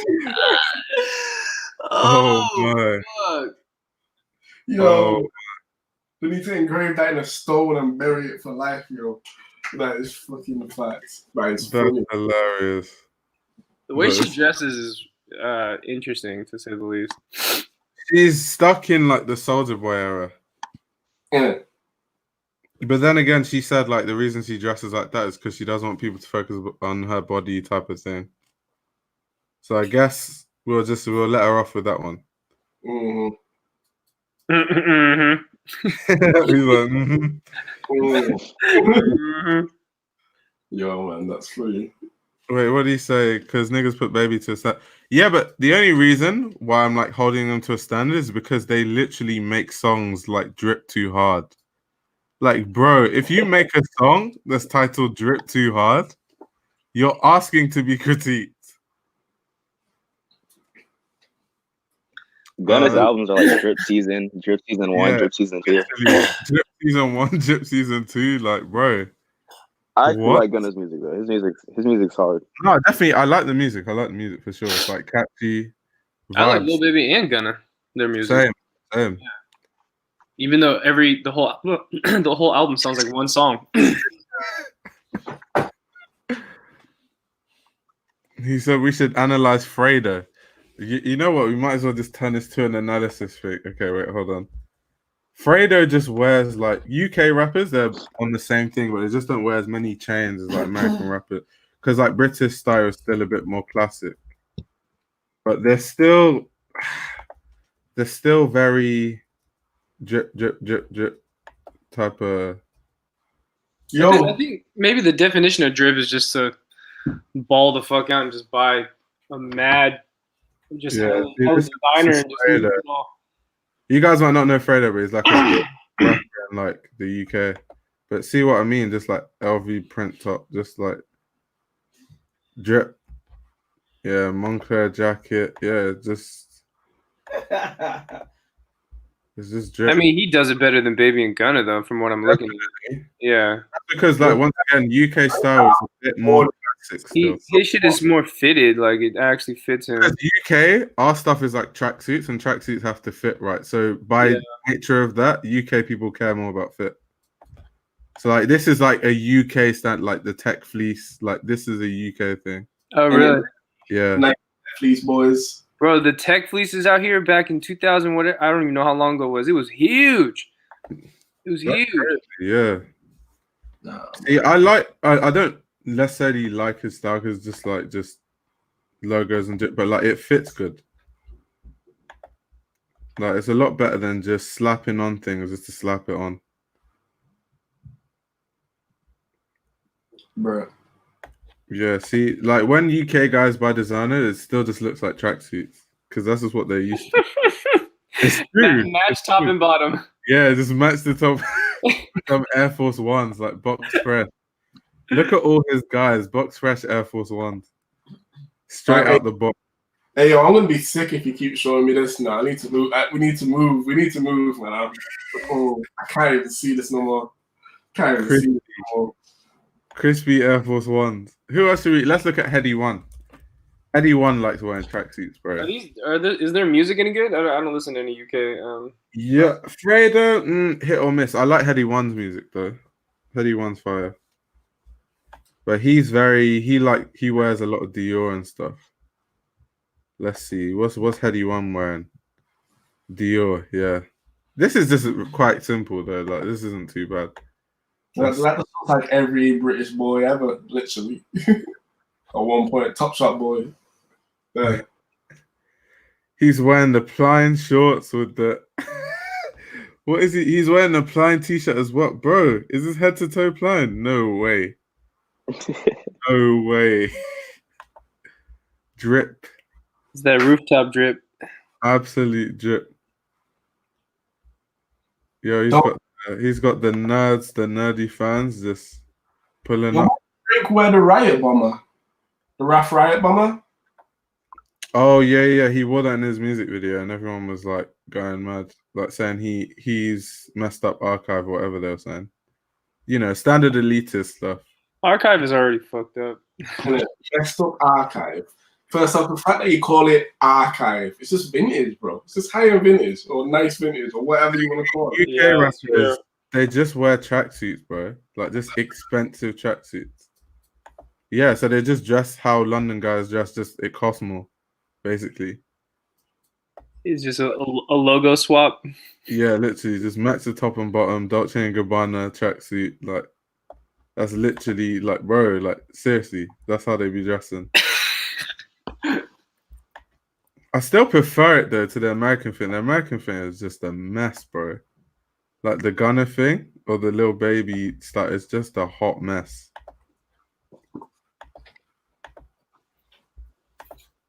Let's see. Who else? What other comment down below who you want us? Okay, let's look at Skepta. Skepta can actually dress though. Skepta's actually a good dresser. You guys think Drake can dress? No. Yeah, Drake can dress. Drake couldn't really. I don't think he can. I think not like bad, his, but his body type is kind of strange sometimes with some of the stuff he chooses. I think he's got that long torso. Skepta doesn't even have many pictures on Instagram like that, but he be dressing for real. Like he's like a style icon. Who else is a London? Lancey Foe, yeah, Lancey Foe wears Jean Paul Gaultier all the time. He has like a model body though, so it doesn't count. A guy be looking like a model and everything he wears.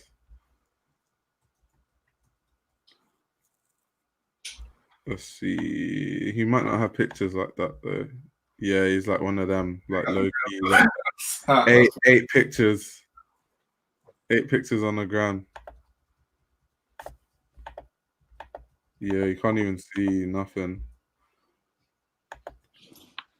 Yeah. Barely got any. You have to watch like a music video or something of him. Wait, let me go back to the chat, see what guys are saying. Drake riot bomber. That's what they're saying, man. Riot bomber. Yo, here's a hot take. I don't even like the Riot Bomber. I don't think it's that nice. It's just hype at this point. Wait, what's Cameron Smith then? Oh, she's talking about the original top. I heard of it until you and Bliss Foster. It's a little ostracizing for me. Also, there was like a group you recommended for high fashion on Facebook. I found that was really focused on men's fashion. Okay. Analytical YouTube feels like a woman would have to come in and change things, but she'll be dealing with a bit of a boys' club. There are tons of women, but people at the top are often men. What? What? This is getting way too political, social economics, and all of that. People at the top of fashion are women. Every creative director of every major brand is a woman, bar a few. Like LV with Virgil Abloh, Adi Slimane at Celine, Demna at Balenciaga, and like a couple more, and the rest are women. What'd she say? It's your point of view. I'm guessing you're a dude. Maybe you could listen to my perspective without dismissing.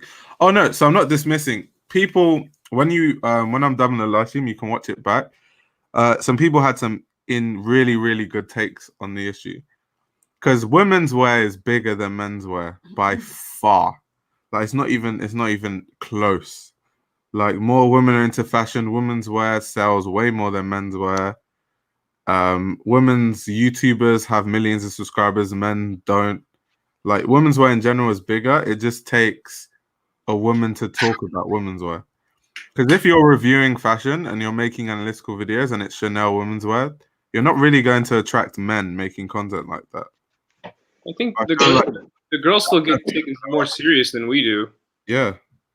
Still, yeah. But I'm trying to remember because the guys who came on had some really good takes. I'm trying to remember what they said. I can't remember, but anyway, you can watch it back. How long you been on now? Oh, 4 hours. Yeah, 4 hours. 4 hours. Wow. I'll probably stop at 4.5, bro, before it gets too long. Before you will get to like Alec with them 10-hour streams. No way. Is that the longest one so far? Yeah. What do you say? Because Drake is the biggest culture vulture, he does it with everything. It doesn't make sense. Him owning the bomber. Just corny because he only wore it because it's expensive. The thing is, I really feel like Drake did not even know that bomber existed. It was his stylist that was like, yo, just quickly wear this for the video. I feel like anything he puts on, people will say that though. I mean, if you being that big of an artist, you're gonna have people. You have everybody pitting you up in a corner. Yeah. Like, no matter what you put on. I mean, he could have put on a trash outfit, and then the comment would have been that's a trash outfit, right? So it's like, yeah. I wonder what it feels like to be in that position. Like, you have to be so conscious of what you wear, kind of. Archive fashion is a bit weird. Like, I respect Ras Simmons as a designer, but it's like the only reason why the camo bomber goes for so much money is because of a lot of artificial built hype on the piece. Like, no piece is worth. So you mean to tell me that the Ras Simmons Riot bomber is better than a Yoji mainline collection? Not really. They're both just exceptionally good, but one just has hype, and then it becomes $40,000, and then people just. What is the hype behind it? Is it because some part of the jacket was like revolutionary or something like that, or no? It's where the references come from. I could get into it deeply, but obviously I'm making a video on Ras Simmons, so. Oh, okay. Like, a lot of earlier Ras collections have like obscure like neat references from like rock music and the rock culture, and there was even in a newspaper. So what Ras Simmons does, how he like blew up was I can't remember the band, but like I'm literally like studying. Basically, I think it was Joy Division, but there was a band where one of their members was missing. So what Ras Simmons did, he made like a T-shirt that had the name of the missing member, and then it hit all the news stations because they were like, does Ras Simmons know where this guy is? Like, why is he making collections that have his name on it? Like, so just at the time it was so revolutionary, and it like the nostalgia of it was crazy. So people just like hype that part of it, and then it just becomes expensive. But when you look at it for face value, it really is just a T-shirt with a band member who was just missing. It kind of sounds like a clout move or a meme. Yeah, move. It was a meme move. It was like a memey, intelligent meme. Yeah, that literally is what it was. Wow. A lot for me as well, being from Manchester, and a lot of the bands that are like New Order and Joy Division, they're from Manchester as well, and that's why he references a lot. And like me seeing that, I find it kind of like cliche and corny, because if I go to the Northern Quarter, which is kind of like the Soho of New York, or the hipster area or whatever, I'll see that like 20,000 times easy. You know what I mean? So it's nothing new for me. Wait, because I have all the notes here. Let me bring it up just for the chat. Wait, hold on. Oh, my books are falling. Wait, hold on. Where is it? You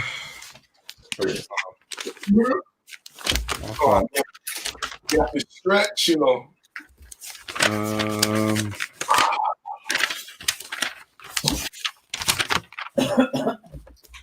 Hold on.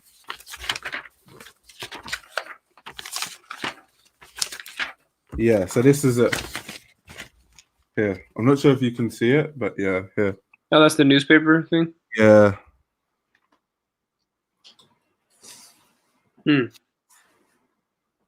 So yeah, that's literally where it's from.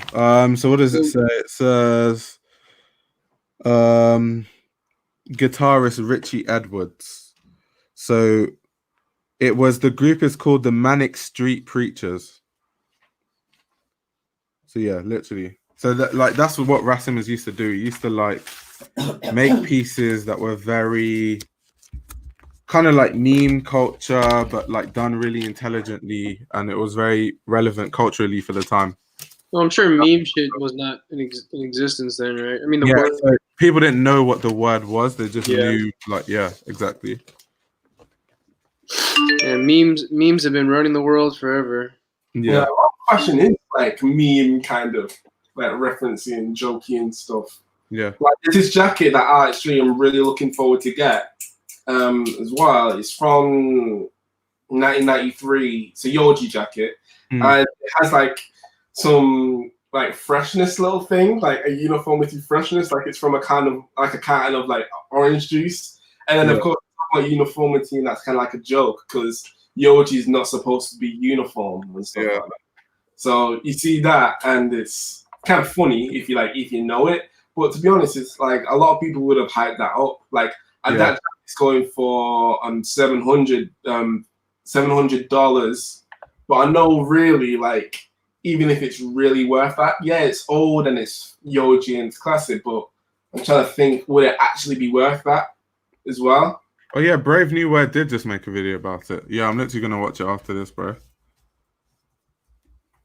He said, I think it's dumb to blame white boys for site dominance when they are the majority using it, unlike Twitter where more ethnic groups used it in a way. Found it as, wait, what's that a reply to? What are you talking about here? Whoa. Reddit is white because white boys found it. I'm not talking, wait, what? What are we talking about?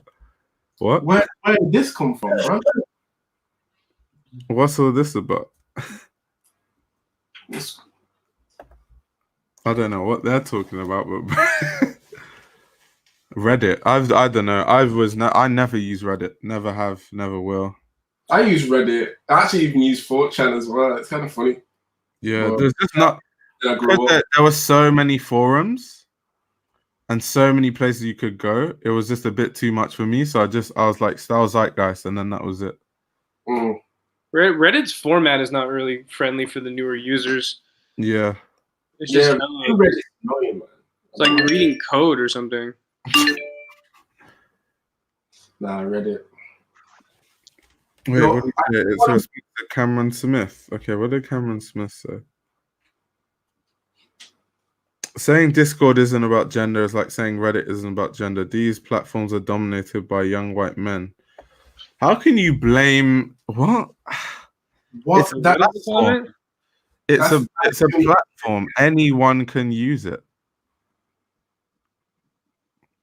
I don't know. That's just a bit weird. Saying Discord isn't about gender is saying Reddit isn't about gender. These platforms are dominated by young women. Gender and Reddit have literally nothing to do with gender. I can understand it's an app. It's an app. It's an app.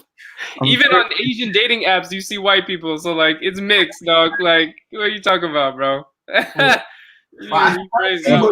The people come specifically for the Asians. Yeah, you see like Mexicans on there. You see black, like, you know what I'm saying? Like, you're like, wait a minute, it's an Asian dating app. They're just like trying to get some Asian girl. Like, oof. Yeah, you feel me? Anybody gonna get in there? You just need an email.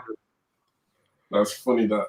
But yeah, I understand Discord because like it's gaming, so it's designed for gaming and it was promoted that way. So yeah, I guess it'd have a tendency to be a bit more men, but Reddit does. Yeah, that's still a tendency because no one said gaming is just for men. Yeah, there's actually a lot of girls that game. Even Reddit is a totally different thing. Yeah. Reddit is completely different. Reddit is just an every man for himself, like crazy stuff. The Warzone, comment Warzone.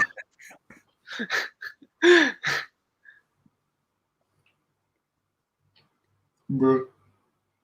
I do like Discord though, the way you can navigate through Discord. I like it. It's not bad. Even like the little search feed. The search feed is fire. I wish that search feed was on other sites. The only thing about Discord I don't like is when someone joins the server and it stays all up there, and then you have a server that just pops up. I'm just like, leave me alone. I'm gonna go through something here. No, I turn notifications off, bro, because like that thing was so overwhelming. Like too many notifications. What, for Discord? Yeah, people just be talking. You actually need to jump on that. Yeah, you should. It'll be in the link in my description. I remember you said it on you one of your videos, and I'm just like, no, yeah, the Discord. I need to do that. Yeah, it's cool. Like, there's some cool people in there for sure. Reddit is cool to read stupid questions and answers. That's jokes. Reddit's funny for like if you're into like soft memes and stuff like YouTube comment section on acid. It depends though, because like my comment sections aren't too bad, luckily.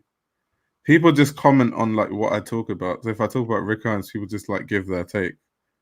Luckily. Like people don't just come and just like say some out of pocket stuff. He said I deadass deleted Discord because of you. Some of those guys in there just like to meme. Like I understand like memes and stuff, but like I don't know, maybe it's because of my age. I just don't really get memes like that.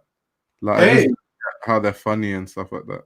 Hey yo, someone's just uploaded a link to 1991 6.1 The Men collection on YouTube.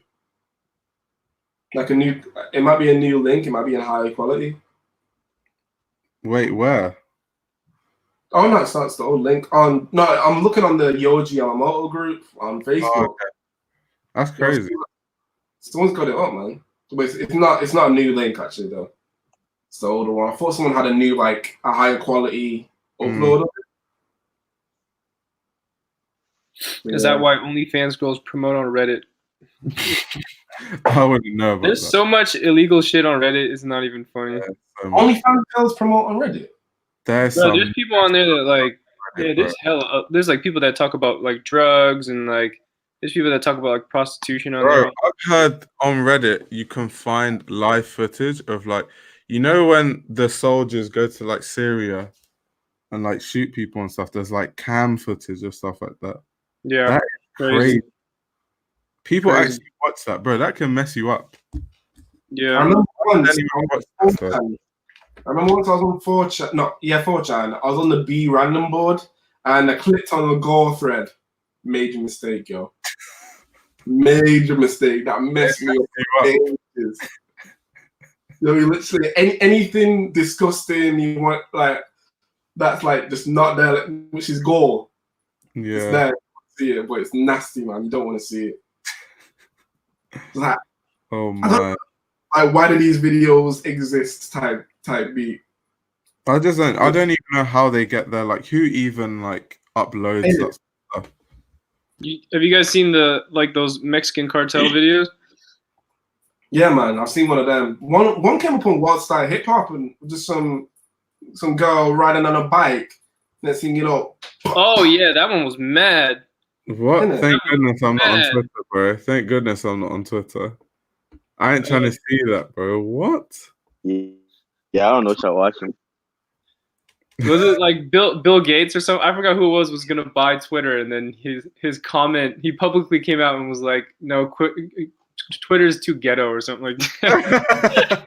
we don't want Twitter. And then everybody on Twitter was like, "Yo, we are for the streets. Like nobody wants us." Oh my god. Twitter does get hella. If you turn off that little sensory thing, man, holy shit, boy! You pop that shit up, it's straight porn. You be in a restaurant, you know what I'm saying? People behind you, it's like, oh shit, people fucking on my phone right now. Yo, man. Damn. Wait, the support OnlyFans girls get on Twitter is mad. That's crazy. Yeah, that's wild. I'm just not on Twitter. All this stuff is like new to me, bro. I'm gonna make a Twitter today because everyone just keeps talking about Twitter, so I'm literally gonna make one today. Yeah, you'll like it. You'll like it. I mean, besides all the fuck shit, but sounds like the Wild West. Yeah, it is. Yeah. Don't go on any of the trending like stuff because then you'll get sucked in. But yeah, Twitter's like really not like toxic. It's kind of like I tweeted about it once. The top like a lot of the people from like the younger generation, so like Gen Z and like younger millennials and stuff. It's those people who are quick to accept something without really thinking about it and the effects of what happened, and then they tweet about it, and then it's all popping off, and then that's what happens on Twitter sometimes. Like someone just posts a headline, and then people just jump on it and jump to conclusions without even thinking for like 1 second. Yeah. Or someone will do, or something new will happen. Like even with OnlyFans, what your opinion on OnlyFans is, like they were so quick to run with it. But I'm just like, yo, there's some serious questions to ask with this. That's what I like to talk about because, like, people use Instagram to flex, Facebook for a political war zone, and Twitter for just fucking just to talk shit. Basically, I don't know how to explain that. And what do you say? I think I'll be able to avoid it as a journalist. What, were you talking about Twitter? I don't think, as a journalist, why would I need Twitter? It's useful. It's useful. Twitter's trying to be a news app. That's what they moved to from a social media platform to try and Yeah, they have a lot of it. It'll keep you up to date with a lot of shit that is pretty relevant. Like that's dope. It's because I always thought like because Instagram, I like follow all these like pages like Hype Beast and W Magazine. So any news, like I always get it like mad quick on Instagram.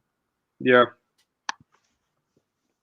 Also, I mean, depending on what type of tweets you make, people pop off on Twitter with like literally a retweet sometimes. I mean, not everybody, but I mean, it really depends on what you say and how you word it, because that's all what it's all about. But if you word it right, that motherfucker hit. Careful though, because like literally, you know the whole, Christian, frugal aesthetics. He made a joke about it, like the whole frugal aesthetics is over party. That does actually happen. Like I'm not even playing. There's a Kanye West is over one. Taylor Swift, like she was. Oh, you mean cancel culture? Is that what you mean? Yeah. Bro, I saw something recently where like apparently they cancelled what is it, Johnny Depp, because his girl was like saying basically he was like abusing her in the house and stuff, and then like footage came out and actually it was the other way around, and like everyone's quiet about it now. I just find that quite funny. Yeah. That's always they cancelled him, bro. They were saying like sending him death threats, and like his girl who lied about him came out like doing women's marches and all that stuff. I don't know what her name is, but she was doing like women's marches and all that stuff. And then they found like audio came out of them talking in a dispute, and she was basically saying that when I hit you, you're not supposed to walk away. She literally said that in the call. Jesus. I was like, damn, and no one's gonna talk about that? Yeah, Twitter be the type of person to say she's still right in the right as well sometimes. Wait, what? After the facts have come out, they'll still be like, nah, she's still in the right. Yeah, Alex has a name. Amber Heard. Yeah, that's her name. Amber Heard. Yeah, Amber Heard. She lied under oath. Yeah, that's some mad stuff. Oh man.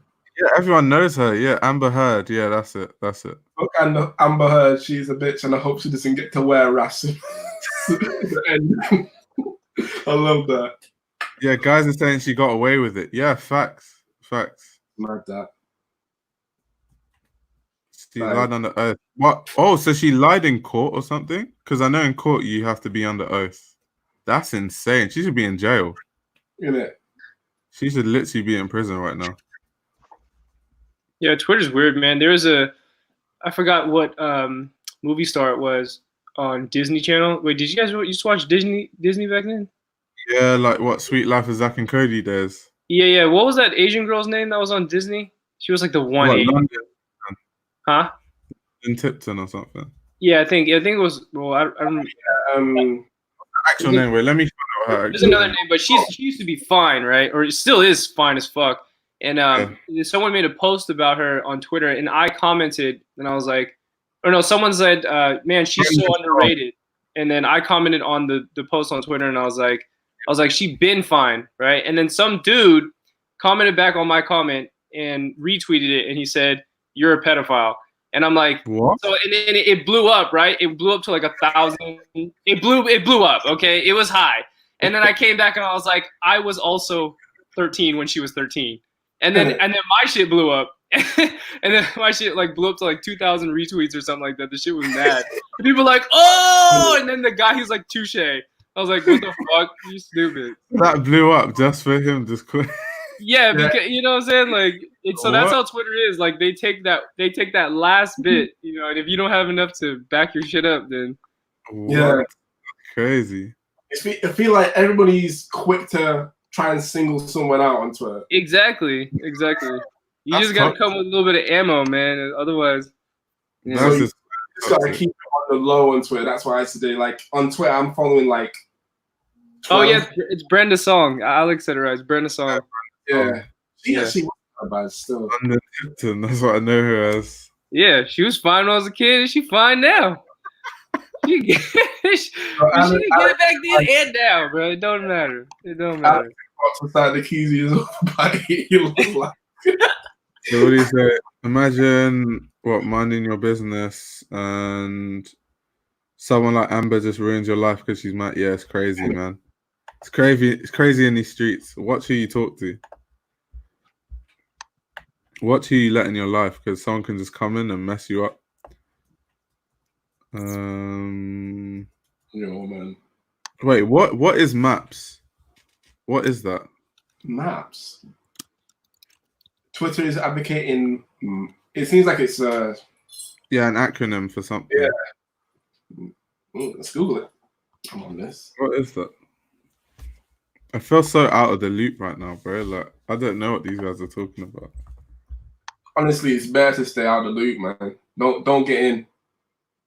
Once you get in, you can't come out. You can't come out. Wait, so on the Urban Dictionary, apparently, hold on. A minor attracted person. Minor attracted person. Apparently, they're pedophiles. Oh, so they're attracted to minors. Real man, don't. Oh, that's messed up. So it's a someone who identifies as someone that's attracted to minors. A dysfunctional sexual shit. That is disgusting. That's nasty. So it's just a pedo, basically. Yeah, pedophile, basically. That's terrible. That's nasty. Nah, that's weird. I don't even know there's like a term for people like that. Deplorable, disgusting, just wrong. I don't belongs in prison.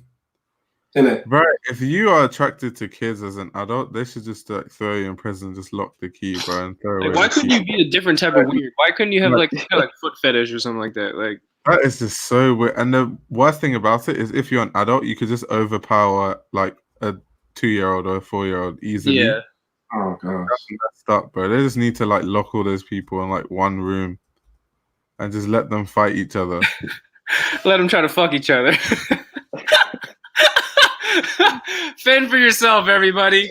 This is real life Twitter. Because, bro, there's like addictions that aren't like, they don't affect other people like that. And then there's just like stuff like being attracted to kids. Like, what? The non-stop comments. The long story short, they're trying to become a part of the LGBT, and LGBT said, nah. They're trying to be part of the LGBT. What?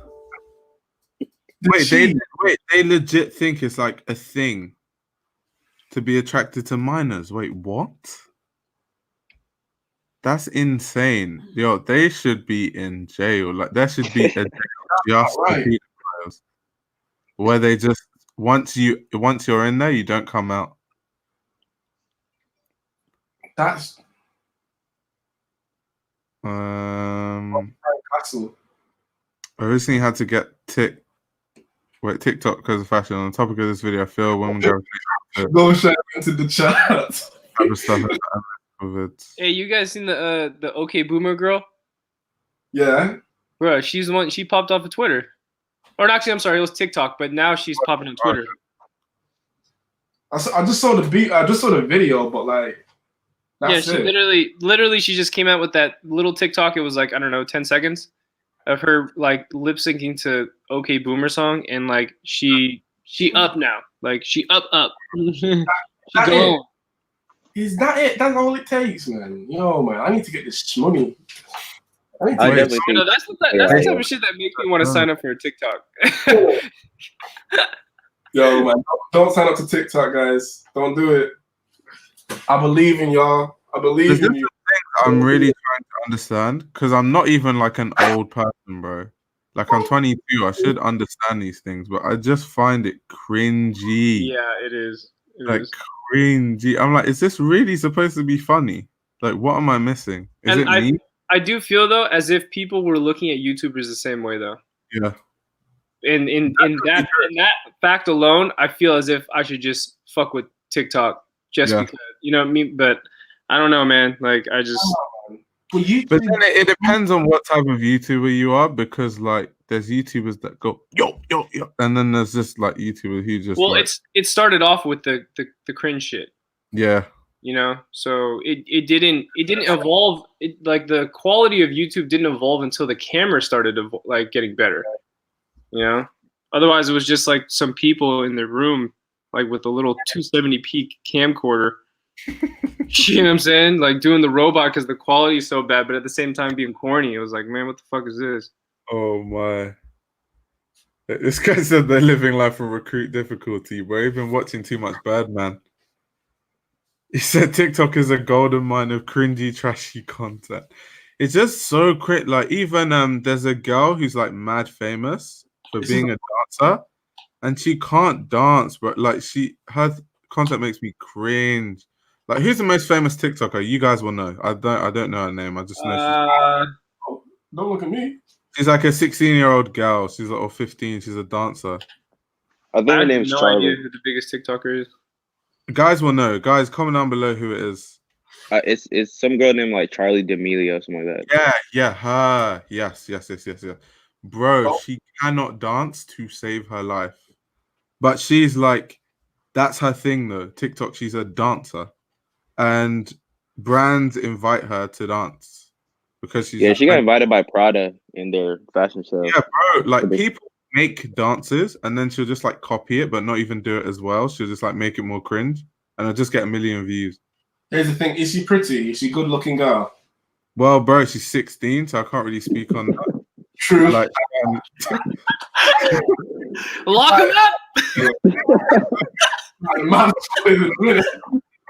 Throw him away. Throw the key away. That came out wrong, but you know what I mean. Like, it's a good-looking girl, like, always playing to fact.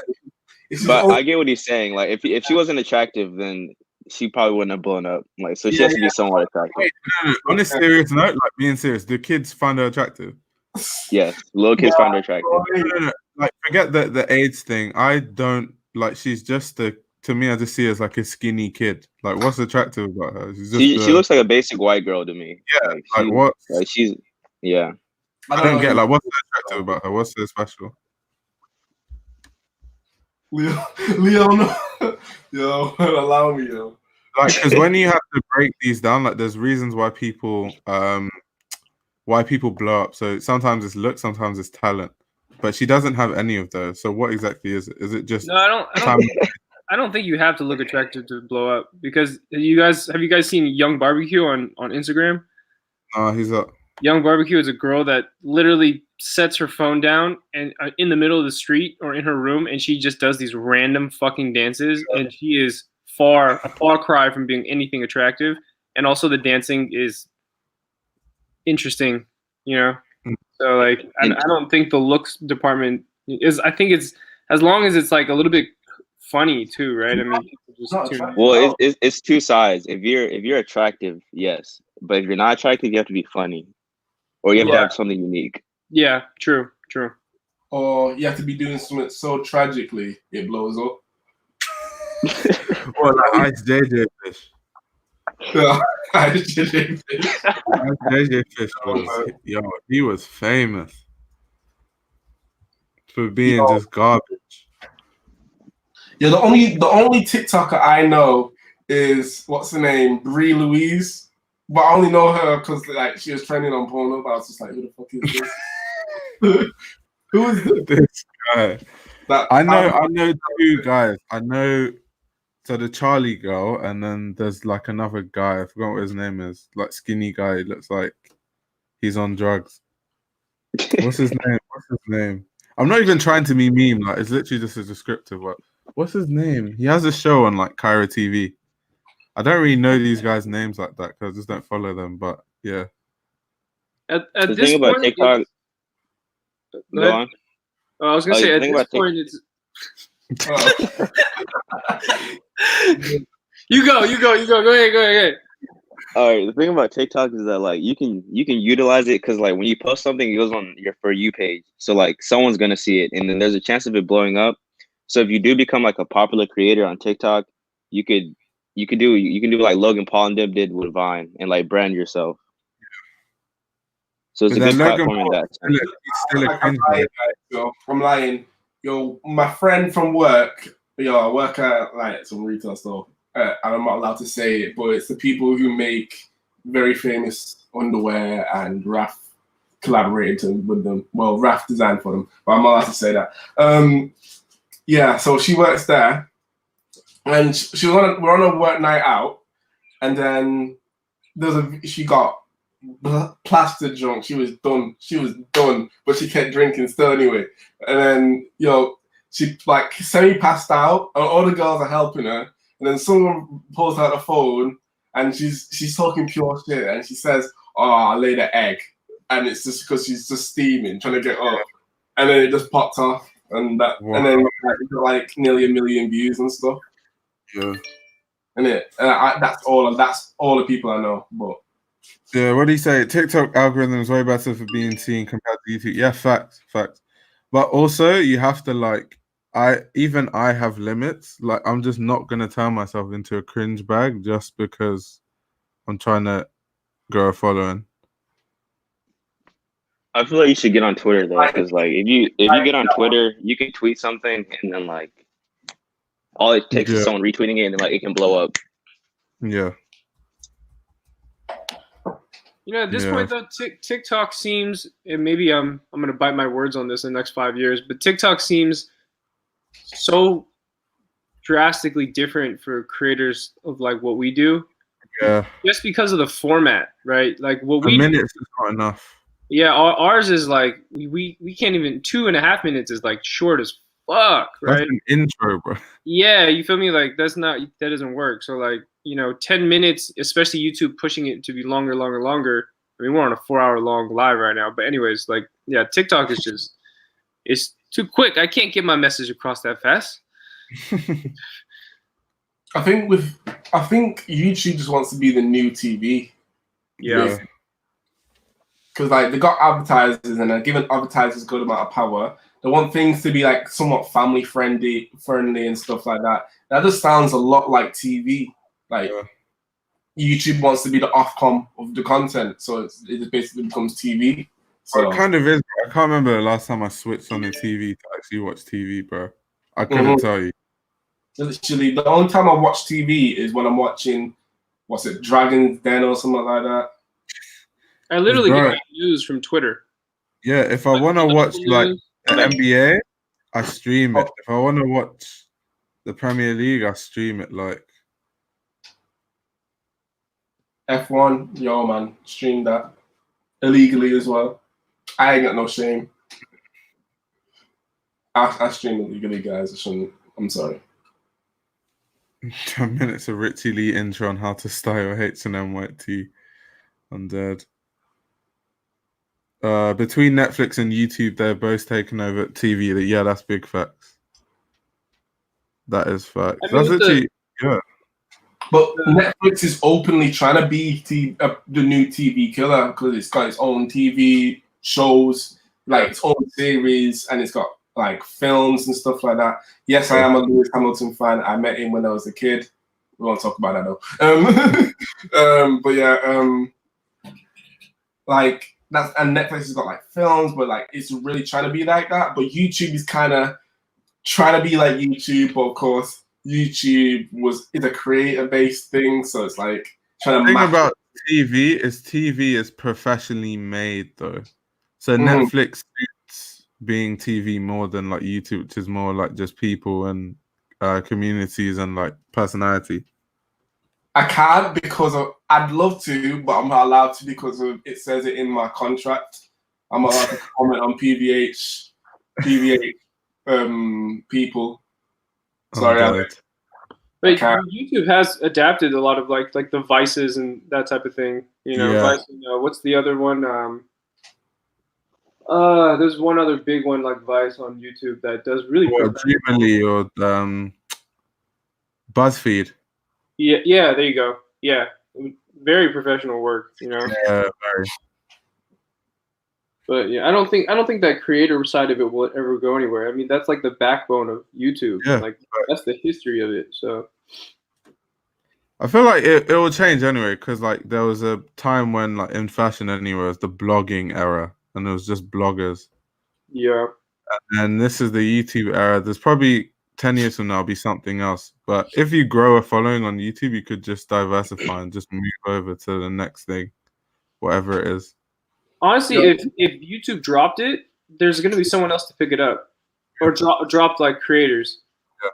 You know what I mean? Like we're all gonna move to Vimeo or some shit. Like someone's gonna get the check. Like Vimeo is gonna blow up overnight. Vimeo always had better quality than YouTube. Vimeo got that secret money, you know. I'll tell you what, Vimeo. The only time I use Vimeo is if I want to watch like Boondocks clips, like watch the Boondocks, because they're always there. That's it, though. Bro, I go on Vimeo when I want to find like old YouTube runway shows. Yeah, there's people that have random stuff on there. They're always on Vimeo for some weird reason. Like even brands, when they upload videos, they upload it on Vimeo, not YouTube. So like, if you go on any brand's website, when you click on the video section, it's always Vimeo stuff that pops up. I think it's because it's less licensing for the music too. Yeah. So like that's kind of like my backup. If some of my videos, if I worked really hard on it, like that little mini documentary I made, if they take all the music down, I'm putting that shit on Vimeo and putting the link in the comments. Like, Vimeo still has all of the internet historians' videos, like before they got taken down. So I'm going there. You mean like History Channel shit? No, internet historians kind of like memes and shit, but it's really funny, honestly. Yo, if you were big into the internet games and stuff like that back in the day, like 2006 and stuff, and you remember like Habbo and stuff, go on his channel because it is too funny. It is funny, man. And he speaks like he makes all the videos kind of like like a documentary, like he's David Attenborough or something.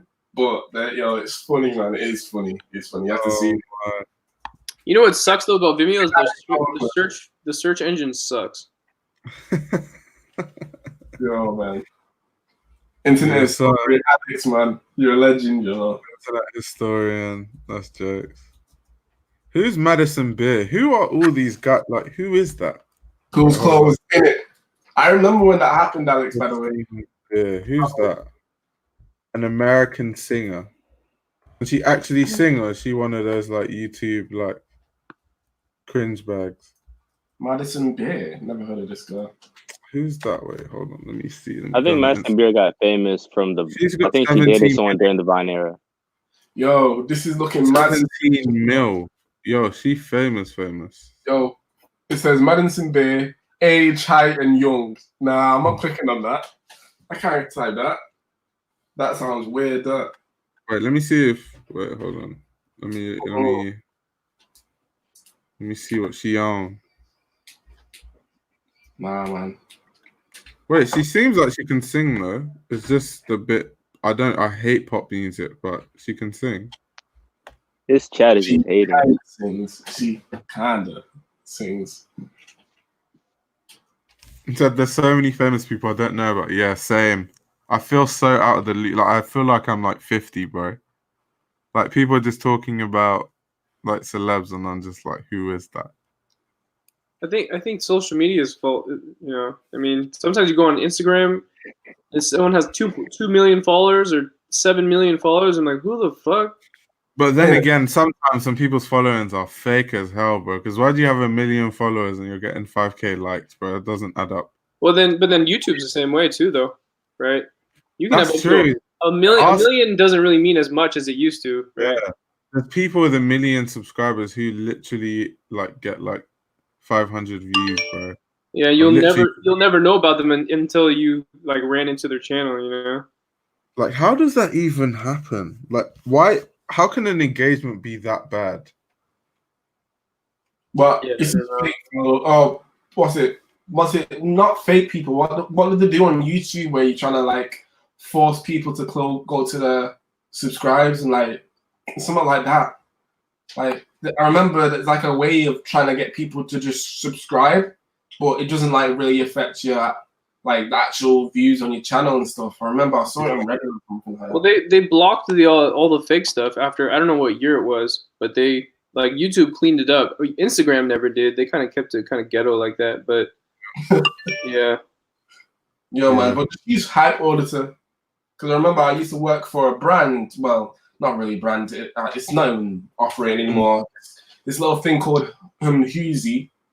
Right, these two guys like from kind of local, from like Wilmslow, wanted to set up a brand and stuff, but they were asking me because I had not clout, but I knew how to make an Instagram look good, basically. And then they asked me about this and like, oh, well, who should I get? Who should we try and reach out? Because I had the money to try and get people to wear it, but get influencers to wear it.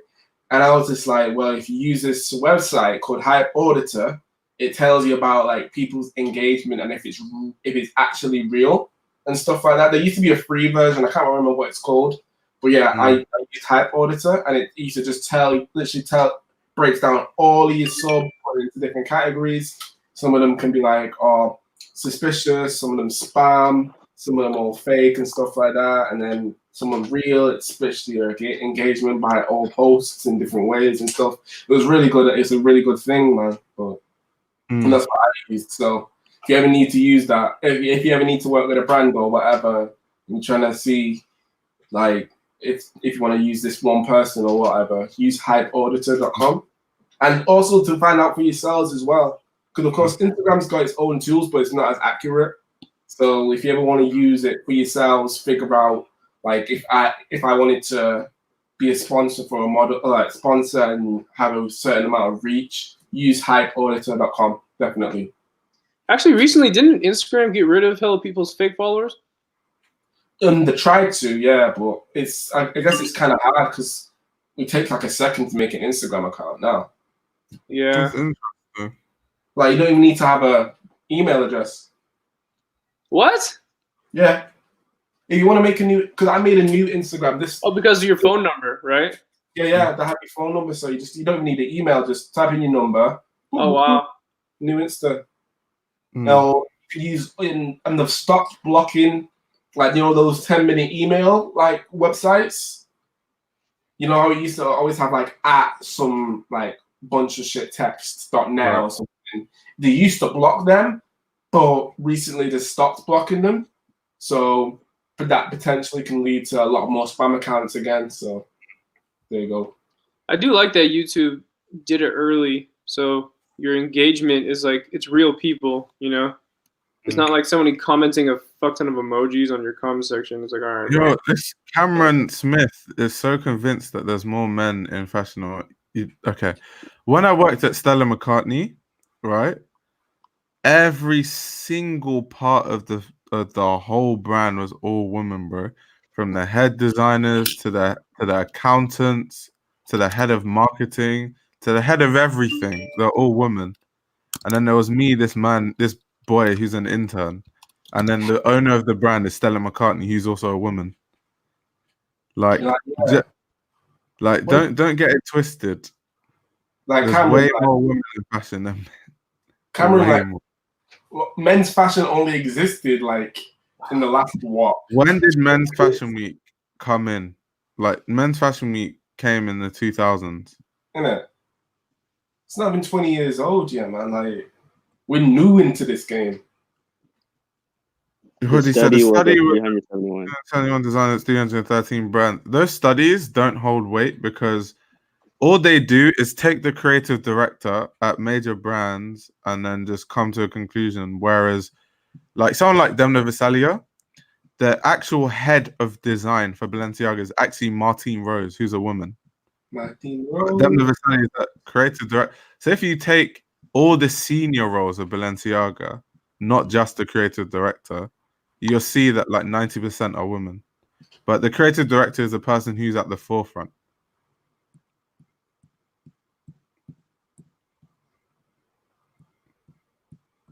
You what? Just like I said. Like, to think that there's more men than women is a huge bug. And I'm saying it from some. I've worked at 3 different brands, high-end brands, and it's all women. Who do you guys think is gonna replace Claire for Givenchy? White Keller. Everyone's saying Matthew Williams, but I'm not sure about that. But it's like, who else realistically would replace Claire apart from Matthew Williams? I'll take the job. I'll do it. Go on. I'll get some designs going. Get that bread. You know, man. I love fashion, but I know I couldn't design for shit. I know I couldn't. Yeah, like, I've done design internships and that stuff is hard. Like, I learned to make patterns and that stuff is hard. You know, like my sister's starting a brand and stuff like that.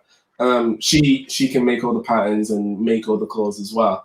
And I just see the stress that she goes through. I'm like, I don't want that. I don't want that. Like, I thought, like, when you start getting into fashion, when I was really young, I was like, oh, cool, fashion designer. No, when you work in fashion, you don't want to be a designer, bro. It's so much stress. Innit? I'm just like, nah. Trust me. Like, Cameron Smith, going back, the study is not credible because you're taking creative directors. You have to take senior roles because if you're like, so what's it? So let's take a brand like Gucci. It was amazing. It was just so expensive, man. Take a brand like Gucci. You know, being the creative director doesn't mean you get paid most, you know? Like, you just have control over the creative side of fashion, the side that people see. If you're head of marketing or head of finance of Gucci, you get paid more than the creative director. Madness. Really? So thinking that because Alessandro Michele is a creator, and I'm telling you, as someone that's worked like for Stella McCartney and brands like that, the creative directors don't get paid as much as like the people that work on the financial side of it. So once again, in the fashion industry, there's more women that are in higher roles than men. Trust me. How much do creative directors get paid anyways? A lot. Like million. Well, it depends, but if you're on a major brand, like millions. So like Raf Simons at Dior, I think got 4 million. At CK got 8 million. Is that like contracts or per year? It's contracts. So it's not like in 1 year. It's like maybe a 2-3 year contract.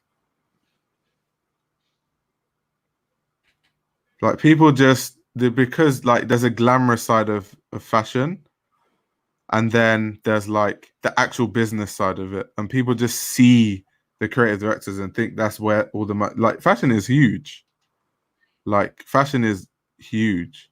Like even the brand I work for now, like literally, like not to bait out people's wages or anything, but the creative director of the brand definitely gets paid less than the finance people. Definitely, 100%. Like the finance people get paid way more, but the people know is the creative director, because that's like when people look at the designs, like, oh, she designed it. And I'm trying to think, the finance people where I work is all women. Helen's head of finance for our brand. She's a woman. Head of finance. So her boss, Esther, is a woman. Like, once you work in fashion, like, you know that that's just BS. Like, whatever study they did, that they only took creative directors and found out that more creative directors are men, does not mean anything. What do you say? There's way more money in the business side of fashion. Yeah, that's facts. And then female models make more than men. Facts. Facts. Way more than men. Even looking from the outside, you can tell it's more women than men. Yeah.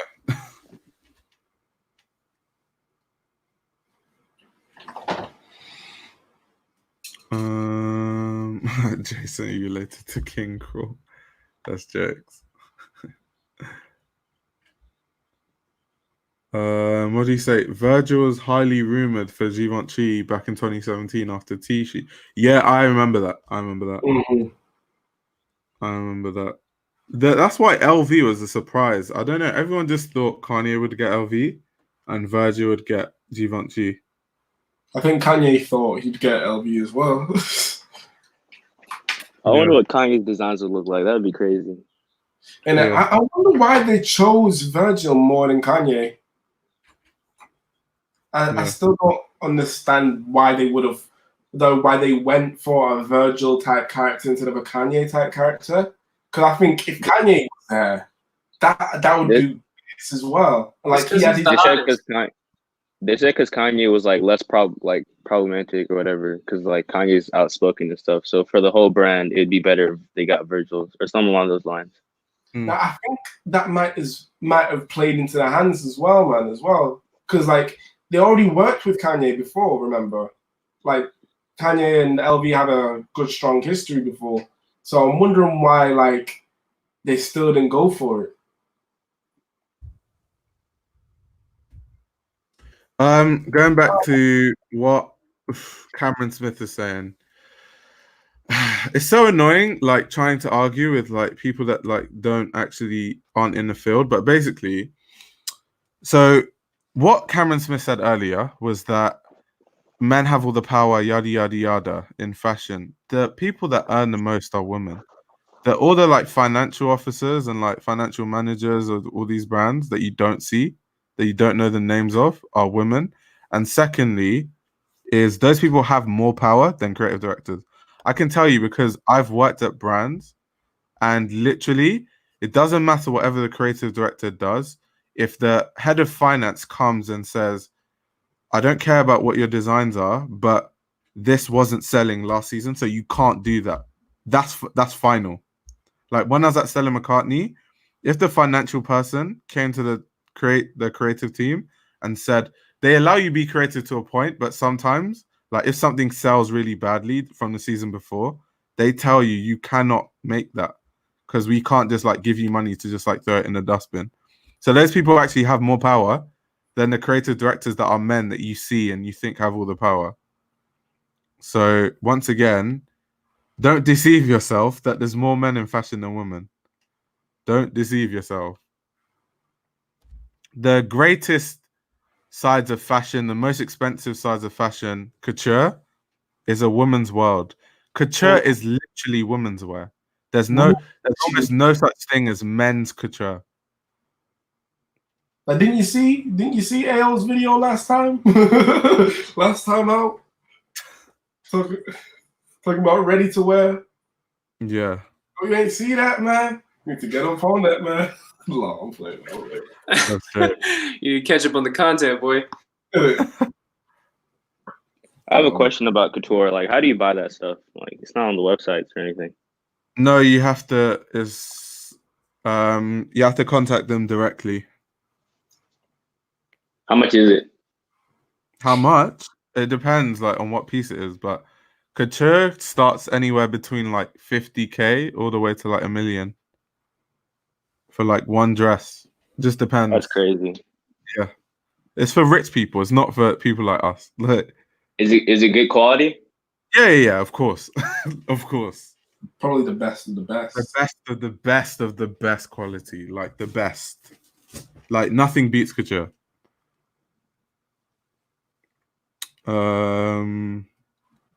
Yeah, couture's for special customers. Yeah, facts. It's made to fit. Yeah, it is made to measure. I remember once, I'm not sure if I'm allowed to, well, I guess no one from Calvin's going to be on this, but yeah, so once, because in Manchester, in the UK, there's two main Calvin Klein stores, which are like the big stores. So you got London, Regent Street, and then you got Manchester Trafford Centre.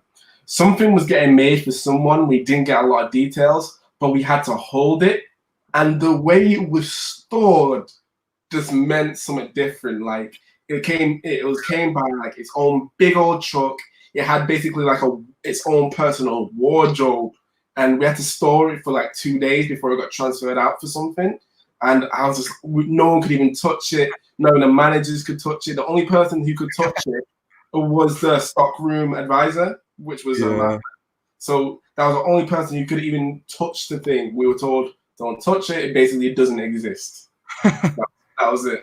It's peak, bro. I was interning for this brand, and we made the jacket for the head of the Navy, like the British Navy. So when you're the head of the Navy, your jacket, like everything's real. So like the buttons were real gold, the lining's real gold. So they made me go to Savile Row to collect the buttons. And bro, I've never felt so intimidated in my whole life, bro. They're like, where are you from? They're like questioning me because these buttons were like worth 40K. Because they're like real, like massive button. Like, where are you from? Like, had to call like loads of people, had to take my signature, had to take my fingerprint. I was like, bro, these are buttons. And then I was so scared because then I went back like on the train and I just had these like 40K buttons in my bag. And I'm thinking, if anyone knew the reason why I went to that shop and just followed me, I'm so fucked. Isn't it? Like, I'm going to be paying that off for the rest of my life, bro. So are you not going to save this live? I might do. My gosh, Yankee no brim. Yo, Yankee with no brim? Those memes are funny. And the man literally going around. Yankee with no brim? Yo. Cameron, so what did you say? So you're telling me there's no gender inequality in the fashion industry? There really isn't. It's in your head. It's in your head. In other industries, yeah, you might have a fair chance, but I guess maybe not in this one. There's definitely not gender inequality in the fashion industry. I don't know where you got that from. Like, what? So you think as a woman you're not going to get a job in fashion because you're a woman? That fashion is not the industry for that. Not in fashion. If you said engineering, you know, like places where there's actually proper gender inequality, like, or what is another thing, or like the medical industry, where like women are more like nurses, whereas men are more like the surgeons and doctors, and like they make women. That's like, that would make more sense. But fashion, gender inequality in fashion, where do people get these ideas from? And a lot of the things about the whole wage gap and all of that, it has been like, I don't want to completely dismiss it and not listen to your point of view. But like sometimes the whole wage gap, it's not actually what it is. It's more of like an earnings gap. Of course, I'm not saying that there's not reasons behind it, but looking how it is, it has been debunked quite often, and it still gets debunked to this day because not many people do understand it. So yeah, well, and of course the whole wage gap statistics, they never tell the full picture as well. That's just numbers. Numbers never tell the full picture. So the thing about statistics you need to learn, I learned this in school, is that statistics are made to prove someone's point. So I can concoct stats for anything and then just try to make it prove my point. So I'm going to look for the information that proves my point, like seek that actively. So if I wanted to prove that men, let's say men, for example, are, I don't know, like there's more male designers like that person did. You just get a couple of brands together that meets your narrative, and then you'll be like, we did a study of 330 brands, and out of 330, 200 and something were men. You've just chosen a particular number. You have to, if you do like real stats, you have to, it always has to be the wider ish, like it has to be longer stats. It's like the gender wage gap and that sort of stuff. There could be a wage gap, there could be, I'm not refuting it, but the studies done on it are trash. Like you can't take the average of male salary and then the average of women and then just be like, yep, the male one is higher, so there we go. Men have more. Not taking into account like when women get pregnant and they take time off work, there's no money for that. Or take into account the natural choices that women make or men. Because with men and because of society, men are made to feel like they have to be providers. So men are more likely to go into a profession that they don't actually like, but that they feel like they'll be able to provide for their family. Whereas a lot of women don't have that pressure. So they choose careers where it's more fulfilling, but they don't actually have the pressure, I have to provide. So that being said, some women go into jobs that pay less, but they have more enjoyment and more life satisfaction. So all those things, like you need to take into account. Happy. Yeah, if you do a study where you take all of that into account and then there's still a wage gap, then yes, there's a wage gap. But you can't just take an average of one thing. So that's the thing about stats. Like stats are very narrative driven. So I'd rather hear someone's opinion that just like works in the field and has knowledge as opposed to just one study. Especially, I've looked into the wage gap thing as well, man. It just has no like grounds at all. Like even like the whole. I'm still not refuting the fact that there's a wage gap. The studies on it aren't good enough. That's just it. The specific one we're talking about, you know, like of course I'm definitely not going to say there's no wage gap as well. But like that's what I'm saying. There's no proof that there is or there isn't. So I can't say there is or there isn't. Yeah. But like in that specific study about that foregone conclusion of the wage gap, that the averages they took were already skewed because they took women over that's it, non-married women over 30 and stuff like that, and non-married women over 30. No, non-married men over 30. Of course, that's a very specific and strange amount, like strange control they've used to try and get something. So you can see that the control and where they've picked the statistics from might talk about a specific narrative they want to use as well. Right. Wait, someone said there's a race issue in fashion. Yeah, that's a more like there is a race issue in fashion. And that stems mainly from elitism. But the gender thing in fashion, I'm not too sure about that. Mm-hmm.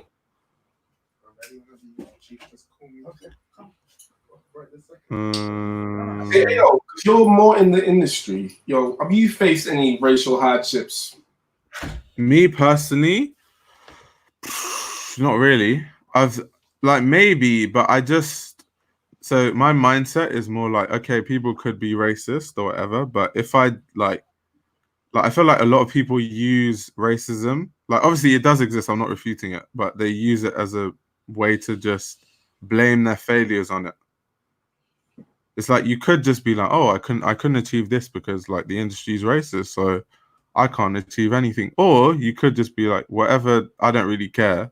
I'm gonna make it work regardless. So I don't know. I've never really, even if people are racist to me, I might not even notice because I just don't really care. Mm-hmm.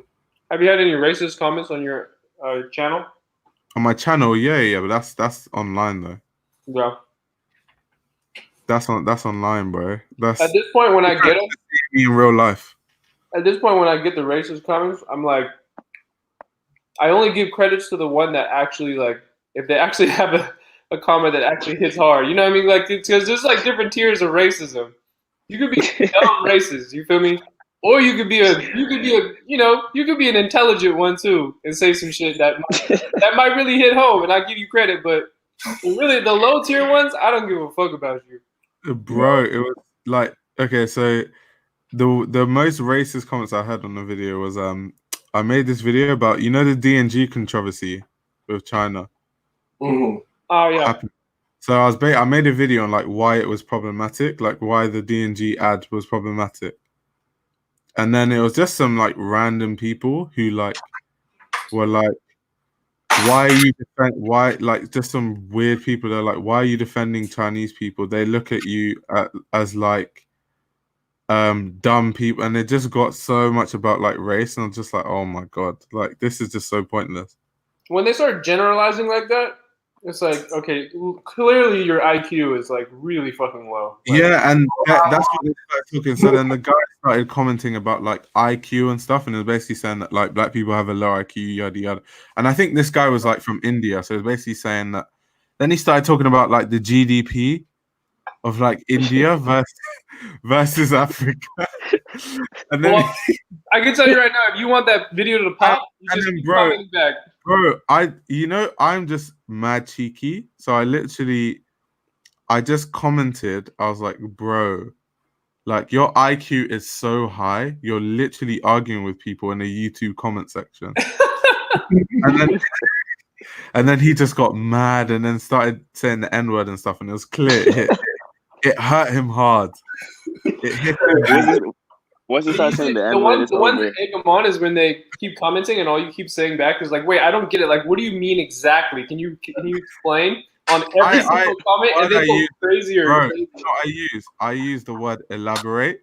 So they'll say something racist and I'll reply elaborate, and then they'll literally take the time out to expand on their racism, and I'll just elaborate. Yeah, it's like 3 paragraphs. It's like, god damn. Again, do it again. This algorithm working right now. Wait, there are definitely inequalities for women in the workplace, no matter the industry. Women are often criticized for leadership that men would be praised for. You can say that, but in fashion, it just does not work that way.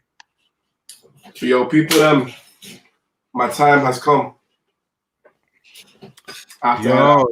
Thanks for coming on, man. It was really good having you on. Yo, appreciate it. Yo, it was lovely coming on as well, y'all. Yo, see y'all soon, innit? Later. Later, bro. So I got nothing to leave and stuff, but yeah, I'm gonna head out. All right, bye. Yo, see you on a bit. This guy said, as a fellow black man, I'm dead.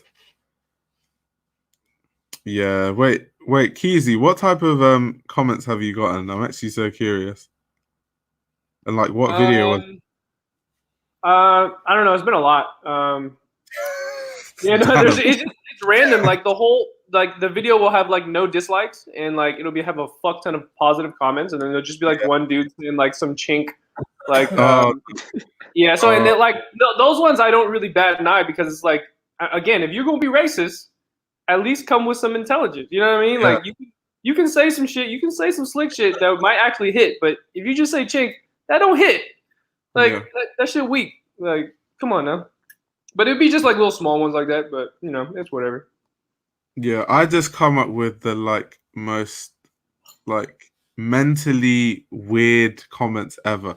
Like there was one that was talking about, like, it's always all the IQ stuff. So there's a guy talking about the IQ of black people, and then he was talking about like black people having low IQ and like black people having like bad jobs and stuff. And I basically replied to him, bro, the people with really high IQs and the people that are really rich don't have time to comment in YouTube comment sections. I was like, bro, Bill Gates does not comment in YouTube comment sections, so you clearly must be a failure in life. And then he went off, bro, but it's clear. My guy was push the buttons, that's why. He was hurt.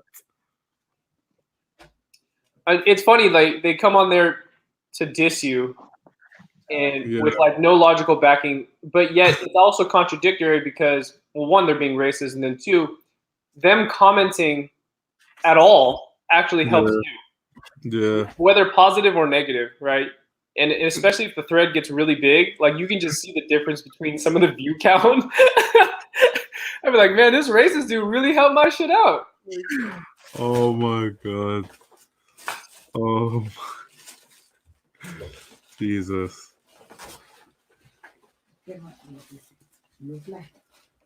Oh, this guy's still trying to prove to himself that there's gender inequality in fashion.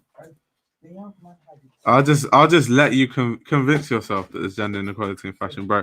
Every facet of fashion is more women. Even on my course, there's more women. Like my course is 95% women, 5% men. That's fashion journalism. So most fashion journalists are women.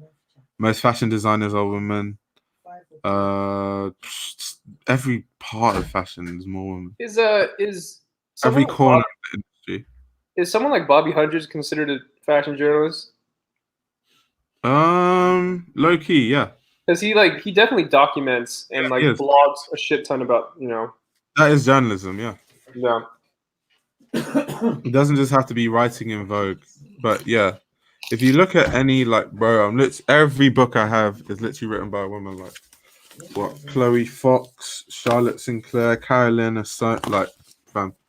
Every single one, every. Like you can convince yourself, just convince yourself that there's a gender inequality issue. The thing is, gender inequality is the reason there are more women in fashion. Yeah. Because it was deemed homosexual or like. That's that's literally what I said, bro. Like before, if you were a guy and you're into fashion, they literally say that you're gay because men just aren't supposed to be into fashion. So earlier, if you're a guy and into fashion, the assumption is you must be gay because guys aren't into fashion. Which has led to such an inequality in terms of the distribution of men and women. Yeah. How much was it? That's not bad.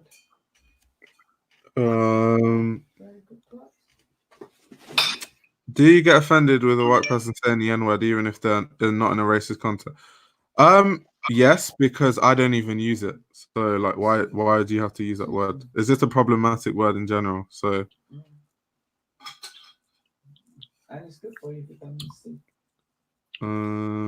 it does, unfortunately. A few female directors I know have been called, but these are all personal stories. I'm talking about the industry at large. There's more women than men.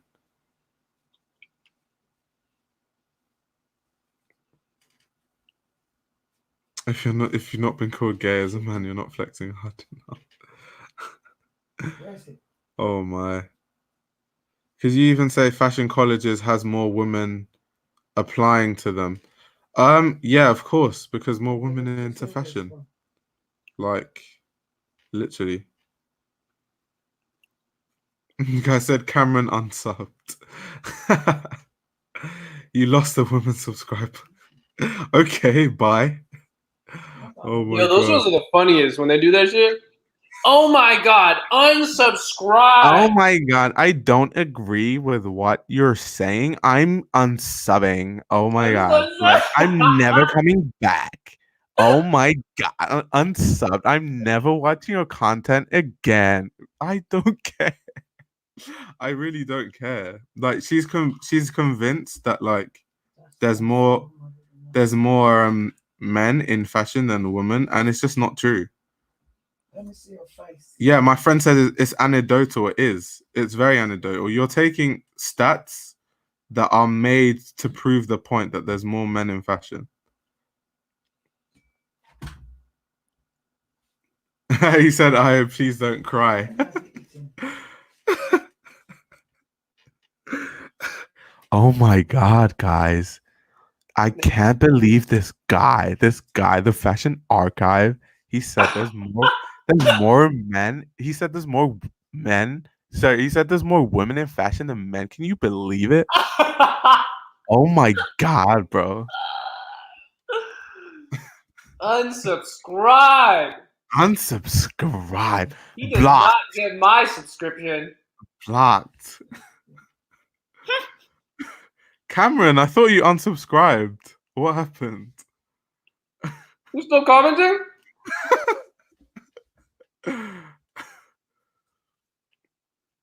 He said, let me get the ice pack. I'm dead. How can people watch this trash?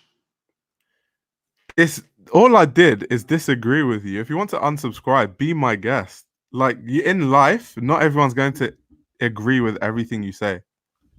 If you think life works that way, then man, hey, you're either really young or you have a lot of growing to do.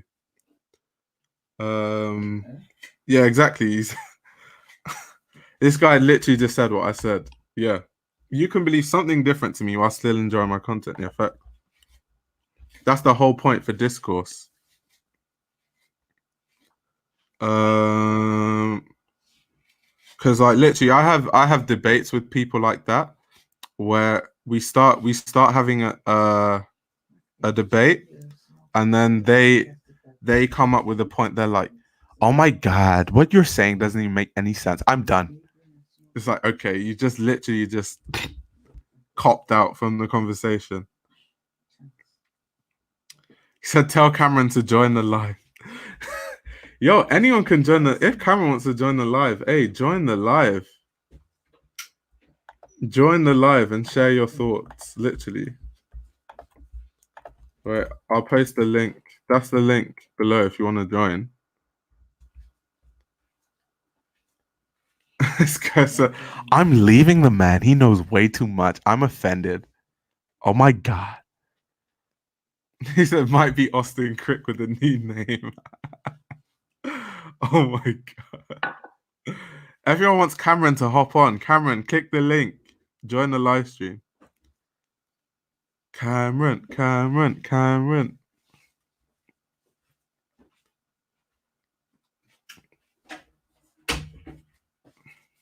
No, let's not do the American accent. Let's do the British accent. I cannot believe that he does not agree with me. How dare he? I am totally unsubscribing from his channel and I'm never coming back. Ever, ever. How dare he? Taking away The my life. absolute cheek to not agree with all my opinions. How could he? He said, "I got another Crick Owens email."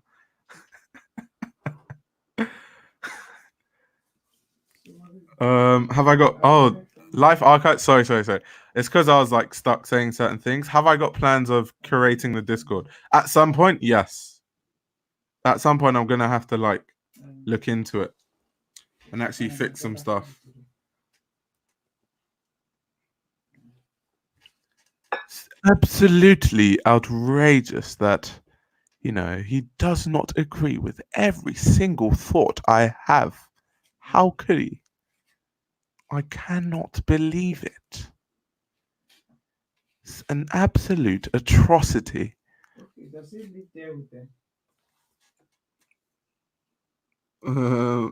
Don't entertain Cameron anymore. Oh my god. Yo, what's up? Yo, what's going? Long time no see. How you doing? Yeah. Long time no see for real. Long time no see for real. I'm back from the mountain, you know. How's schoolwork going? Oh, mate, I'm almost done. You know. Like, I've got pretty much just this portfolio to get knocked out. I've got to go to the beach and shoot this mock editorial by myself because of fucking quarantine. So peak times, but yeah, other than that, all's going well. All's going well, man. How about on your end? Oh, it's cool. It's cool. Just working. Responding to these comments. Responding to comments. Just responding to comments. Yeah. Jason looking wild for real. My hair's like.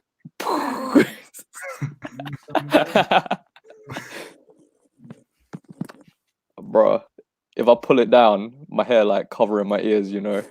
Yeah. I'm gonna come out of quarantine looking like a caveman, you know.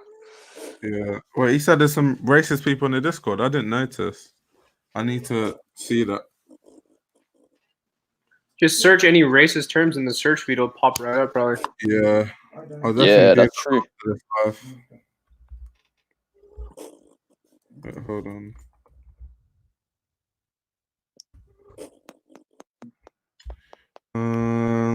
He said, "I must see this. We love America. In America, we love trash TV."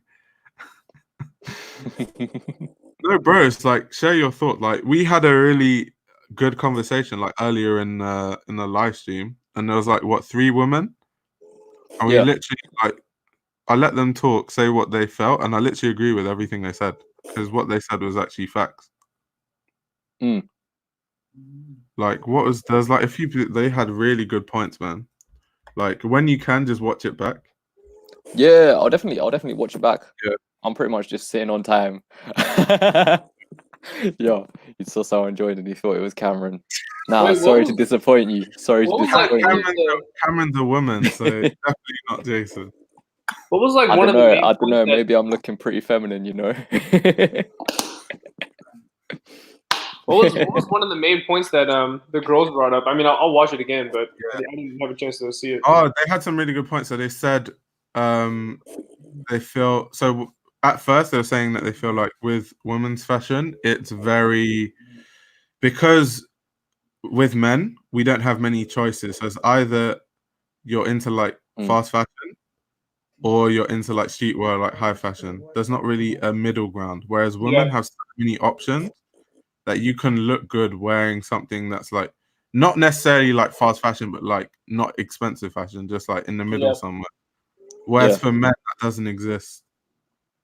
So for women, like they just and with women, they care more about. So they said women care more about like aesthetics and the look of things, whereas with men, and so there's a good point someone gave. So they were talking. She was talking about streetwear and how male-dominated streetwear is, which I agree with, obviously.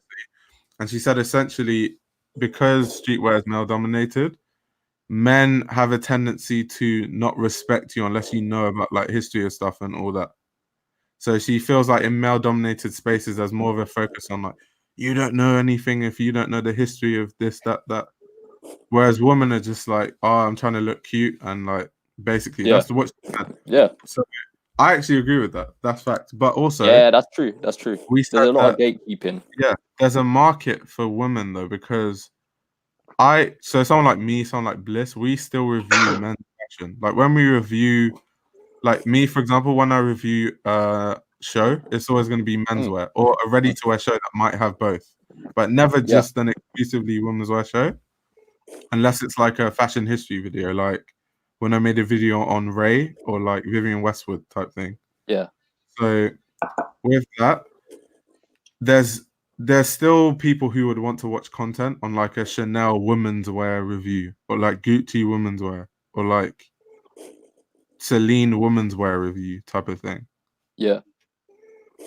I think there's definitely that space on YouTube, and it's kind of a given that as blokes, the shows that we're actually going to discuss and the shows that we're going to be more interested in, we're going to sway towards that men's side because that's the sort of stuff that either we can see ourselves wearing or I don't know what your analytics are, but I'm imagining the majority of your viewers are actually swaying on the bloke side as opposed to the majority being women. So it sort of almost makes sense for blokes to talk about menswear shows. Yeah. I did I made a video on why, well, I don't know about high fashion, but I did a video on why there's not enough women in streetwear. And what did you say? Huh? What were like your points? One of my biggest points was that historically streetwear wasn't for women. It was originally for skaters. Right. And skaters were dudes that were being ostracized by people that weren't skaters, right? So, and you would always have like out of, I don't know, 10,000 skaters, you'd have one girl skater. Yeah.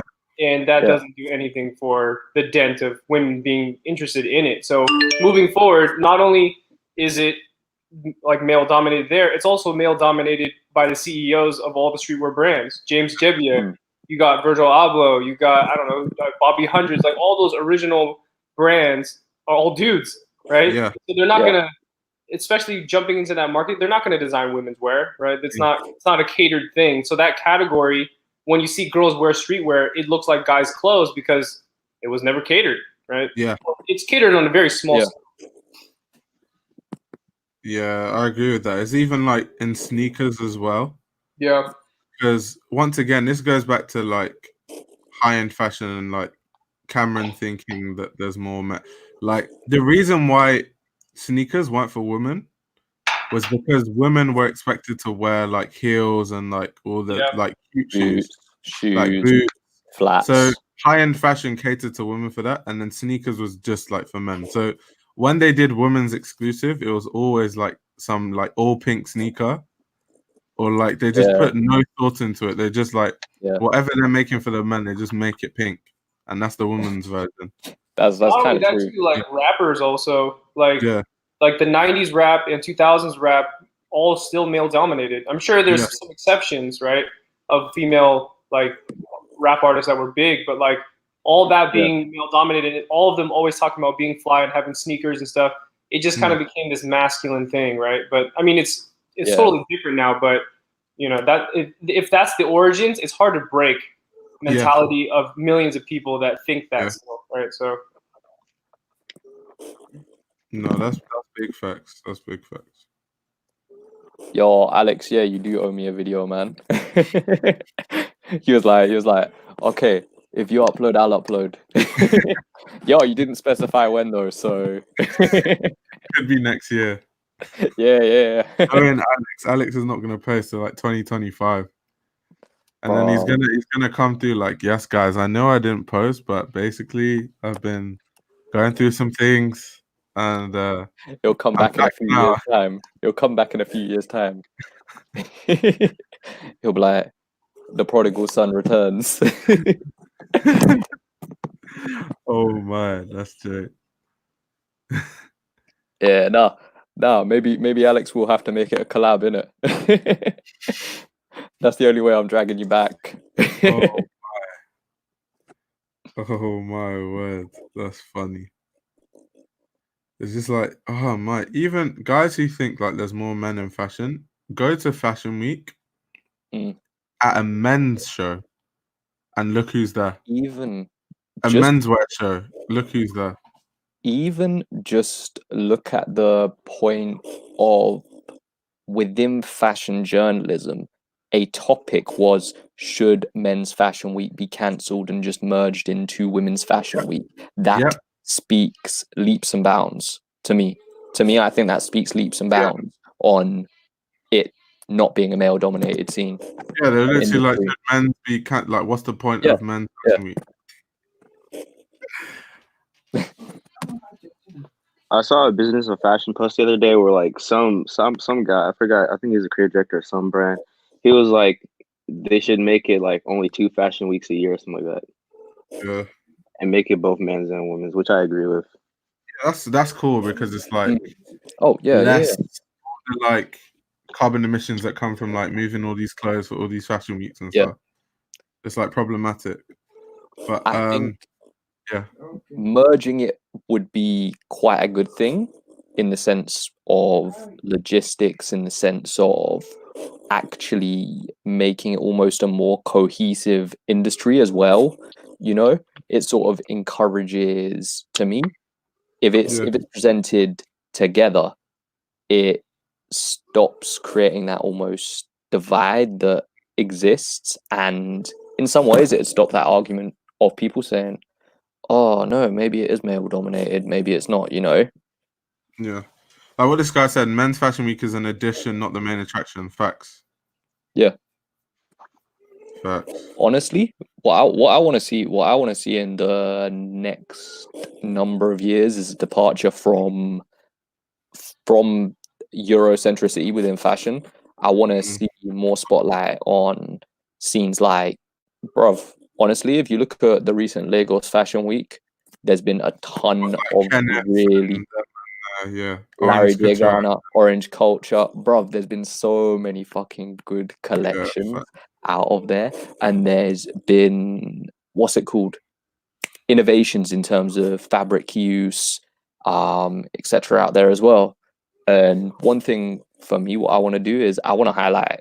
I've discussed this with you, Ayo, but I want to highlight actually Chinese designers, and because I feel like China as a country has been so unexplored, just due to the fact that there's this massive divide in terms of the social media they use. So they'll use Weibo, Douyin, Bilibili, all of these sites, and for us, there's a pretty big language barrier for a lot of people who don't speak Mandarin, you know. Yeah, the link is. I would definitely watch that. Yeah. Okay, someone's asking me about this article that says, BOF article that says, female fashion designers are still in the minority. I read that article once again. It's narrative-driven journalism, and I see straight past it. The way it was written, the journalist had in mind that female fashion designers are not. What's the topic?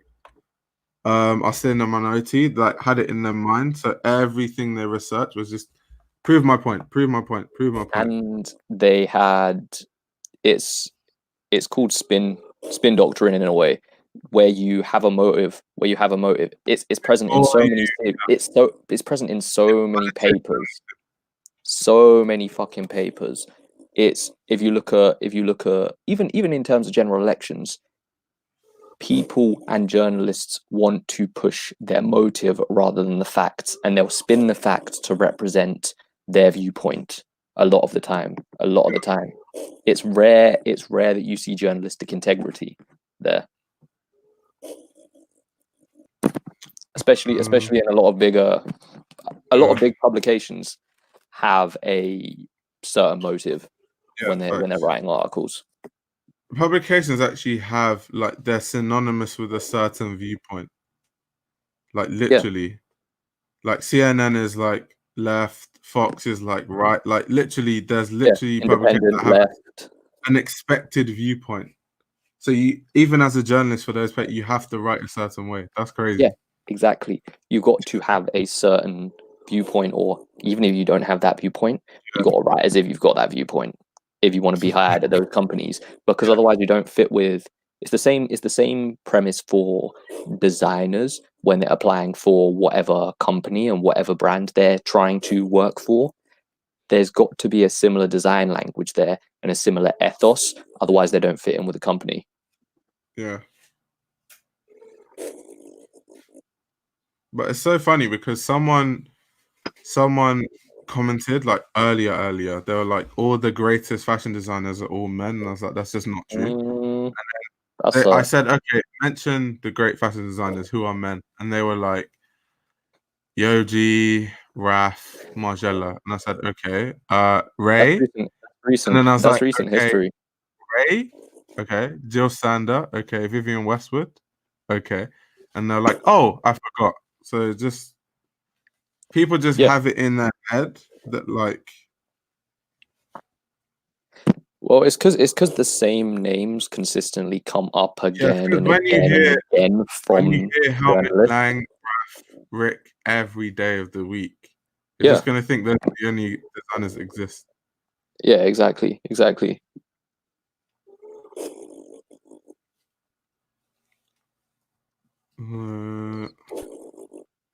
Wait, Day said, yeah, Day, you can join the live if you want. We want women to give their opinion. Like, that was the whole point. Yeah.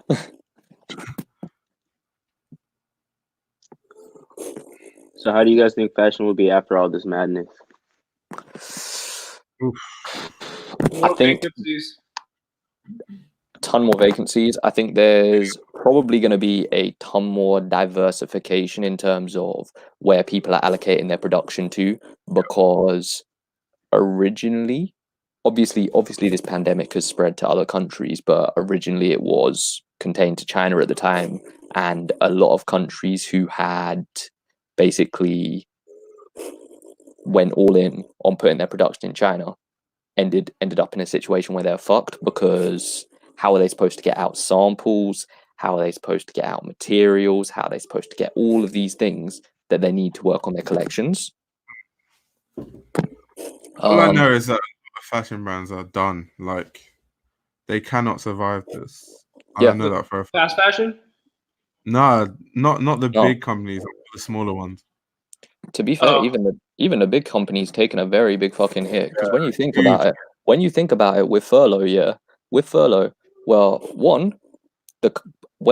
at least in the UK, the government are trying to convince banks to go ahead, but banks, as far as I know, or at least in the recent news, they were actually refusing to supplement the 80% wage where companies would only top up the 20%. So if you think about it, even in a small company, so let's say it's a small home-owned business, there's about 50 employees. Even if you're taking an average wage, an average salary of like what, $2,000 a month, 80% of that is like what, 1600-ish. So 1600 times 50. So that is coming out as a loss because they're not making any sales during this period. They're not making profit margins. This is just instant straight loss. And that is a huge issue for companies who will have actually quite narrow net profit margins. You know, that's the type of shit that will cause companies to go under or have to take very strict measures in order to avoid it. Many I think manufacturers it's are just going to closing. take a long fucking sorry to keep going on the topic, but I think it's just going to take a long time for everything to come back to what it was. Like financially, production. Yeah. It might take until 2022 before everything comes back to what we knew it before the virus. Yeah. Oh yeah, I saw True Religion filed for bankrupt. Was that actually Yeah. legit? Yeah, I saw that, but I To be highly fair- doubt it was to be because of fair, the virus. Pretty sure it's I ain't even surprised. I think they were close to it prior to the virus because Yeah. This is their second time. they had a pop up. They had a pop up in the outlet that I work at. I work at an outlet in Ashfield, and essentially there was a True store that had a pop up, and then they ended up getting a actual store there, and it was like buy 4 items for the price of 2. And that even applied and shit was going for like £8 a pop. So it was mad. It was mad. What? It was Yeah, they went actually mad. bankrupt in like 2004, 13 maybe 14. I don't know, somewhere around there. They went bankrupt, and then I guess they're going into it again. Wow, that's rough. Yeah. That's what happens when you're like a, well, I don't even know what the words is for it, but you just become so popular, and then all of a sudden you don't make the right moves as far as a brand like your brand image goes, and then it just goes downhill. Oh, and for context as well. So they had workers on like 0-hour contracts, but for context, let's say the average company, let's say the average designer, like high street designer, a Fred Perry, a Calvin, a Tommy, they're gonna pay around £7.70. They're gonna pay minimum wage, whereas True was paying £11 per hour to baseline sales assistants as well. Why? I don't know. They're moving mad, especially when they're imagine selling like 4 items for almost £16 when you're paying a sales assistant £11 for an hour's work, bro. I mean, you know it's bad when, I don't know about where you guys live, but out here in the West Coast, like they started opening up like a whole bunch of True Religion outlet stores, like specifically outlet stores. Say True Religion outlet store on the front, and it's like, okay, you just watered this shit down so hard. It's like not even funny. Like I get people are probably not buying it, but at the same time, you don't need to do this. Like, it was Ed Hardy. It's like the new version of Ed Hardy. That's What about what it you reminds me can of. actually close down a brand and just make a new one? Like, you can literally just like, you know how Nigo just like dipped Bape and then just made. You know, But that you could can be a possibility do that that. we don't know who dipped out of True Religion before it went to shits. Yeah, that's true. Because it's like there's no point forcing it. Like, just dip and make something else. Just like, dip. Just like, dip. Ale's like, I'm sick of this True Religion shit. Why are we talking about something when you can see it going down, just like tell everyone, okay, we're gonna end this in like 3 years. So we're just gonna do this and that and this and that, and then sell these slowly, and have a good like exit plan. There's still some cities though that still buy True. But I mean, yeah. He said he's making a video on Ed Hardy. Nah, actually, yo, I still remember. Do you remember the tune Ed Hardy Party? That Skepta tune. Yeah. I've never understood Ed Hardy. Ed Like, Hardy Keezy, felt you would actually. know, what's the historical importance of Ed Hardy? So Ed Hardy was originally a tattoo artist. Tattoo artist, yeah. Yeah, and he not only was he a tattoo artist though, he was really, really well known in it. And I only know that because of another sneaker YouTuber that's a tattoo artist, and he praises Ed Hardy a lot. But yeah, I think it just evolved from there. He ended up doing the art for it, and he made it to clothes and kind of popped off. I'm sure I'm skipping out on a lot right there, but yeah. That's crazy. Yeah. See, I told you guys, Keezy is the streetwear encyclopedia. Keezy got the knowledge. He That's got the crazy. knowledge, or he's got the links. He's got the knowledge. Wait, what? That makes a lot more sense. Like The way it looks, right? I mean, it was hot back then, man. I ain't even go front. I didn't wear the shirts, but the embroidered pants with all the what was it, dragons and stuff like that. That shit was going crazy. And it also like they had so many fakes. They're like, you know, your brand's popping when you got hella replicas of your shit. Like, yeah, true. Fully, and it's like, bro, don't at me. Those even those shirts were the wave back then. That was the pattern for yo. You know why you see so many of those sort of like vintage shirts with like these ghetto wolf prints and everything on there. Yo, Ed Hardy's the reason why, man. Ed Hardy's the reason why. All these tattoo prints. I mean, they just did something with Anti-Social Social Club. Not saying that makes them crazy relevant, but it was actually a decent collab. Yeah. So the design on it was actually better than other stuff that they've made with both brands. So.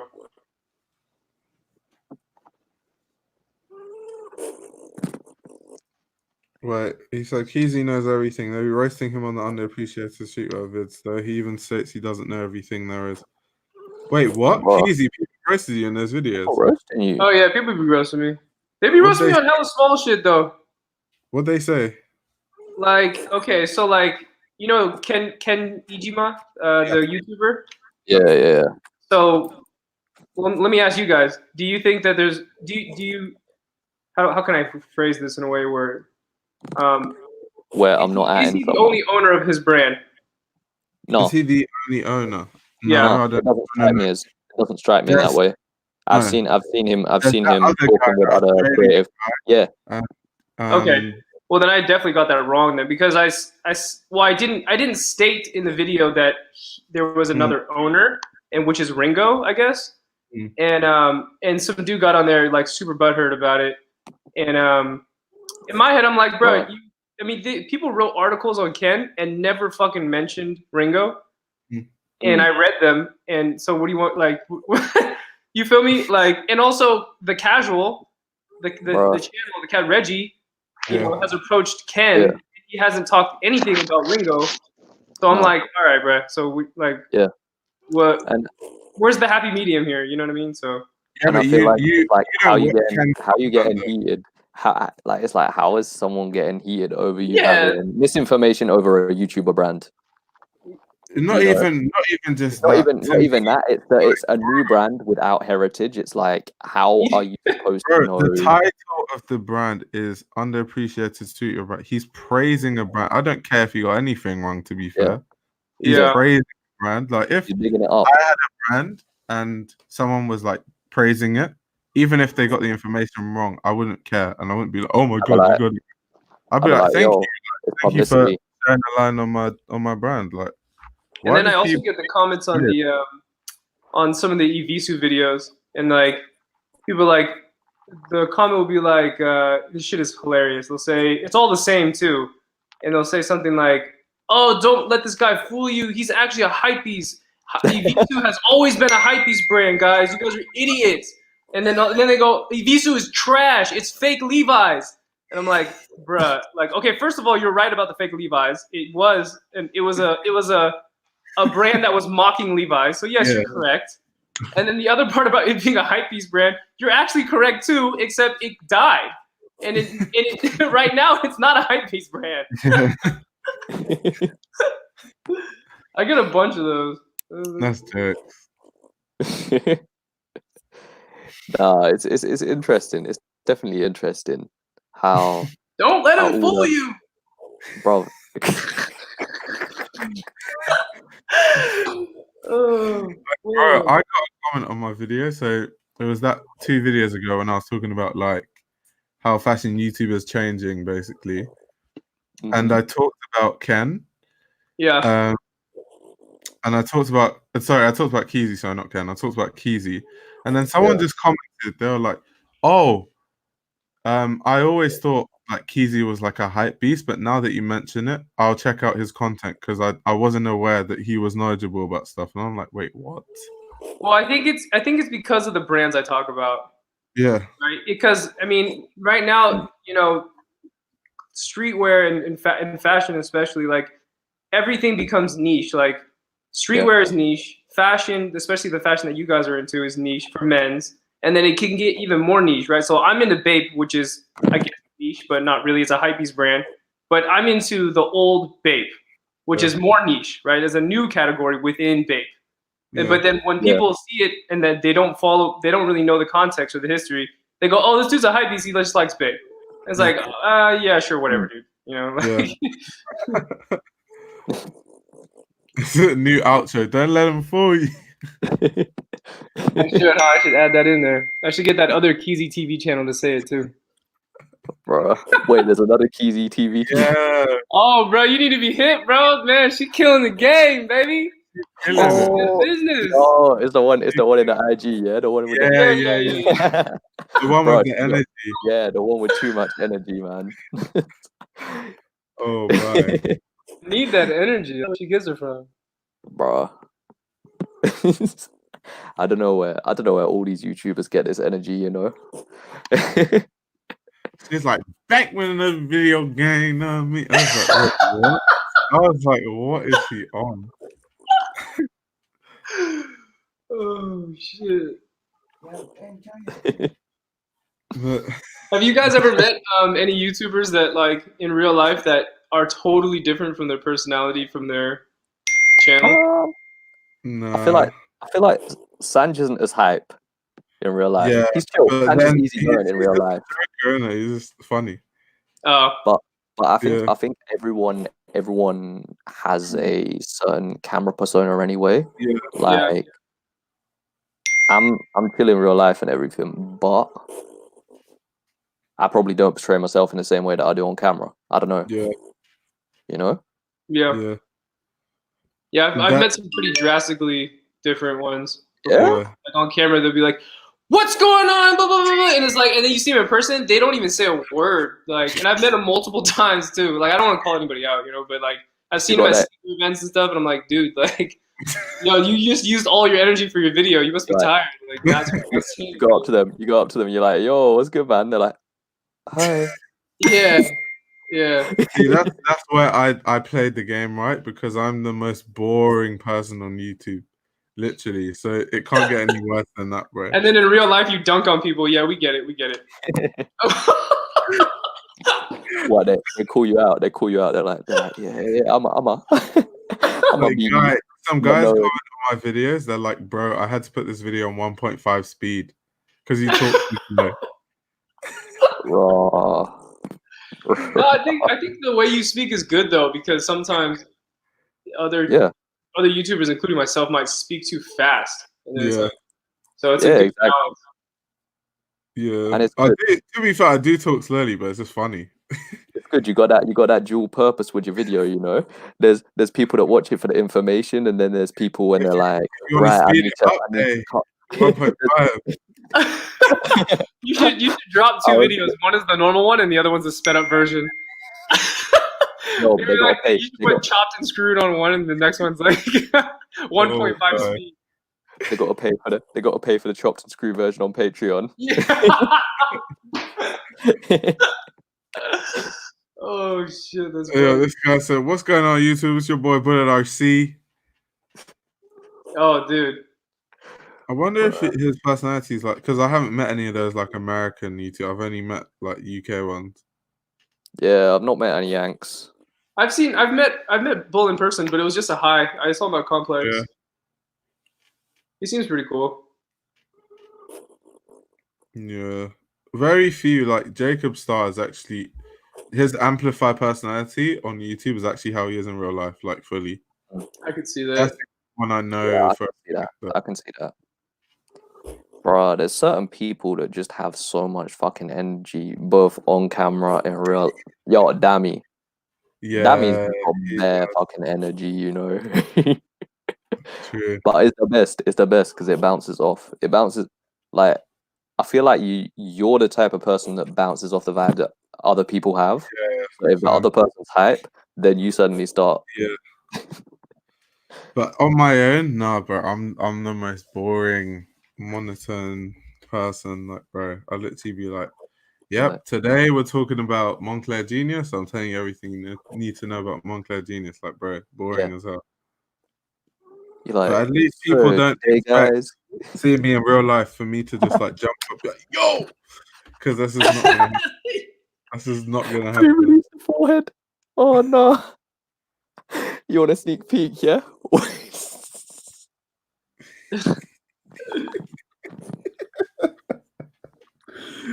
This guy said it's for he released the forehead. Yeah. I was like, oh my. Bro, there's people sleeping. There's people sleeping in the house. I can't be laughing. I gotta do that. You know the silent laugh. Yeah. He said, I like people that are low-key dead inside talking because I relate more. I'm glad you relate to me because I'm dead inside talking. No, I'm joking. But he said maybe because I don't sleep. That's why I have no energy. Oh, bro, yeah, you're up all night editing. Sleep deprived. Editing and streaming. I've actually started to. What time was it when you logged on my? What time was it when you logged in my live last night, Dale? Maybe like 6, 7 a.m. Oh god damn. Yeah, it's because yesterday I slept at like 10, so then I woke up at like 7, so I got like 9 hours of sleep. But so like funny enough, it's like, fam, I got a lot of sleep. Did you catch that guy that logged onto my live? The guy George? Oh yeah, the guy who That was wild. Yeah, that was crazy. I was like, what the fuck?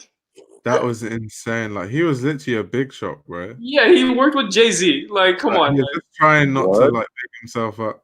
Yeah, he wasn't. Like, that was nuts. That was nuts. Nah, that's the best though. That's the best. When people who, well, a lot of people are like that, you know. When they've achieved something, they're still humble. Yeah, they're still humble about it. Because at the end of the day, they're like, yeah, I'm just a person too, you know. Yeah. Yeah, exactly. Alex said that's why I don't watch your videos. Bro, they be boring as hell. Just like that Yoji fit made us guess you're a vampire. The vampires where Yoji is. That's new to me. Bro, I feel like vampires are more in like Julius. Yeah, Julius and that sort of stuff. Darkware. What was the dude's name that had the hair channel and then he was on Anthony DeLuca. Yeah, Anthony, I like what he said about the hate comments or whatever. But what did he say? He said sometimes or not even sometimes, usually when a YouTuber starts like popping off, or if they're like the numbers start getting higher, especially on one particular video, let's just say it goes up to 250,000 or 500,000 views, whatever. Yeah. It's guaranteed to have a lot of fuck comments, like a lot of stupid shit. Like it's like inevitable, you know, and it's just the way it works. Like you're probably 25-30% of it's going to be like, it could be racist, hate comments, dumb shit, illogical comments, because these are people that don't even subscribe to you. You know what I mean? So anyway. Yo, it's bless up. I ain't gonna worry about no racist comments at least. They'll be like, get out of here with your pale ass. trying to think. Oh my. Which are hilarious, which man. are okay. Hey, can you guys hear me real quick? Hey, Michael. Yo, Dave, what's up? Nothing much. Just enjoying these shenanigans. Yeah, Mike. drop your thoughts on everything that's been discussed, like in terms of like women and fashion and stuff like that. Dude, that's like we had like 50,000 questions on that. So like, where do I even start? I guess like personally, I never had like a woman's YouTube channel that I could connect with because I was into menswear and women's wear. So I didn't know how to navigate a space that had both, not just like these trendy seasonal wears, because I don't like buying frivolous things that you know exit out of my wardrobe every season. So there was no woman YouTuber at the time that I connected with. Even I don't know, the only one I consistently watched was like Kaylee McKenzie's. But even then I was like, dude, no. So I'm still in search for like that type of channel that combines both. And I definitely agree with everything they said beforehand with like, I don't know, entering a space of being criticized highly. Yeah. Because you see it in everything. You see it in like I love the example that I think Crimefully said. Yeah. Where we talk about the gaming atmosphere and women in that and like the chauvinistic qualities that men kind of portray on female gamers. So it's just like, I don't know. It feels like the same type of space almost, but at the same time, no one's tried it. So you can't really tell if it would be. Yeah. Someone said, did Avery and Kaylee split up? Yeah, they did. Yeah, they have. Dude, that broke my heart, dude. Dude, so sad. It's okay though. Yeah. I'm sure the type of content that girls in your category are looking for it's coming very soon. Yeah. It's on the cusp. It's probably going to happen maybe sometime even faster because we're in quarantine. People got shit to do. They're going to start a channel. Yeah. That's what I'm thinking. Like, honestly, just like do it yourself, because that's what inevitably happens. You get to a point where you want that content so bad, you start doing it yourself. Yeah. So I guess maybe we'll see that growth. I just want to see more women talk about like archive and get into streetwear and actually understand streetwear pieces, because I've had conversations with just some of my friends here, and like it's never a stable conversation because they don't know as much as they portray they know, I guess, if that might make sense. Like, how do you say they like portray that they know a lot? Honestly, like that whole they just buy it and they just, wear it, put on a good fit, and don't understand like a collaboration. Yeah. Like I remember, I think it was 2 years ago, the Akira X Supreme collab. Yeah. And my friends bought into it, didn't even know the anime film. I was like, what are you doing, dude? Oh, it just looks good. Okay. Yeah. I feel you. I feel the passion. Or when we're I mean, you don't need to know everything there is, but at least like a surface level, I feel like I would appreciate your values and understanding a piece. Like, why do you like something? And then they'll say it just looks good. I don't think that's a valuable thing to say all the time. But, for me, I like match people's energy. So it's like if someone is just into fashion for the aesthetic, I'm not really going to judge like their opinion too much. But there's like the type of person who like really acts like they're knowledgeable, but so I might start asking them questions. Yeah. And they So got I just match people's energy. a lot of those people though that acting like they're knowledgeable. It's a myth. They got nothing. They've got nothing up here, And they're like, oh, I know this, I know that. They're like, yeah, I love fashion. When in reality, a lot of the time they're actually into fashion upon on a more shallow level, like the level in which you're saying they, like the more, oh, I just like it. It looks cool. Yeah. And sometimes it is like that though. Like sometimes you just like a piece and you can't explain it, which is okay. Exactly. I think I just don't like it when you're spending XYZ money on a piece that you know nothing about. Like I just watched this video. I'm not gonna like say the the channel name, but like they're pretty big, and I think he bought an Alix piece but called it like an Alex piece. And then I just saw the comments just roasting just that in itself. And then he's just saying surface level things about like, oh, it's this technical piece that looks good with anything, which I mean is subjective in itself. But just on that, you didn't even know how to pronounce something. And he's bought like other pieces before. So like, you know. Yo, I feel like I got suspicions about who it is. So. I'm like, bro, come on. Man. I just sounds like unknown vlogs, or it could be. Because I know unknown vlogs has Alex, so I'm trying to think. Who else could it be? Who else wears a leak? Joe. I would say they're in the streetwear community. Bro, I haven't seen Galaxy's videos. That's all I'm saying. All I'm saying is I feel like it's Joe. No. Let me go on Galaxy. Because you went. And it's in multiple pieces too. Like they buy pretty I would say a mixture of middle class like streetwear to high designer, and know nothing about any of the pieces that they buy. They just buy it purely for hype. Oh, yo, I ain't gonna lie. This sounds. I agree with Dave because influencers level could be it. Yeah. The only reason I agree with Dave, like the average consumer, I don't feel like they need to know everything. But if you're an influencer, fashion has now become your full-time job. And at that point, to fashion for be like, how can you be so?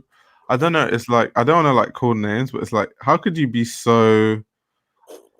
Like, where your job is fashion, but what is your full-time job? You still don't know anything about it. That's crazy. That's mad. You have as we said in that podcast, like you have a responsibility. If you've got a platform, a sizable platform, and you're working in this industry and you say that this is your career, you genuinely should at least have more than a surface level understanding. Because you're the influencer. So if you don't have more than a surface level, what exactly are you influencing? And it's like, why do you have this viewership? You're just a human mannequin. Brands pay you to wear their clothes, and then people see it like the mannequin. Yeah. I don't know. And then I got to a point where like all the channels I watch are sadly menswear. I think there's 10% of channels that are actually women's wear, just because I can't. There's also a relatability factor into it, like wearability. I'm a college student. I'm not gonna wear like a $300 X whatever to school, and I'm probably gonna mess it up because I'm a design major. So even in that, you know, it's like practicality with fashion, I feel like has also gone out the window for a consumer. Yeah. Unless your, you know, job is fashion, of course, then, you know, that's another topic. Yeah, what Francisca said, is about so true, because I had this conversation with like my boss. And she basically said that like a lot of fashion students, they graduate and think they're John Galliano, and she finds it so funny because everyone just thinks they're John Galliano when they think they're so good, and then like the industry brings them back down to earth because it's like because it's like, what the fuck have you done? People that make it are people like Dave, for example, who understands everything about the culture. So you're not just a designer, you also know what's going on, so you can reinterpret in a way that people understand and will make sense. Most designers just design and like don't have any social skills, so they're not even networking, so there's no way they could even sell their clothing or anything really. Yeah, exactly. They just graduate and just think, I'm so good, I'm John Galliano, people should buy my stuff because it's so good. And life doesn't work that way. I was so scared of being a fashion design major, so I ended up being a graphic design major, just because of the almost shallowness that it presents after you graduate. I feel like even though it's our professors' jobs to kind of fill us with hope, the realistic ideology of graduating and having a profession that you Yeah. can sustain in high fashion it's going to be tough at first. Like it's probably going to take like, I don't know, 10 years at most. But, you know, it's all how you interpret after graduating. Like if you play your cards right and actually want it. I mean, even the John Galliano that people think they are, John Galliano was like sleeping on people's couches. True. Like it took Martin Rose 10 years to make it. So it's like, bro, it's not easy, especially artistic and creative careers. Artistic and creative careers, a lot of it is what you make of it, and it's networking. It's being willing to put in that like the grunt work. You got to be willing to put in the grunt work, because anyone who has become someone in this industry once put in that grunt work and had so many ideas not heard, not listened to. Because at that time, when you're starting in the industry, you're not supposed to be the idea person. What experience do you have? Why do you think someone's going to want to listen to you when they're 5 years deep, 6 years deep, 10 years deep into the industry, and you come in, you think you're hot shit. They're like, who the fuck is this kid? They're like, who the fuck is this guy? I do like a part of that statement. I feel like I resonate with that so much, but at the same time, I don't think there should be a hierarchy system depending on the brand, because sometimes there are some revitalating minds coming out of college that could reshape a brand. Yeah. If you give them the chance, if it's just the right one, then you never know the direction it can be taken. I think it's the way that a lot of these people go about it, though. A lot of the people who think they're hot shit, they come in with a huge ego and being like, I'm the next fucking Martin Margiela. Give me your fucking brand, see what I can do. It's like, bro, where I worked. So when my boss was telling me that, it was literally a subliminal at her assistant, her design assistant. Because her design assistant went to CSM. My boss also went to CSM, by the way, but her design assistant went to CSM. And CSM people have that kind of mindset, like, oh, I went to CSM, I'm like the best in the world.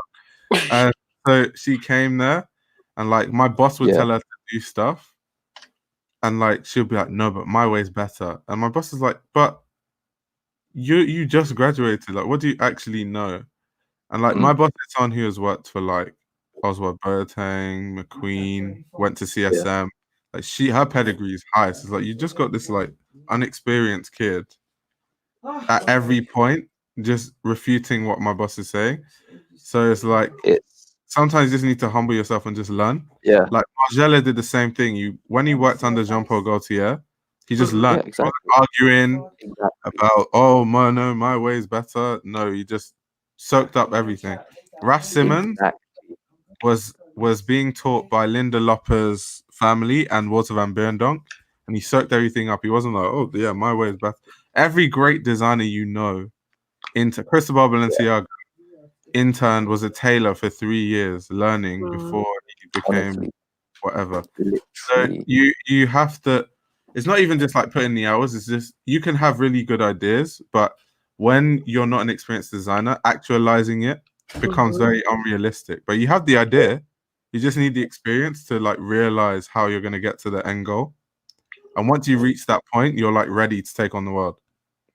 I think it's almost like gifted student syndrome, where people have traveled through school, they've gone to a top school, they've been told every step of the way, they've been told, you're the shit, you're fucking good, you're the next generation, you're episode 4, A New Hope.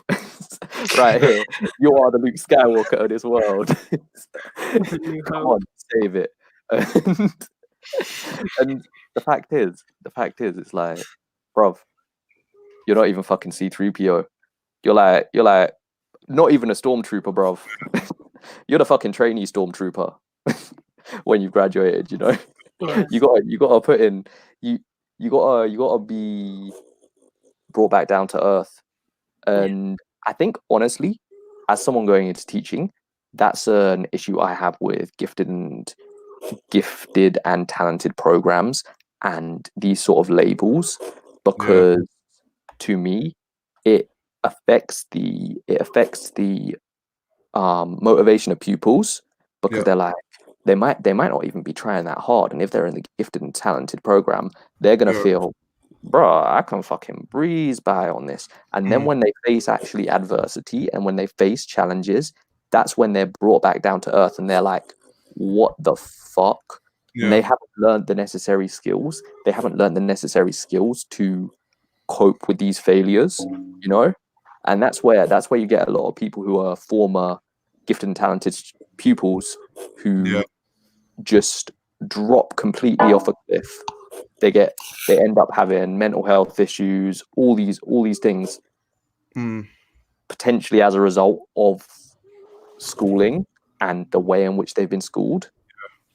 See what Leo said. He said Jean-Paul Gaultier said Martin Martello was ready from the beginning, but he wanted to soak and learn.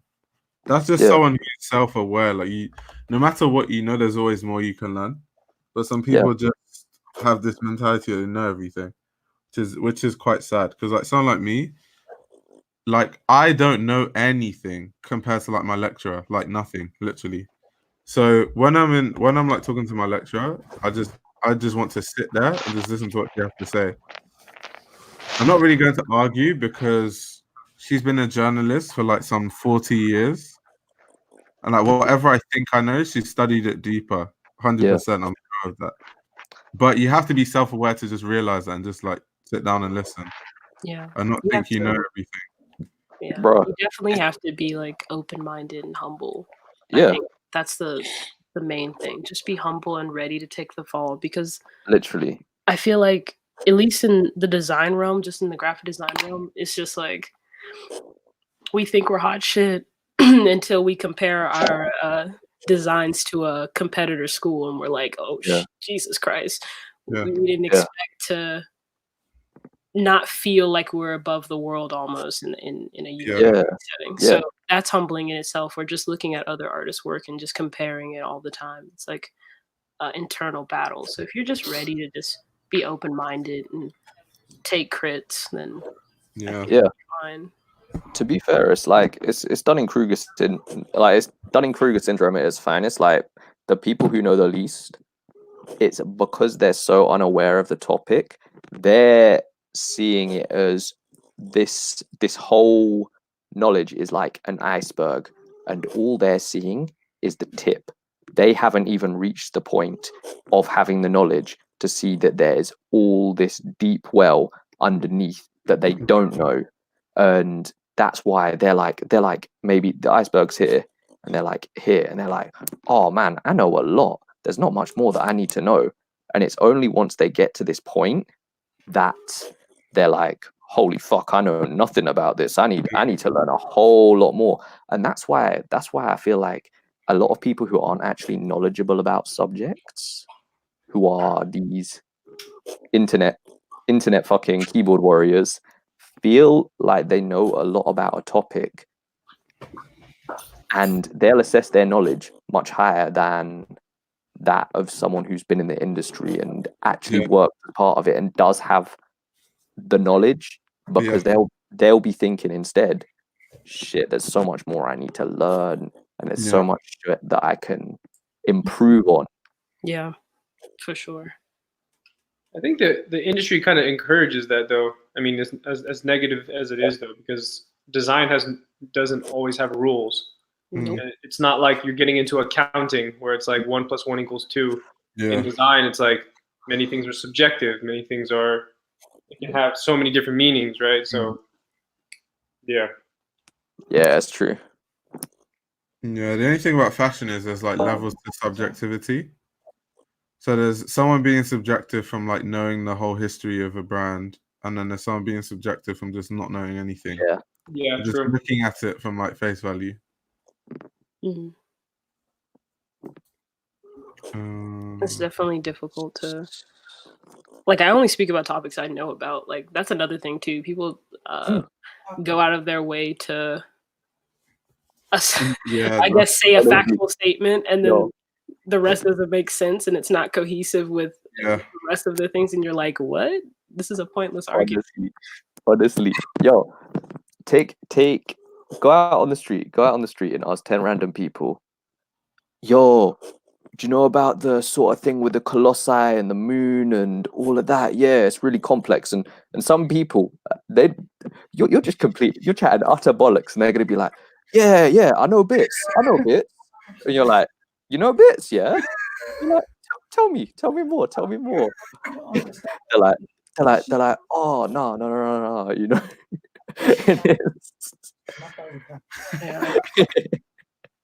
That's exactly it. Honestly, it's like you end up looking more stupid, not admitting. Like, well, you end up looking more stupid by not admitting that you don't know something, bro. Yeah. No one's gonna fault you if you don't know a thing. Just be like, bro, I made that mistake in my CSM interview, and it was so bad. Oh no, so bad, bro. So she asked me, "What's your opinion on Charles James? You know the designer, Charles James." Yeah. I thought she said Charles Jeffrey. So I was like, oh yeah, I know a lot about Charles Jeffrey. And then she was like, okay, tell me more. And then my mind I was like, wait, no, she said Charles James. And then I literally just sat there and stared at her, and then there was awkward silence for like 20 seconds. Yo, you should have just been like, after she was like, okay, anyway, so who are your favorite journalists? And I was just like, wow. I was like, how did I even get into that school? Oh, bro. Oh no. I would Bro, you should have, as soon as you clocked that she said Charles James, she'd been like, yo, my bad, I misheard you. I thought you said Charles Jeffrey. Yeah, but by then, you know, you're just not thinking. I just froze, and I was like, oh no, what have I done? Oh god. I think the only time I've been challenged in like an interview sense was just recently. I was gonna work at this shoe place called Hibbett in my area. And this guy was like, so what type of shoes are you into? Are you a sneakerhead by any chance? Do you know what sneakerhead stuff is? And I was like, stuff is, huh?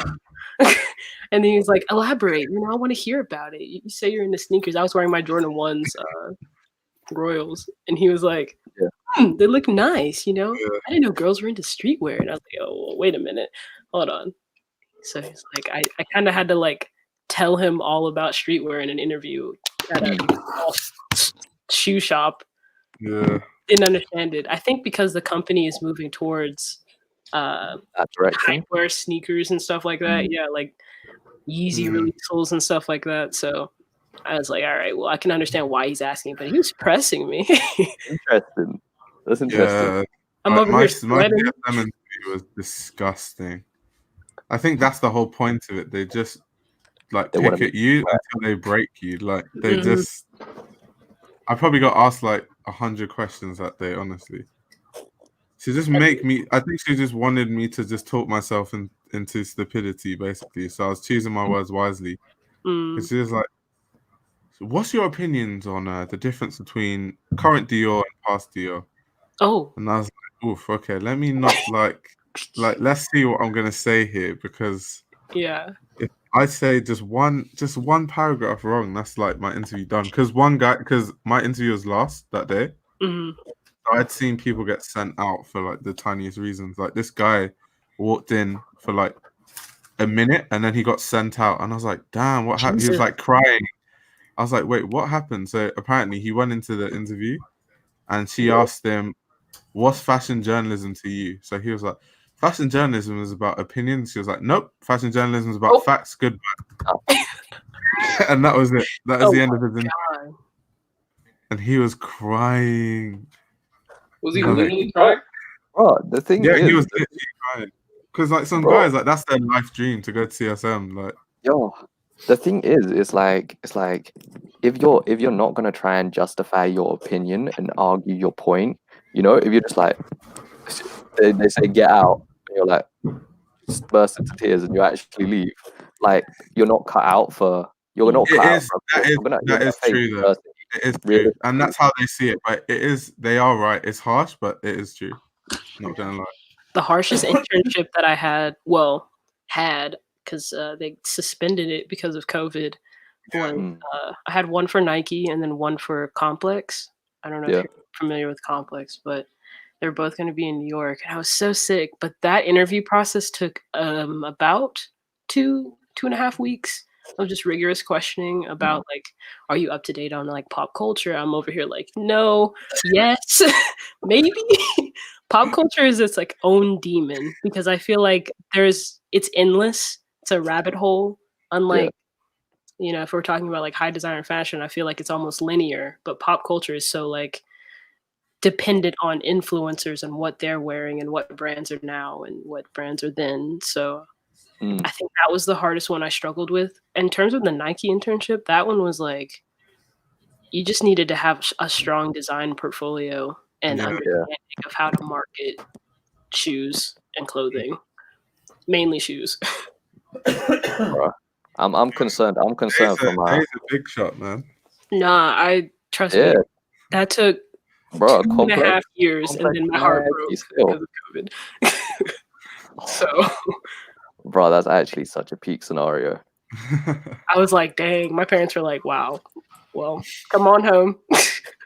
I'm concerned. I'm concerned for my Kings and UCL interviews because I've got the linguistic side, like the knowledge down pat, but obviously I'm applying for teaching English, so there's gonna be all this fucking literature, and they're gonna be like, "So, what do you know about literature?" I'll be like,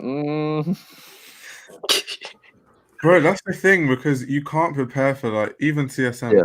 I read books, I read articles. I was like, I went into that interview like I'm ready for this, and then the first question was so obscure. I was like, wow. You can never be ready for these. All my preparation, and she just asked me the most obscure question. Literally. That's like, part of me is like, yeah. She asked me the first question. She asked me when I walked in. She was like, "Is fashion art?" Like, how do you ask someone that question first thing when they walk into an interview?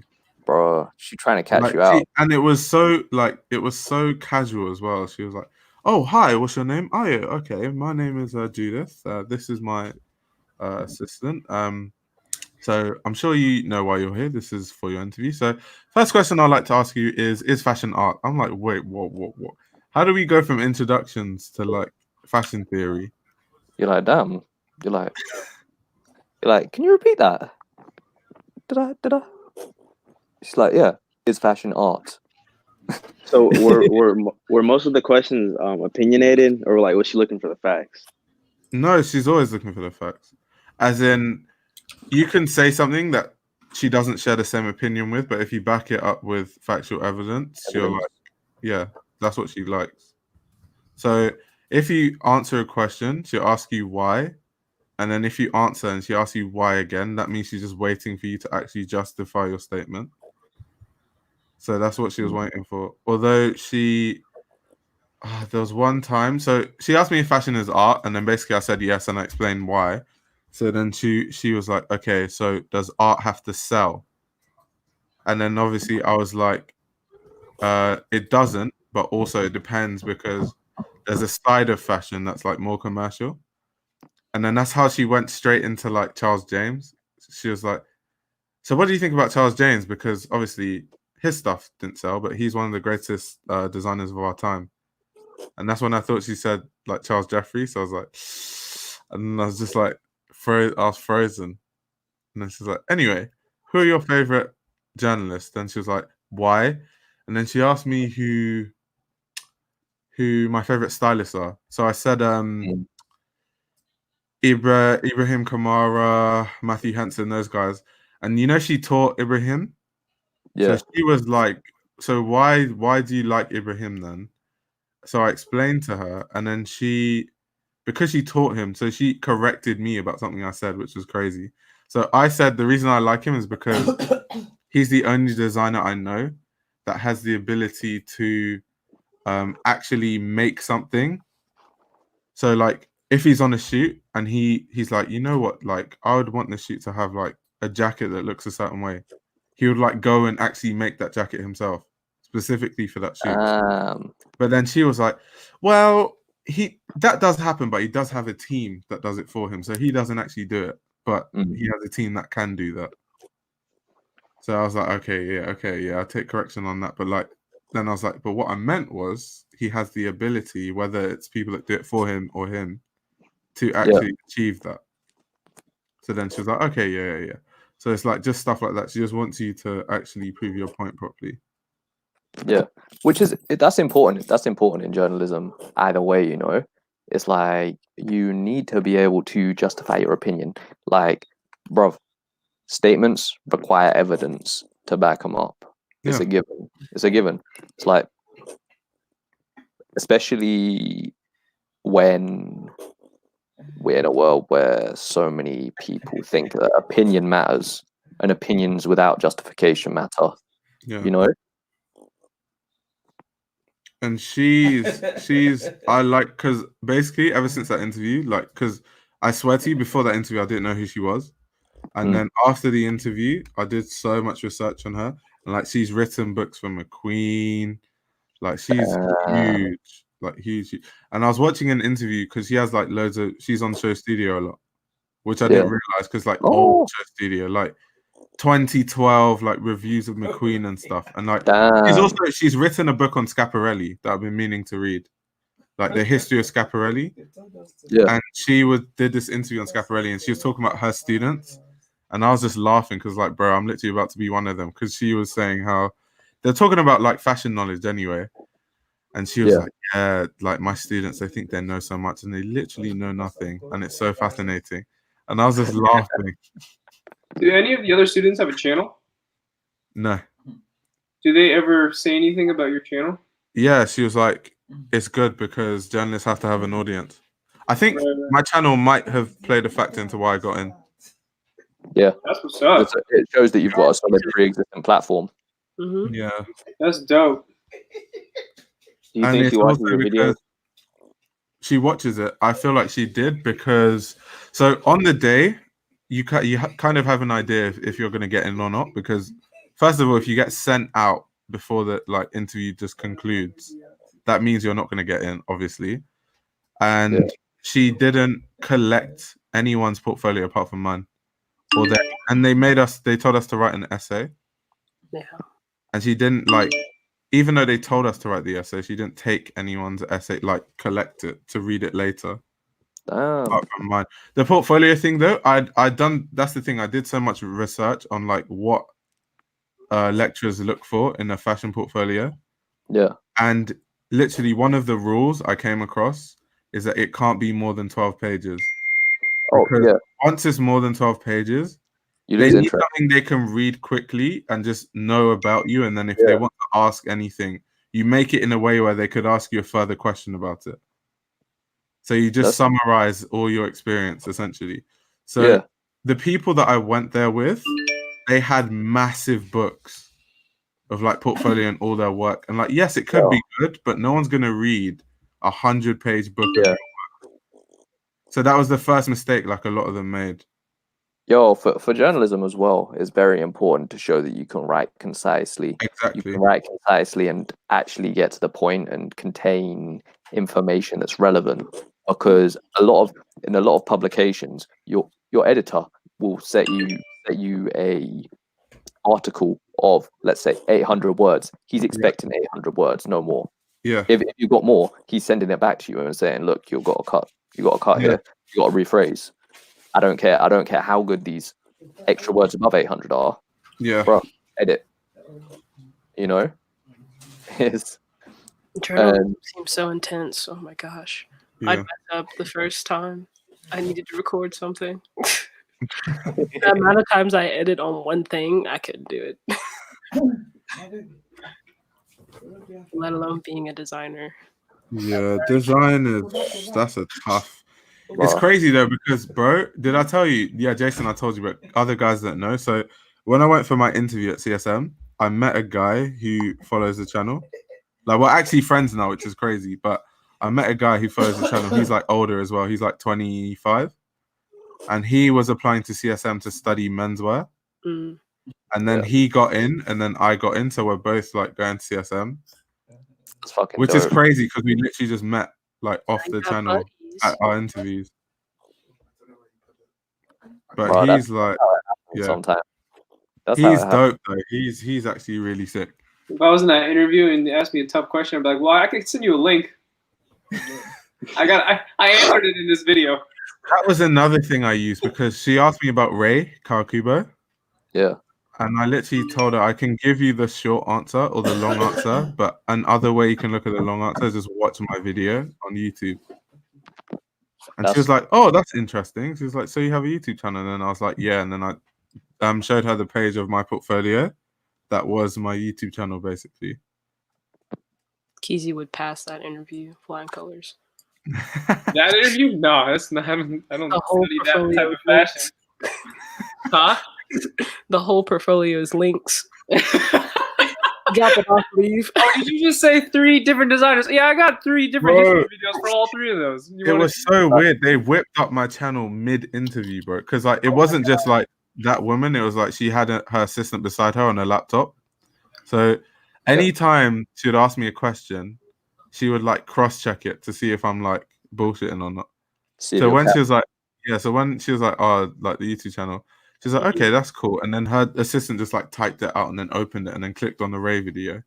I was like, damn, these guys are actually not. It makes sense though, because it's all about factual information, right? You don't want to tell any fallacy. So that's true. That's facts. To be fair, I'm like, worst comes to worst, if it came up different on the channel to on the day, and on the day you were still right, you can be like, yeah, at that time, I didn't know better, but now, and then you Bro, can do you know that ever since that interview, I had to take down videos because I was like, bro, if Judith Watt is gonna go through my channel, there's just some videos that can't exist. Yeah, it makes sense. Like I just had to get rid of something. That's why I made it. Yeah. At the end of the interview, I've been like, so you're gonna like the video or what? Like you just gonna go pull this shit up? You ain't gonna like it though? Hey, you better throw a comment on that thing before you get out of here. Like, you hitting that subscribe? Yo, are you running this video? Like, yeah, I would have said that. I'd be like, you're not subscribed? Oh, you're canceled. Yeah. After my interview, though, I got the sense I was gonna get in because of what she was saying. Like she said, she's like, basically, if you go outside and you turn left and blah blah blah, there's like magazines of like some of our best journalism students. Like, give them a read. So I was like, this is interesting. And then after the interview, she came out to where I was to actually see if I went to go and read the magazines. And then in the interview, she asked me like what I expect from like teaching, and I told her straight up, like, I'm coming here to learn, so I'm going to be a nuisance to lecturers. Like I literally told her, like, you'll get tired of me because I'll disturb you every day. And she was like, we like that. I was like, you say that now, but you don't know how I am. Literally, I will disturb you. And then, so I think she likes that I'm just willing to just like, literally, I just want to learn. Honestly, I prefer that. Like, bruv, the rest of the people on my course are actually fucking dead. Like, no one talks. Nah. It's the type of shit I'd hate as someone going into teaching. Yeah. If I was a lecturer, I would hate teaching my class or my course mates, because the lecturer will ask a question. He's trying to elicit responses. He's trying to elicit any type of interaction, and they're just like, yeah. He pauses. There's a little awkward silence, and then he goes on to give the answer. And I'm like, bro, people are going to hate me on the court. Like, I don't think you understand. Like, literally, she's gonna say something. I'm just gonna put my hand up and like just ask because she has the knowledge. I just want to find out. Exactly, you're there to learn.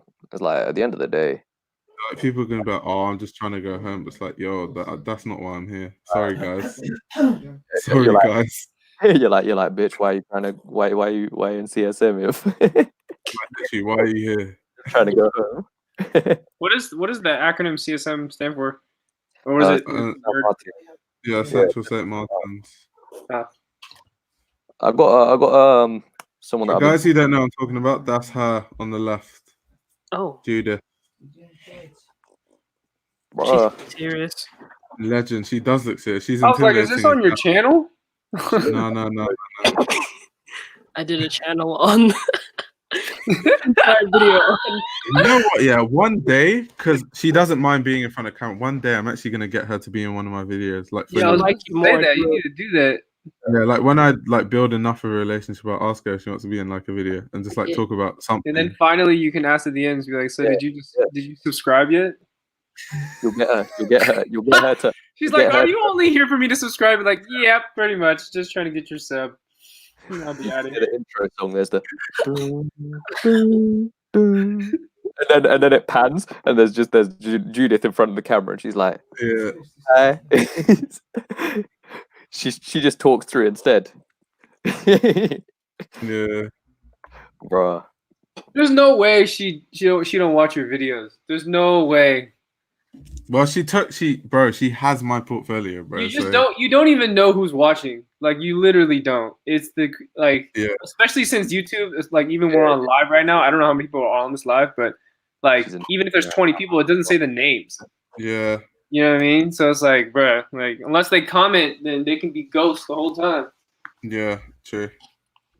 And literally, like, there's 35 people now, but it's not 35 people commenting, bro. It's like 5 people commenting. Yeah, there's people that just stay there and listen. Yeah. I'm definitely a listener. I'll just be like, hey, all right, bye. Let me listen to the conversations. Talks about Nike Dunks and how Diet Prada is on that. Bro, we talked about, in my interview, we talked about Vogue. It was so funny because she's written for Vogue. Oh shit! Yeah, that's cool, man. She wrote, like, the Schiaparelli book she wrote was like in collaboration with Vogue because she used the Vogue archives to write the book, like in terms of like images and stuff. We had like this crazy professor election happen just so like we had an assistant professor trying to get to I guess full-time professorship. And so we had basically a contest. Well, we were just like the students just like gonna choose, I guess, but we had like 4 professors to choose from, and 3 of them worked for Brazilian Vogue. And we were like, what? Wait, one, we're a graphic design program, so like they would probably shape our program into something else more in the direction of editorial design. And so we really wanted, I guess, that to happen, but we ended up having a really amazing choice instead with a professor that was already working for our school. So it's just like, man, there's opportunities for these up and coming students that are fashion design and editorial design revolving around the fashion scene. I just hope that happens for them because so far it's like either going to fashion design or going to graphic design right now for like state schools that are not necessarily design driven as a whole. So to SCAD, and that was the worst experience I've ever had for a design school.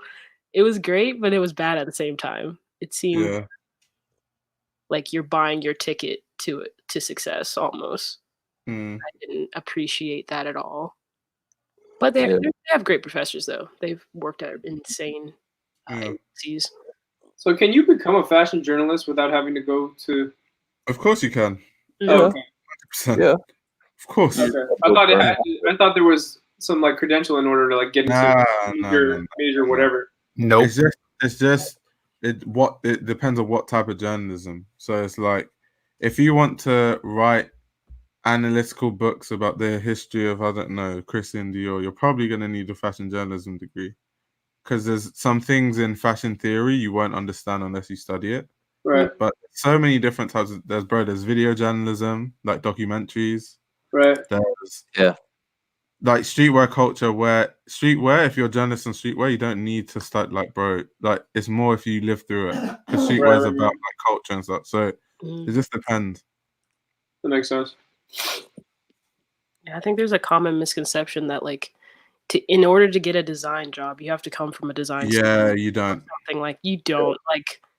I'm going to a state school that's not revolving around design, but they have a great program. It's honestly, it comes down to the program and reading and going through it. Wait, where are you from, Dave? I'm from good old North Carolina. There you go. That's what's up. Yep. NC State. Yo, we got Judith Watt in the chat. This guy fully changed his name. These guys have time. Oh, yo, they got jokes, man.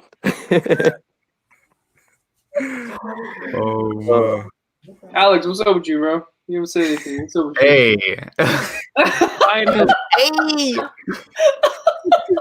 What's Bro, up, Kirby? waiting in the fucking shadows, bro, lurking. Yeah. You already know, dog. Oh, You already know. motherfucker. Bro, I was waiting for that. I was just like hiding, like, you know, like you see that meme of like Ian Connor in the overalls with the guest tee next to Rocky. It's like, Mom said you have to take me with you. I was waiting like that, bro. Oh man. But anyway, gonna talk. I'm just chilling, bro. How you sleeping hours, Alex? Awful. I go to sleep at 6 a.m. Oh, I wake up at like 12 or 11. 6. God damn. Yeah. How are you gonna fix that? Never, probably. I think my theory on fixing it is that it's gonna get so bad that I'm gonna like go to sleep. It's just gonna get so bad. The clock will work better for me later on. So then, like, I'll go to sleep later and later and later, and then it'll just be the daytime, and then after the daytime, it'll be nighttime again. So. That's joke. 7, 8, 9, 10. Before you know, it's back to a normal time. Exactly. Yeah. I think a week or two. I'll just pass up for like a 24-hour cycle eventually. So it's like a reboot, like factory reset. Bro, that's actually what I do. I just have to sleep for one whole day and then just I have that sometimes. I have that sometimes. When you mash out an assignment, you mash out an assignment or two, you're up like the whole 24-hour period. Yeah. You hit submit and you're just like, bro, in uni, I don't know how I used to do that thing, bro. I've never done that. Ever. 24 hours, bro. I've done 24. You can't. I've done 2 days without sleeping before. Yeah, you got. What's it called? That's my record. I've done 2 days without sleeping. Whoa. Management skills. If you ain't ever pulled an all-nighter. I've never pulled an all-nighter. I respect that. I respect that.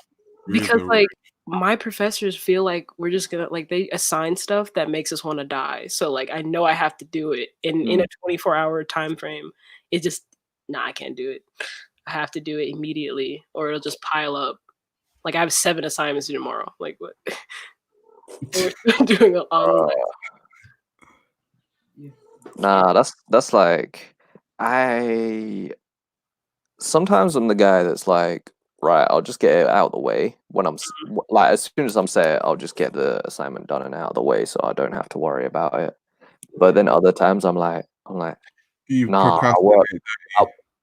nah, I work best when it's crunch time. That's so stupid. When the pressure's on. I did that way too much, maybe too much. That works for me. That works for me. When you get the results. I don't know. Just when it's 2 days to go, ideas just start flowing. I don't know what it is, but that's when you're most creative. You start thinking. I'm like, yo, and every time that happens, I'm like, why didn't I just do this on the first day? And then I do the same thing the next time. It's that 2 hours before, 2 hours before, and you're suddenly just like, you're there like, just like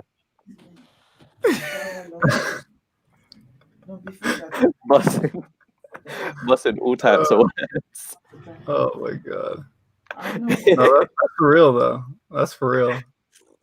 Like, I'm like, bro, like, oh shit, like, got the credit card bill. Oh fuck, gotta swoop up some vids right now. This video is brought to you by Squarespace.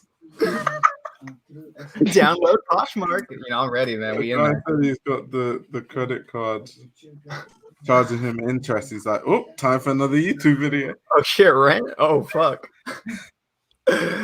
Got me fucked up, man. That's how it was in school, though. Brain is wild at crunch time. Big facts. Big facts. I have like a 3-page essay due tomorrow that I have not started yet. No.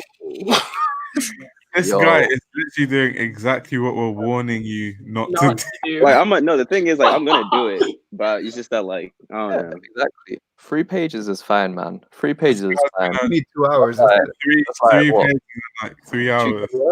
2K I words? I think I could definitely do the essay in 3 hours. It's not that hard. I've done a 12-page Just research get a paper. Just get a plan in place. So it's possible. Yeah, later on, I figured out my attention span is garbage. So I just do 2 hours a day for a long period of time. My strategy when I was in college is that I just do it the night before. Oh, and that's either that or it literally is 30 minutes before I turn that bitch in. I swear to God. And like the people that used to do that shit back then, they used to, like, we always used to talk about it. Like when you're on that type of time crunch, like you are fucking focused. Like you're more focused than you've ever been. Like my attention span's hella short too, but like I would do that shit right before I walk in the door. I'm still typing probably. I got a mate that she did her dissertation the night before her whole fucking dissertation. I don't know how she did that shit. Yeah, I know of someone that did that, and he got a first class in that as well.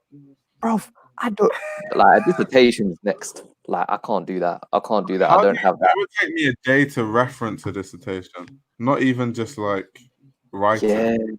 My issue is I do that. I actually read. I read my references, you know. That's the thing. And my major was like is a fuck major. So like the quotes that I would put in the essays, I literally make up the quotes. So like that's how I finished it so fast. I didn't use the book, or what I would do is I'll take the book, right, and I'll flip to a random page and I'll try to find like some random like wording that would fit with the paragraph I was trying to write, and then I'll reword it just a little bit and put the page reference. Because at the end of the day, like if they're gonna read that many papers, they're gonna go through mine. They'll see the quote, but you know it might not be the same thing. But if they check the page, it might be in the ballpark. So I said, okay. Yeah. Oh my! I got this the guy was tactical. I fell asleep on my SATs. I don't think you have SATs in. No, I did SATs though because I was like gonna go to America. Yeah, I fell asleep on that and my own quotes. Make up my own quotes. Easy. Quick ad break for those of you listening. Today's video is sponsored by Raid Shadow Legends, the most ambitious RPG. Tell me you haven't seen that ad, bro. I've seen fashion YouTubers do that. It's so off key. Or the other, like, you know, the other. Like, bro, get to the bag, but like not that much. Bro, it's like a 3-minute script. It's long. Have you seen? What is the ad about? I don't think I've seen it. Here, I've seen it so many times. That I about like iOS game, bro. Yeah, they're like. You can build it. Video is about something completely different, and they're just like, have you ever had a moment where you're taking a shit and you're not sure what to do? Oh, wait a minute. Raid Shadow Legends. They do it very enthusiastically, though. They always have to say that it's the most ambitious RPG of 2020 or something. Like the one that makes sense for most as a general ad is Squarespace. Or Wix isn't bad. And Skillshare, and then wait, Wix is what again? Oh, Wix website, is also right? website builder. Yeah, that one works out too. Yeah. Oh my. Or Manscaped. I don't know if I would ever take that one because of what Long Beach Griffey did. Like I don't like. Oh, he killed it. Yeah, that is the best ad like for them. Period. Like that. Bro, all the guys who like need to sponsor me haven't sponsored me yet, bro. Like Farfetch, Shop Tagger, Farfetch. You want Shop Tagger? You need that. Need that Shop Tagger bag. Do you? I did 2 videos for Shop Tagger a couple years ago. Yeah, 2018. I think 2019. Bro, like let me not even say because you could DM me after. You could DM me after. Yeah, I'll DM you. Bro. But what else? I haven't had Squarespace yet. Yo, Sebastian, if you're watching, hit us with that and sponsorship. send us the package through. Yo, Jason, did I tell you? I didn't tell you. Good news. So basically, I'm going Paris Fashion Week with the allotment. Oh. Yeah, right? Yeah. You mentioned to me. So I finna. hopefully I should be able to meet Sebastian Munier, Boris Bajansaberry, Bruh. Damidome. Nah, those- honestly, hopefully quarantine's over by then, so I can actually get you over to shoot the mock anti-meme tutorial. stuff, yeah. Yeah. So when Soul shows it to them lot, then it's actually not just me shooting it with my tripod, because otherwise they're gonna be like, "Who the fuck's this guy?" Yeah. They were like, "What the fuck?" All this needs to be over, bro, so I can go Paris Fashion Week and actually meet some very, very big time people.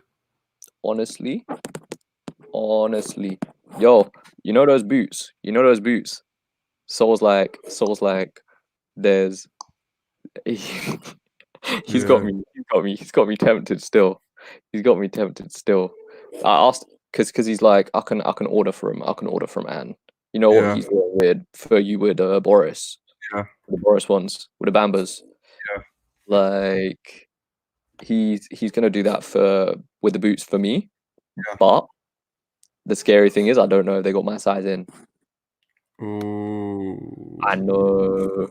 See, for mine, the Boris shoes I wanted, they didn't have my size. So he was like, next Paris Fashion Week, he'll like talk to Boris. But I'll probably be there next time. Next Paris Fashion Week. Next Paris Fashion Week, you'll move to Boris, you'll be like, right, you're my favorite Boris here. You're like Bun Johnson, hit me with a free pair of shoes, and yeah, this guy said Farfetch lets you pick 2 things on the website. Yeah, that's why I need that Farfetch sponsorship, bro.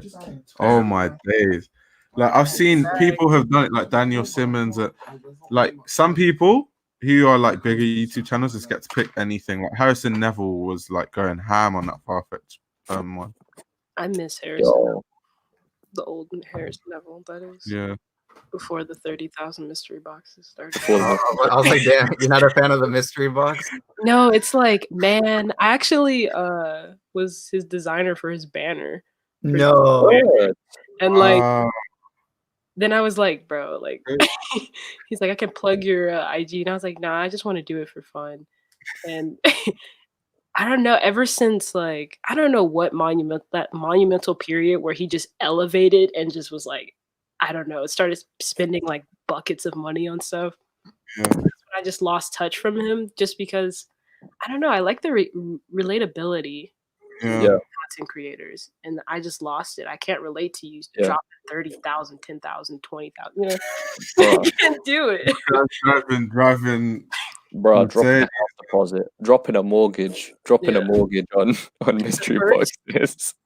The first video I watched on Alex was dang, what was it? It was so long ago, but it was like H&M shorts. Alex is an OG.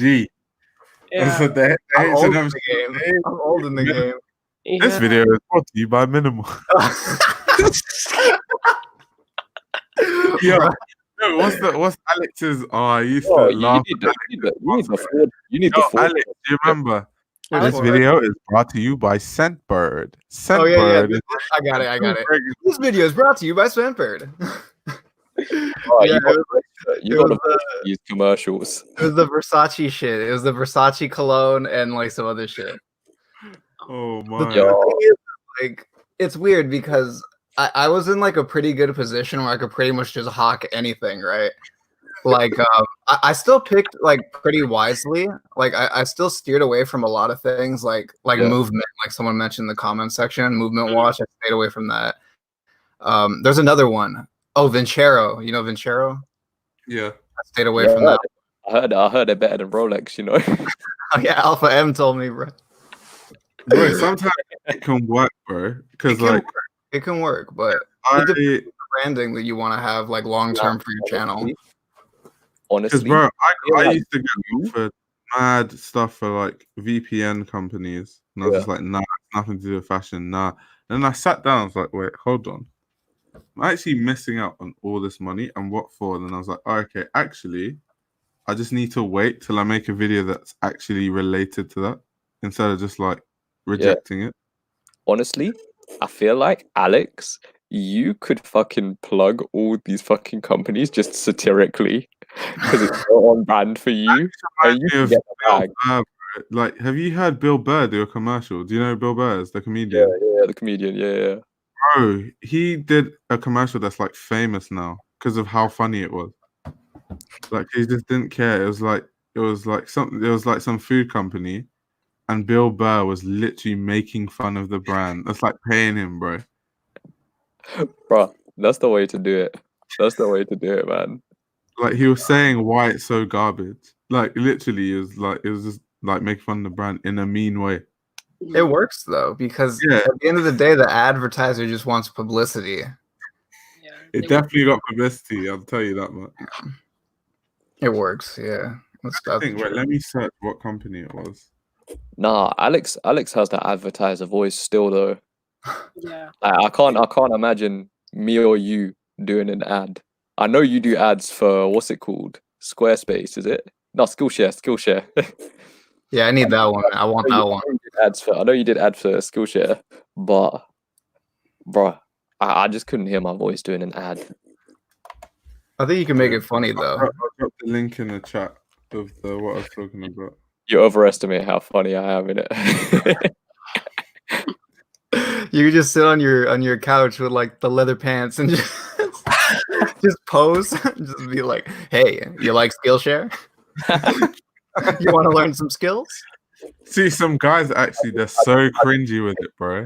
I just sit on the couch. Some guys just overdo it with a shirt on. I'm like, I'm just start unbuttoning.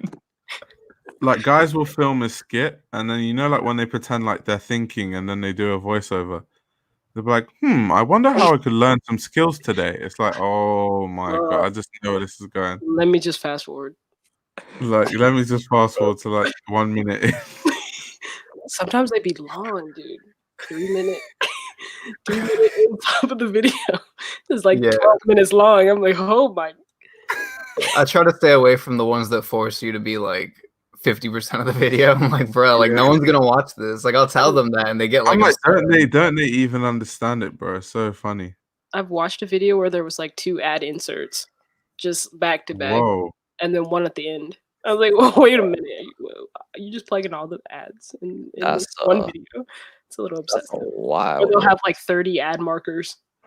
No, you know what you should do? You know what you should do? You should get multiple sponsorships, and then what you do is you just make instead of a video, you just title it advertisements, and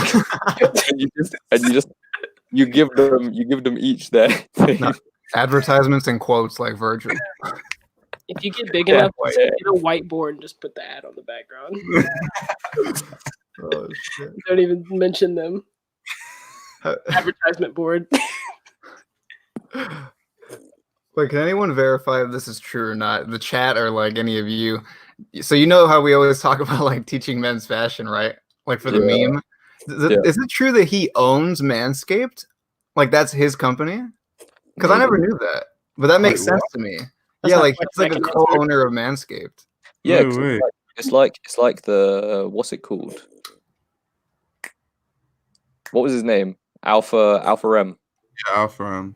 Yeah, he's got the hair one, isn't he? Oh, he owns a hair thing? Yeah. He owns another one that he advertises all the time as well. And then he gets all that sort of gang. All the hashtag menswear. Hashtag menswear gang to hashtag alpha. Male fashion advice gang. Just the way he talks is so funny. He's like, 10 ways to make the ladies love you. Dude, I think teaching men's fashions is funnier though. His accent, like with this thing. These are 20 reasons why women don't like you. I'm like, bro, can you stop? One. I think I watched that video as well. Something must have happened to make that channel. Oh my God. Bro, when I watched that video, I was rolling on the floor laughing, bro. Bro, he was talking about okay, you know souvenir jackets, right? How that became like a trend again for like 5 seconds and it went in the trash. Yeah. You know, so he did a video like 2 or 3 years after the souvenir trend, and he was just like, this souvenir jacket has been seen across multiple runway. And I was like, bro, when? Like, what are you talking about? And he never finishes, like, he never puts an S when he needs to put an S. So he'll say runway instead of seen on runways.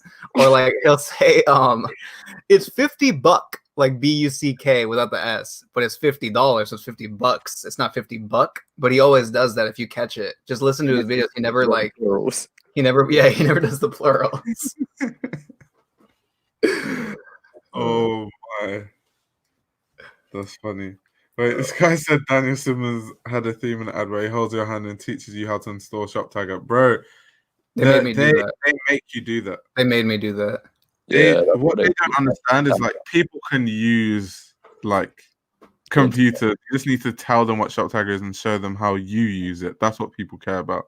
But the companies, they're just difficult for no reason. School has definitely taught me that humans don't know how to work technology, even the 20-year-olds. So like sometimes you need those videos, like those 30-minute, take it out of my time to show you step by step by step. You know, like basically walking, they're just crawling when it comes to doing new applications. Honestly, I still don't know how to fucking share other people's posts in my story. I have to screenshot. Nah, genuinely. I'm going into the right career. I'm going into teaching. So I'm going into teaching. I gotta keep up that stereotype of someone who tutorial Skillshare. Oh no, is for you. Genuinely, honestly, Dammy, that because I said to Dammy, I think you posted something. Yo, my screen is actually black right now because my monitor is so fucked. But yeah, nah, I can't even see you guys.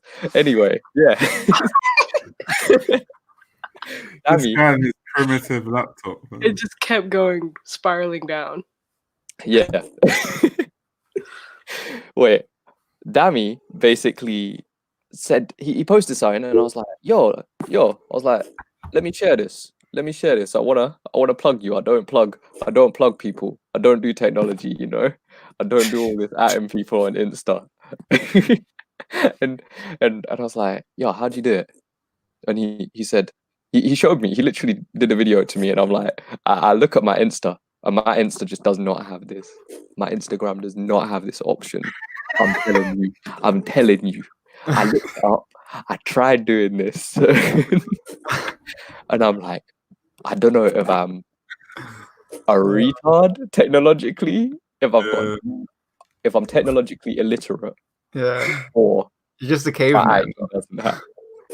Bro, you seen the hair? Bro, you should see my hair right now, dog. Jesus.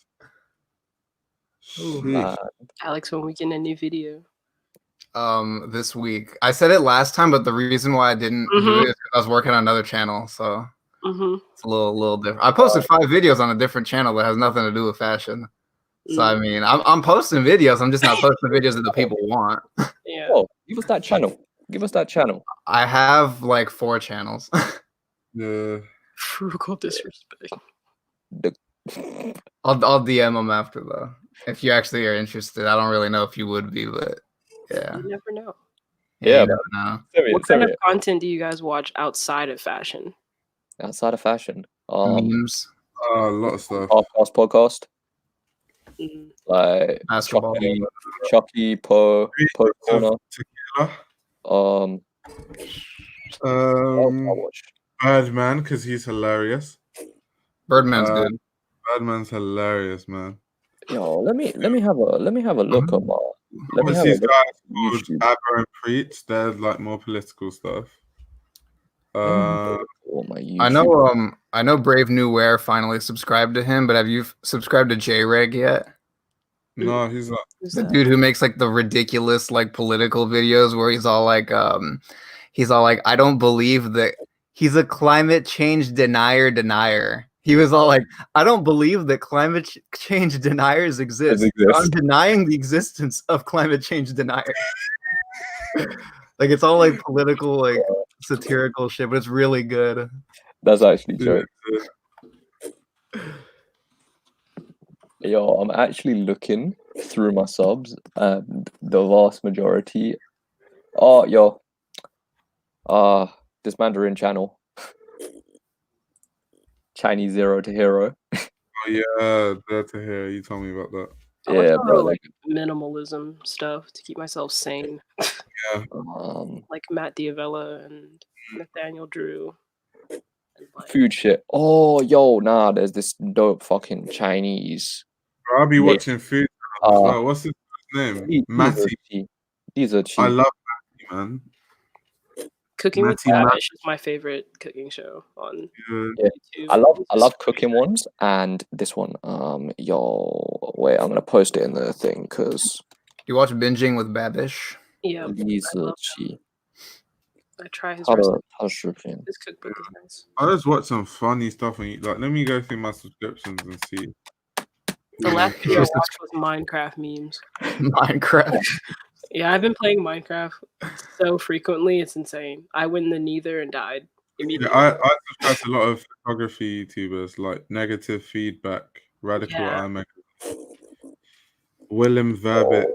Who Man, else is? Yo, Imp Lemon is good. I see that in the comment section. Imp Lemon is really good. Loads of sports stuff as well. So like boxing channels, basketball channels. I think the only political channel I watch is Philly D. Philip Manga. DeFranco. Yeah, Boxing Legends TV. Oh, I seen your comment before. Remember? I sent you a screenshot. I was like, I didn't know you were into boxing. Yeah, bro, I'm so into boxing, bro. I used to like when I was in school, bro. I used to do boxing. Well, I did MMA, so I was into boxing as well. What weight class? Oh, I watch that. class? What's his face? Heavyweight, bro. A bunch of languages. Lao Shu as I've been well. watching CK Space too. He's Yeah. He used to do fashion. Yeah. Really? See, Wow. my guy. Like I've known him for like 2 years. I kind of came in when he started doing It's his crazy. He just minimal- like switched into like minimalism, like Wabi Sabi, and he just blew up just like overnight. Like damn, he used to make like Rick Owens videos and all that, but obviously he had to delete it because if you're making like minimal content, It doesn't it goes coexist well. against, like people are gonna go and find that and be like, bro, you're a hypocrite type of thing. I get it. Lao Shu. I'm just looking through all the these channels are that kind of stop. Her, I feel so her bad. videos are so fucking good. She's like she's based in like what province is it? Basically she's Chinese girl that lives in the countryside. She's bare famous on fucking WeChat. She's bare famous on Bilibili. Yo, her videos are so good. So fucking good, man. So peaceful, chill, mellow. Are you on WeChat? Huh? Yeah. Are you on WeChat? Yeah, of course. Oh, that's where you get all the ladies, huh? Bro, Literally, I got a missus. Oh, okay, I got you. Yeah, I'll be on that WeChat. Not gonna lie to you, bro. Yo, that's crazy. Yo, Alex, it looked more like I was like, shh. I'm like, I know. It looked like you're trying to hide something. Yo, why do you think all the Chinese people are messaging? Oh, why do you think I'm messaging all the Chinese people in Mandarin? I didn't know WeChat was so big, like everywhere. Like, I guess it makes sense because there's like international students everywhere, but like here it's crazy. Like, they don't use any like they be like using only WeChat, like not even like Instagram and shit out here. Yeah, Jason speaks. Oh, 我可以讲普通话。 Why are you flexing? Stop flexing, bro. Damn, bro. I wish I could speak that. It's such an important language. It is. That's a very good language to learn. Are you fluent? I wouldn't say fluent. Fluent enough to survive in the country, I'd say, because I know I lived over there for a couple of months while I was studying out there, and I didn't really chat English while I was out there, so enough to get by. That's honestly the right way to do it. I'm like HSK4. I'm HSK4, give or take. So I'm aiming for like HSK6 isn't quite native. It's more like I'd say it's the baseline for being on that road towards native like proficiency. Yeah. HSK6 and beyond.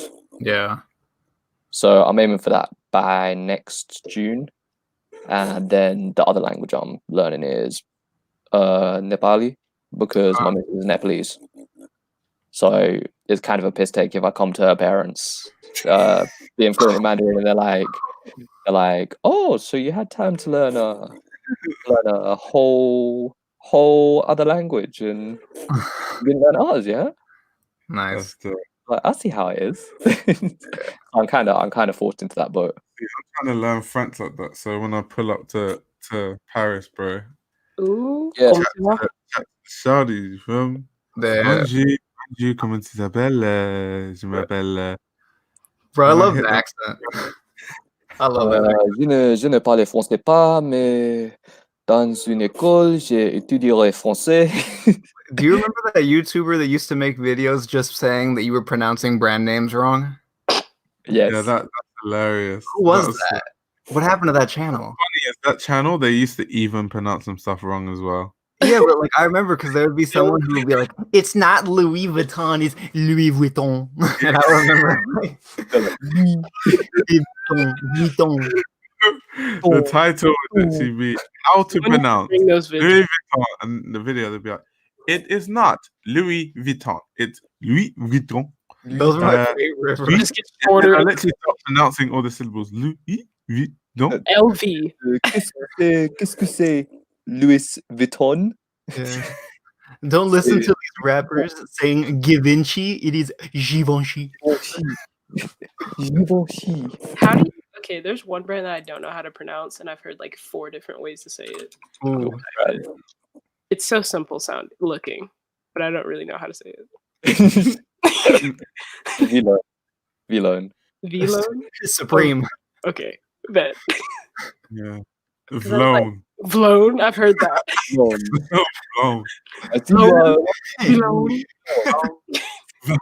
Vlone. There's something that ASAP said that killed me. Because he was like, New York cats go up to him and they're like, yo, I see you rocking that Vlone. You rocking Vlone, bro. That's so funny. The way he says it kills me. You rocking that Vlone.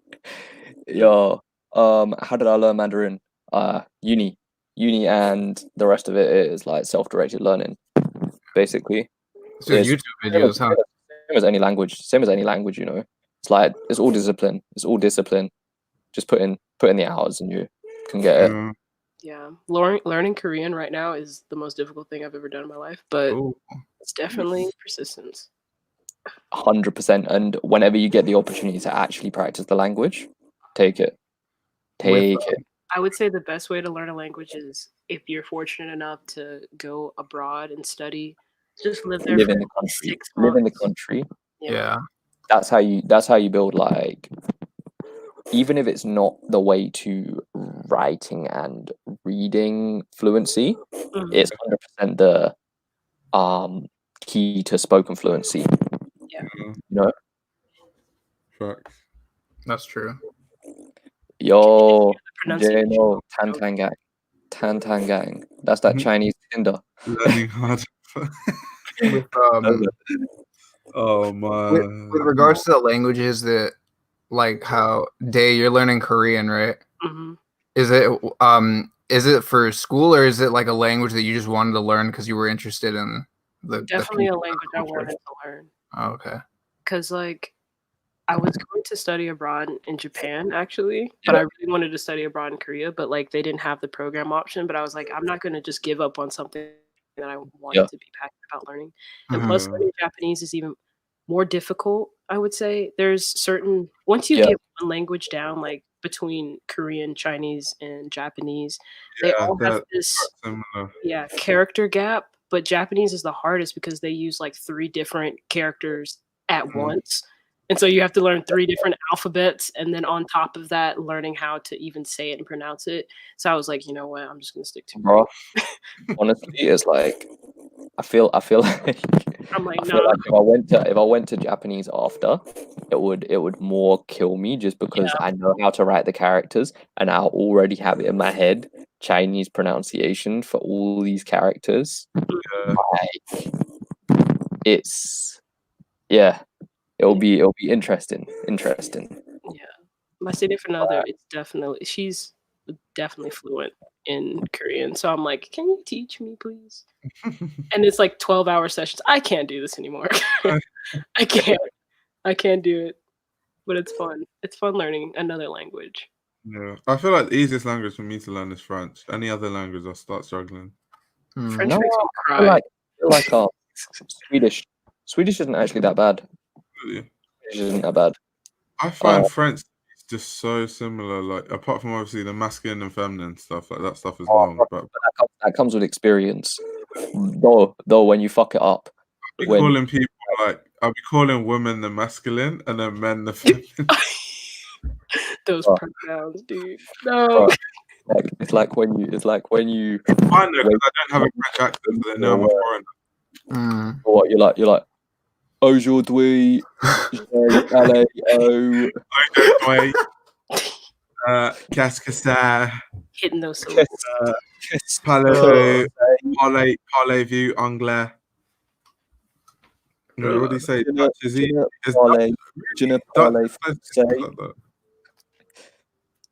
Never knew that.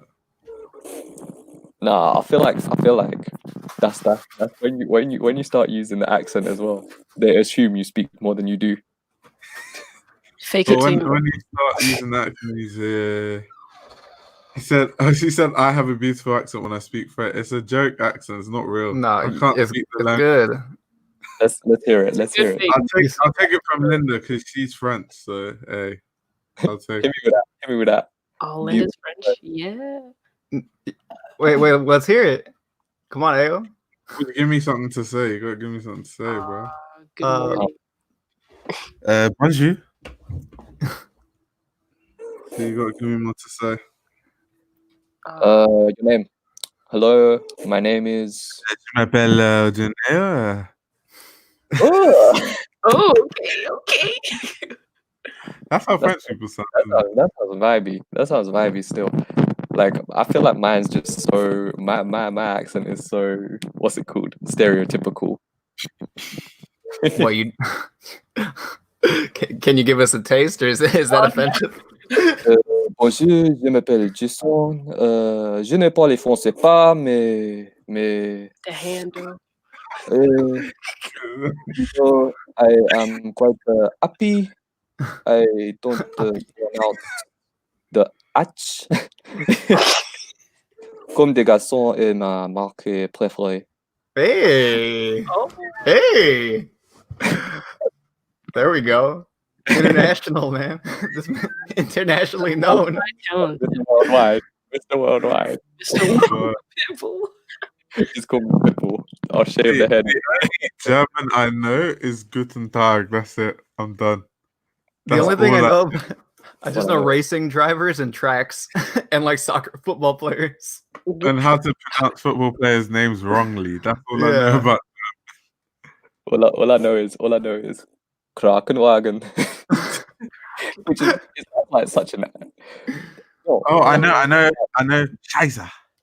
Scheiße. Wait, did you watch Dexter's Laboratory? Yeah. Do you remember that episode where he speaks French, but he only knows how to say like cheese omelet? Do you remember that episode? No. They were like, "Ooh, Dexter, the language of love. Say it again." He's just like omelette du fromage, like the whole episode, and all the girls like him. Isn't it supposed? Is that the episode he makes himself like older or some shit? He just learns French, I think, and that's like the one thing he knows. I said he can't create a sentence in Spanish after learning for 3 years. Yo, Spanish is hard, I know, because I tried to learn Italian for a bit. Spanish and Italian basically almost identical, and it's hard as hell. You think it's hard? If you can speak Spanish and French, you're going to be able to learn Italian. Yeah, I think easy. Bro, do you know how Spanish is very similar to English? Italian is to Spanish? It's so close. It's insane. My Spanish is terrible. So is Portuguese. Portuguese as well, yeah. That's what I was about to say. I'm debating learning those, even though like I don't necessarily. It would be more so just to learn it because it doesn't necessarily have the best universal application the way Mandarin does. Mandarin is so great for like business purposes. Honestly, just learn Mandarin, learn Spanish. You're speaking to like most people in the world. Yeah, but I know like my French probably Mandarin, French, and Spanish. You basically talking to the whole world. That's true. Yeah. Yeah. It depends though, because like, have you like the proper Spanish that's spoken in Spain is definitely not the way people in like South America or North America speak. Not at all. Yeah, Like, there's huge dialectical difference, like dialectal differences. It's like the same. It's the same how someone from Shanghai isn't going to speak the same as someone from Guangdong or from Beijing. Like an example is, or even Taiwanese man, like Taiwanese, they'll be like Yodian whereas Beijing, people say Northern Chinese sounds harsher because they reduce a lot of words. It's more like idiar, yodiar, nar, like all these sort of sounds where they reduce it. Even the even I mean the way that you well, I know you speak proper English. We speak the American bastardized version of it. But I think one of my like favorite one of my favorite comparisons of it is like when you just start naming like parts of a car and you see how differently like boot instead of trunk. And you're like boot. We checked what was in the trunk and we opened up the trunk and bro, like in the trunk we saw it. In the trunk there was a lot of junk. There was, the only reason I know all that shit is because I watched so much Top Gear back then. Yes, BBC America. So it was just like, what was it like? What you call a hood? A bonnet, right? A bonnet. Yeah, bonnet. And then what do you say for blinker? Indicator, right? Fuck a blinker. I've never blinker indicator. Yeah. What? Like You never bro, heard Americans be pronouncing everything different, bro. Like water. No, it depends. Like daughter. Saying water. Then we get people that are like water. Then we've got water. We've got water. And then you hear Irish people speak English. I'm just like, whoa. Irish people. Like, yo, slow down, fam. Scottish people. For Irish folks. I had an Irish friend could not understand at all. We would play like Call of Duty together. Ireland. The oldest Islander. Yeah, go to a Conor McGregor fight and just go to Irish bars. Where the fuck is Mayweather? Who the fuck is that? Who the fuck is that guy? I'm from Ireland. Buddy. Out in the Isles of Ireland, you know, we speak English a very different way, but you know. What are you talking about? What are you talking about? Yeah. What are you talking about? About is more Scottish though. Yeah, that sounds more. Yeah. That's good stuff. That sounds. You know, he's going to Scotland. Irish, I could speak in your accent. That is so good. What? Wait, can you do a good Australian accent? What? My Australian accent is horrible. Wait, what are you saying? You already heard mine in that. If you saw the Oswald video, you already heard that shit. Like, I feel like the Australian accent's quite a very mellow one. You just speak a bit from the back of your throat, and this guy's so good at this. That's so good. Sounds like Genesis. Right, this is my talent. Clearly, I shouldn't be making YouTube videos. You should be on one of my videos. You should make a video where you're impersonating other YouTubers. Please. No, be on my. Wait, do you remember those videos I used to do where I would read the Yelp reviews? You need to be on. I need you. Those are hilarious. Because I can do a lot of voices, but like I need more. So like, if you want to like give me some of your talent, I can do French and Italian. That's it. It's so good. South African's a hard one. Yeah, it's pretty hard. Quite a hard accent to do. You speak, it's almost like you're tightening your throat. You know, I've never even heard it before. This guy is hilarious. White South African. You know, it's like you're lagging after every word. It's really good. Yeah, Avery's book. It's nothing but his film camera stuff. Wait, Avery is in Ginsberg. Avery Ginsberg, yeah. He has a book. This was the first book he ever like made. Wow. Did he sell it or something? Yeah, he sold it and everything. Whoa. Yeah. Whoa. Avery. God damn. And like you could see how much his style has changed. It's insane. He went from But what's in the book? What are the pictures of? just as like he documents his life in New York. I think this is when he first started to date Kaylee or something, and also changing his style. Yeah, it's like a evolution book. Yeah. But dang, it has some dust on it. I was like, what is this white book over here? Yeah. When did he make that?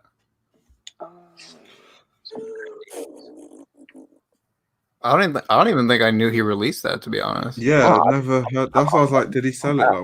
Like what? 2016. Wow. Whoa. Sold. She's got the OG book. I'm telling you, I've been Yeah, he was a fan for a while. Oh, snap. Damn. He was on it early. He was on it really early. Honestly. Yeah, man. Yo. It's old shit. I said South Africans have 4 accents. Yeah, because there's people that learn Xhosa. Those type of people have a different accent to people that speak different languages. Mm. But he moved from New York. Oh, interesting. I thought the company was gonna like. That's what I was in fear for the most. Like fold, yeah. But I'm glad that they're mature they're individuals. mature. Yeah.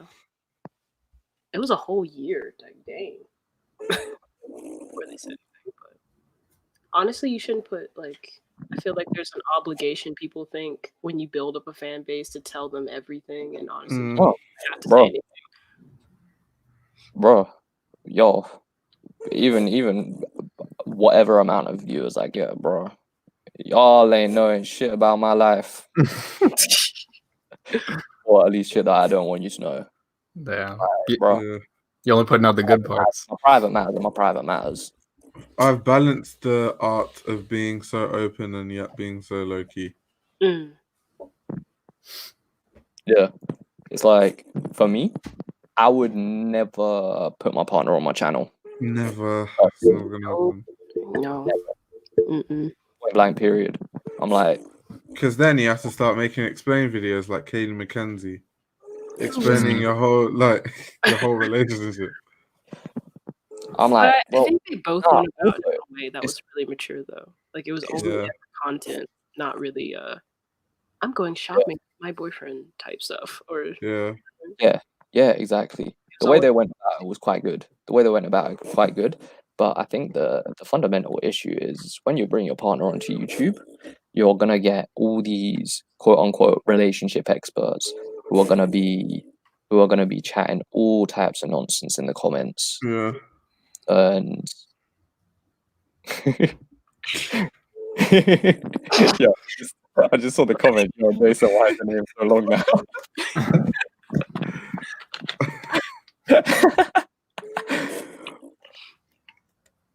Bruh, when was it? What was it? Short suddenly? When was it? That's literally always been his name. Bruh, yeah. That's a no. That's her Linda. I'm gonna start reading people's comments in that native accent. You need to tell me where you're from. That's a no. Rating your pay. Oh my.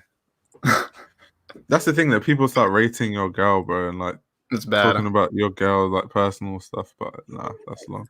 They'll follow her on Instagram and everything. Yeah, endless partner Q&A. DMs. Like, bro, people do that to Kofi's girlfriend. I feel sorry for her. He has a girlfriend? Yeah. I don't watch his channel, so I don't really know what's going on. Yeah, Ramona. People just thirsting, bro. It's like chill.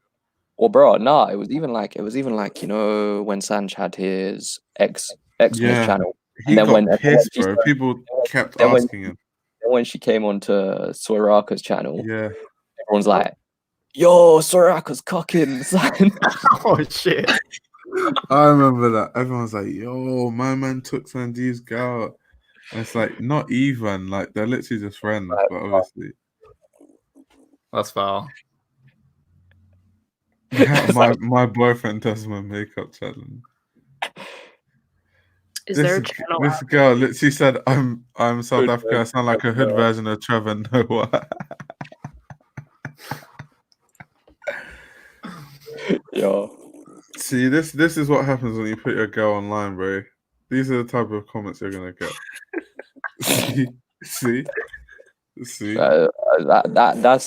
just a fact. In a nutshell, that's why you don't do it. Nah, for me, it's just like, no, I wouldn't bring my private life, like my family, my loved ones, my partners. That's not part of the channel. It's like if I'm making a fashion channel, why do people need to know about these things? You know, bro, I'm gonna have the most boring Q&A when I get to 1K. People will be like, so, they'll be like, so tell us about this. Oh, do you have an X? Do you have a Y? I'll be like, all you gotta no do comment. is But like, no comment. delete. Guys, no comment. I'm dead. Bro, Sandra was so heated though, and people kept asking him. He had to be like, guys, you guys keep asking me. Yeah. And as you can tell, since you haven't seen her in a long while, we're probably not together, but you know. Yeah. That's why if you integrate them in the channel, people are gonna ask. Yeah, exactly. It's true. Guys said, I don't speak English out loud, so I don't know how I sound. The fact you can write it though is insane. Mastery skills. I can't even write English half the time. I have to like destroy myself. Bro, first when someone said, guys, link go. At first I was like, Bro, I am not endorsing this behavior. At first I was like, how we going link? It's quarantine. You're gonna have to look. Oh my god. You're gonna have to search harder. Yeah. It's probably not that hard. Well, yeah, but bro. Fashion Archive takes his marge on 10K designer spree.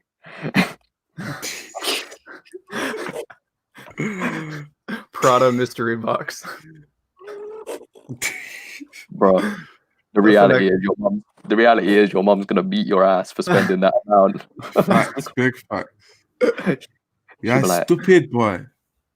You could pay your deposit for a mortgage, but instead you're spending this stupid money on designer clothing. Bro, out comes the slipper. The man said, out comes the slipper. I'm dead. Getting chased around. Very, very stupid for making this decision. A waste of money. When I came from Africa, yo, I was fully looking for. We're eating rats. Oh my god. You know, African parents like to over exaggerate on how much they suffered. When I came from Africa, I had to walk 10 miles with my bare feet. I was about to say 50 miles, but yeah, I know what you're saying. You think it's cold? When I came from Africa, I was naked, walking around in the freezing cold. I got a note, so recommend me some female YouTubers to subscribe to. Patra, Kiara, Day Jones, the Sugar Woman, Linda, Sierra. There's quite a few bubbling. There's bubbling community coming. One of their banners.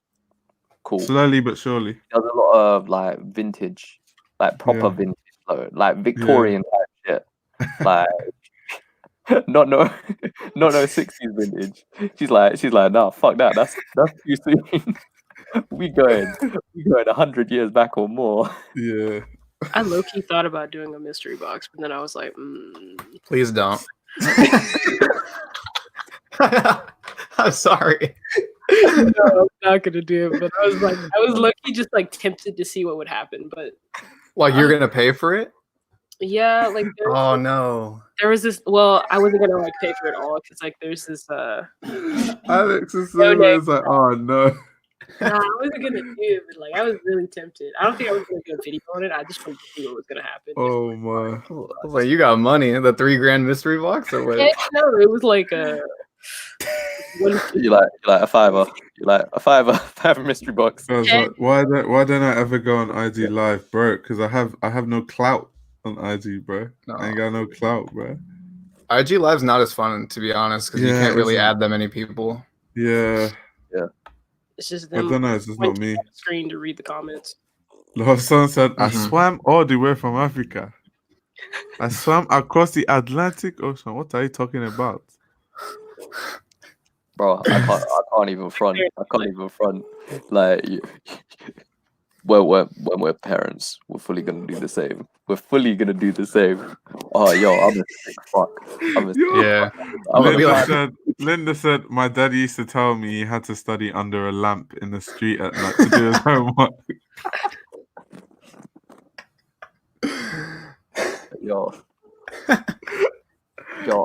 I shouldn't tell Kings or UCL this or my but when I was a TA, there was basically one of these other TAs was like, yo, this kid's not eating his sweet corn. Can you convince him to eat his sweet corn?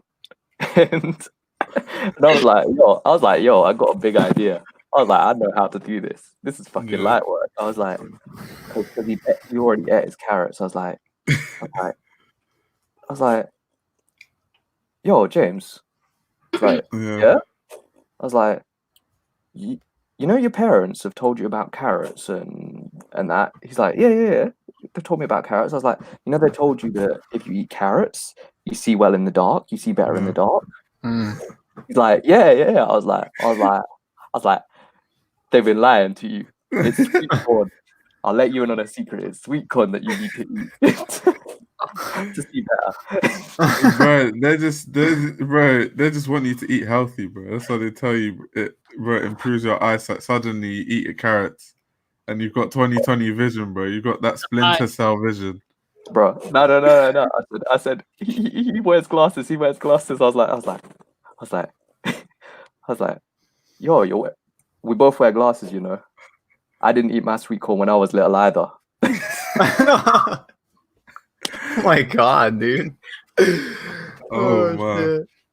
Yo, you should be a salesman. Yeah, bro. Did he eat the corn? What Linda's saying, bro. Every African parent was the smartest in their class, bro.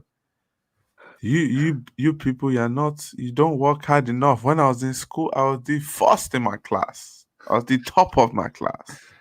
Yeah, was it a class of one or what? Shit, man. Like, if what are you parent... telling me? That's what I'm saying. Every parent was top of the class. What are you telling me? Mathematics, I was first. My parents are like so backwards. They would like give it to me straight, like, "Yo, I was sorry in school," and then I was like, "All right, but why are you hard?" I'm dead. This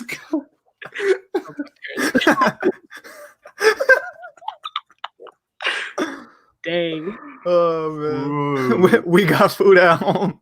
But I can actually relate. Can I go McDonald's? Why would you go to McDonald's and waste money when we have rice and stew at home? All is the end piece of bread. It's just the last piece of bread. Ain't nothing in the fridge. It's ketchup and bread. I'm actually dead. Oh. Like I said, there's rice at home. Something I had to buy the whole house something. So it was like it was expected. Bro, you know you're in an African's house when the rice and stew is in an ice cream container. That's when you know. We always had like cast irons. Like auntie's house. When you go to auntie's house, it's enough that you can take home with you, man. Oh, see, I can only relate. Take home the jollof rice. I could only relate because I got this Nigerian auntie as like a auntie and uncle as a godmother and godfather. Like, oh, yo, it's the one. She got those takeaway trays ready. Oh, bro, nah. I was about to just be like, to any Ghanaians out there. That's jokes, man. This guy said he feels it in his soul. It got a strong smell of stew. The whole hot. I don't even know where we get the ice cream containers from, because like, fam, no one was allowed to eat ice cream, but somehow we just have loads of ice cream containers in the house that we put the rice in. Yo, you know the secret.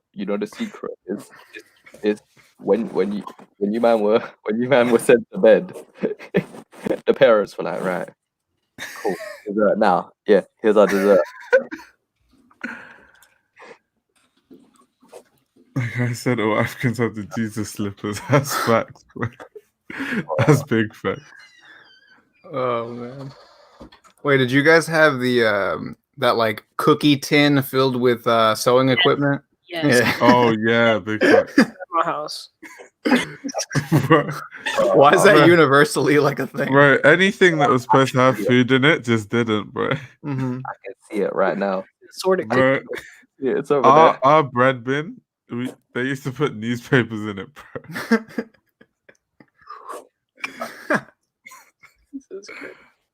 There was always like a pot of oil on the stove too at my house. I don't know why. It's a black thing, I guess. Your parents try to save the oil. I guess. Like, my yeah, parents bro. did. They're like, "Oh, we could reuse this." I was like, "Oh, like it looks gross." Bro, that is literally the story of my life, bro. It'll be dark.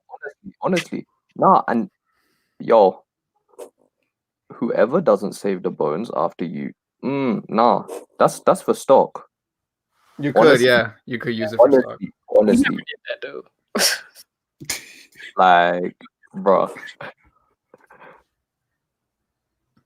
Like I said, this is my sewing kit. My guy rolls around with a sewing kit in a tin box. Yeah, it's more surprising when there's actually cookies in there. I'm like, nah, this is supposed to be a sewing kit, dog. That's like, bro, that's how you realize like it's jokes, because I'll go to someone's house and I'll see like cookies in the tin. I'll be like, wait, what?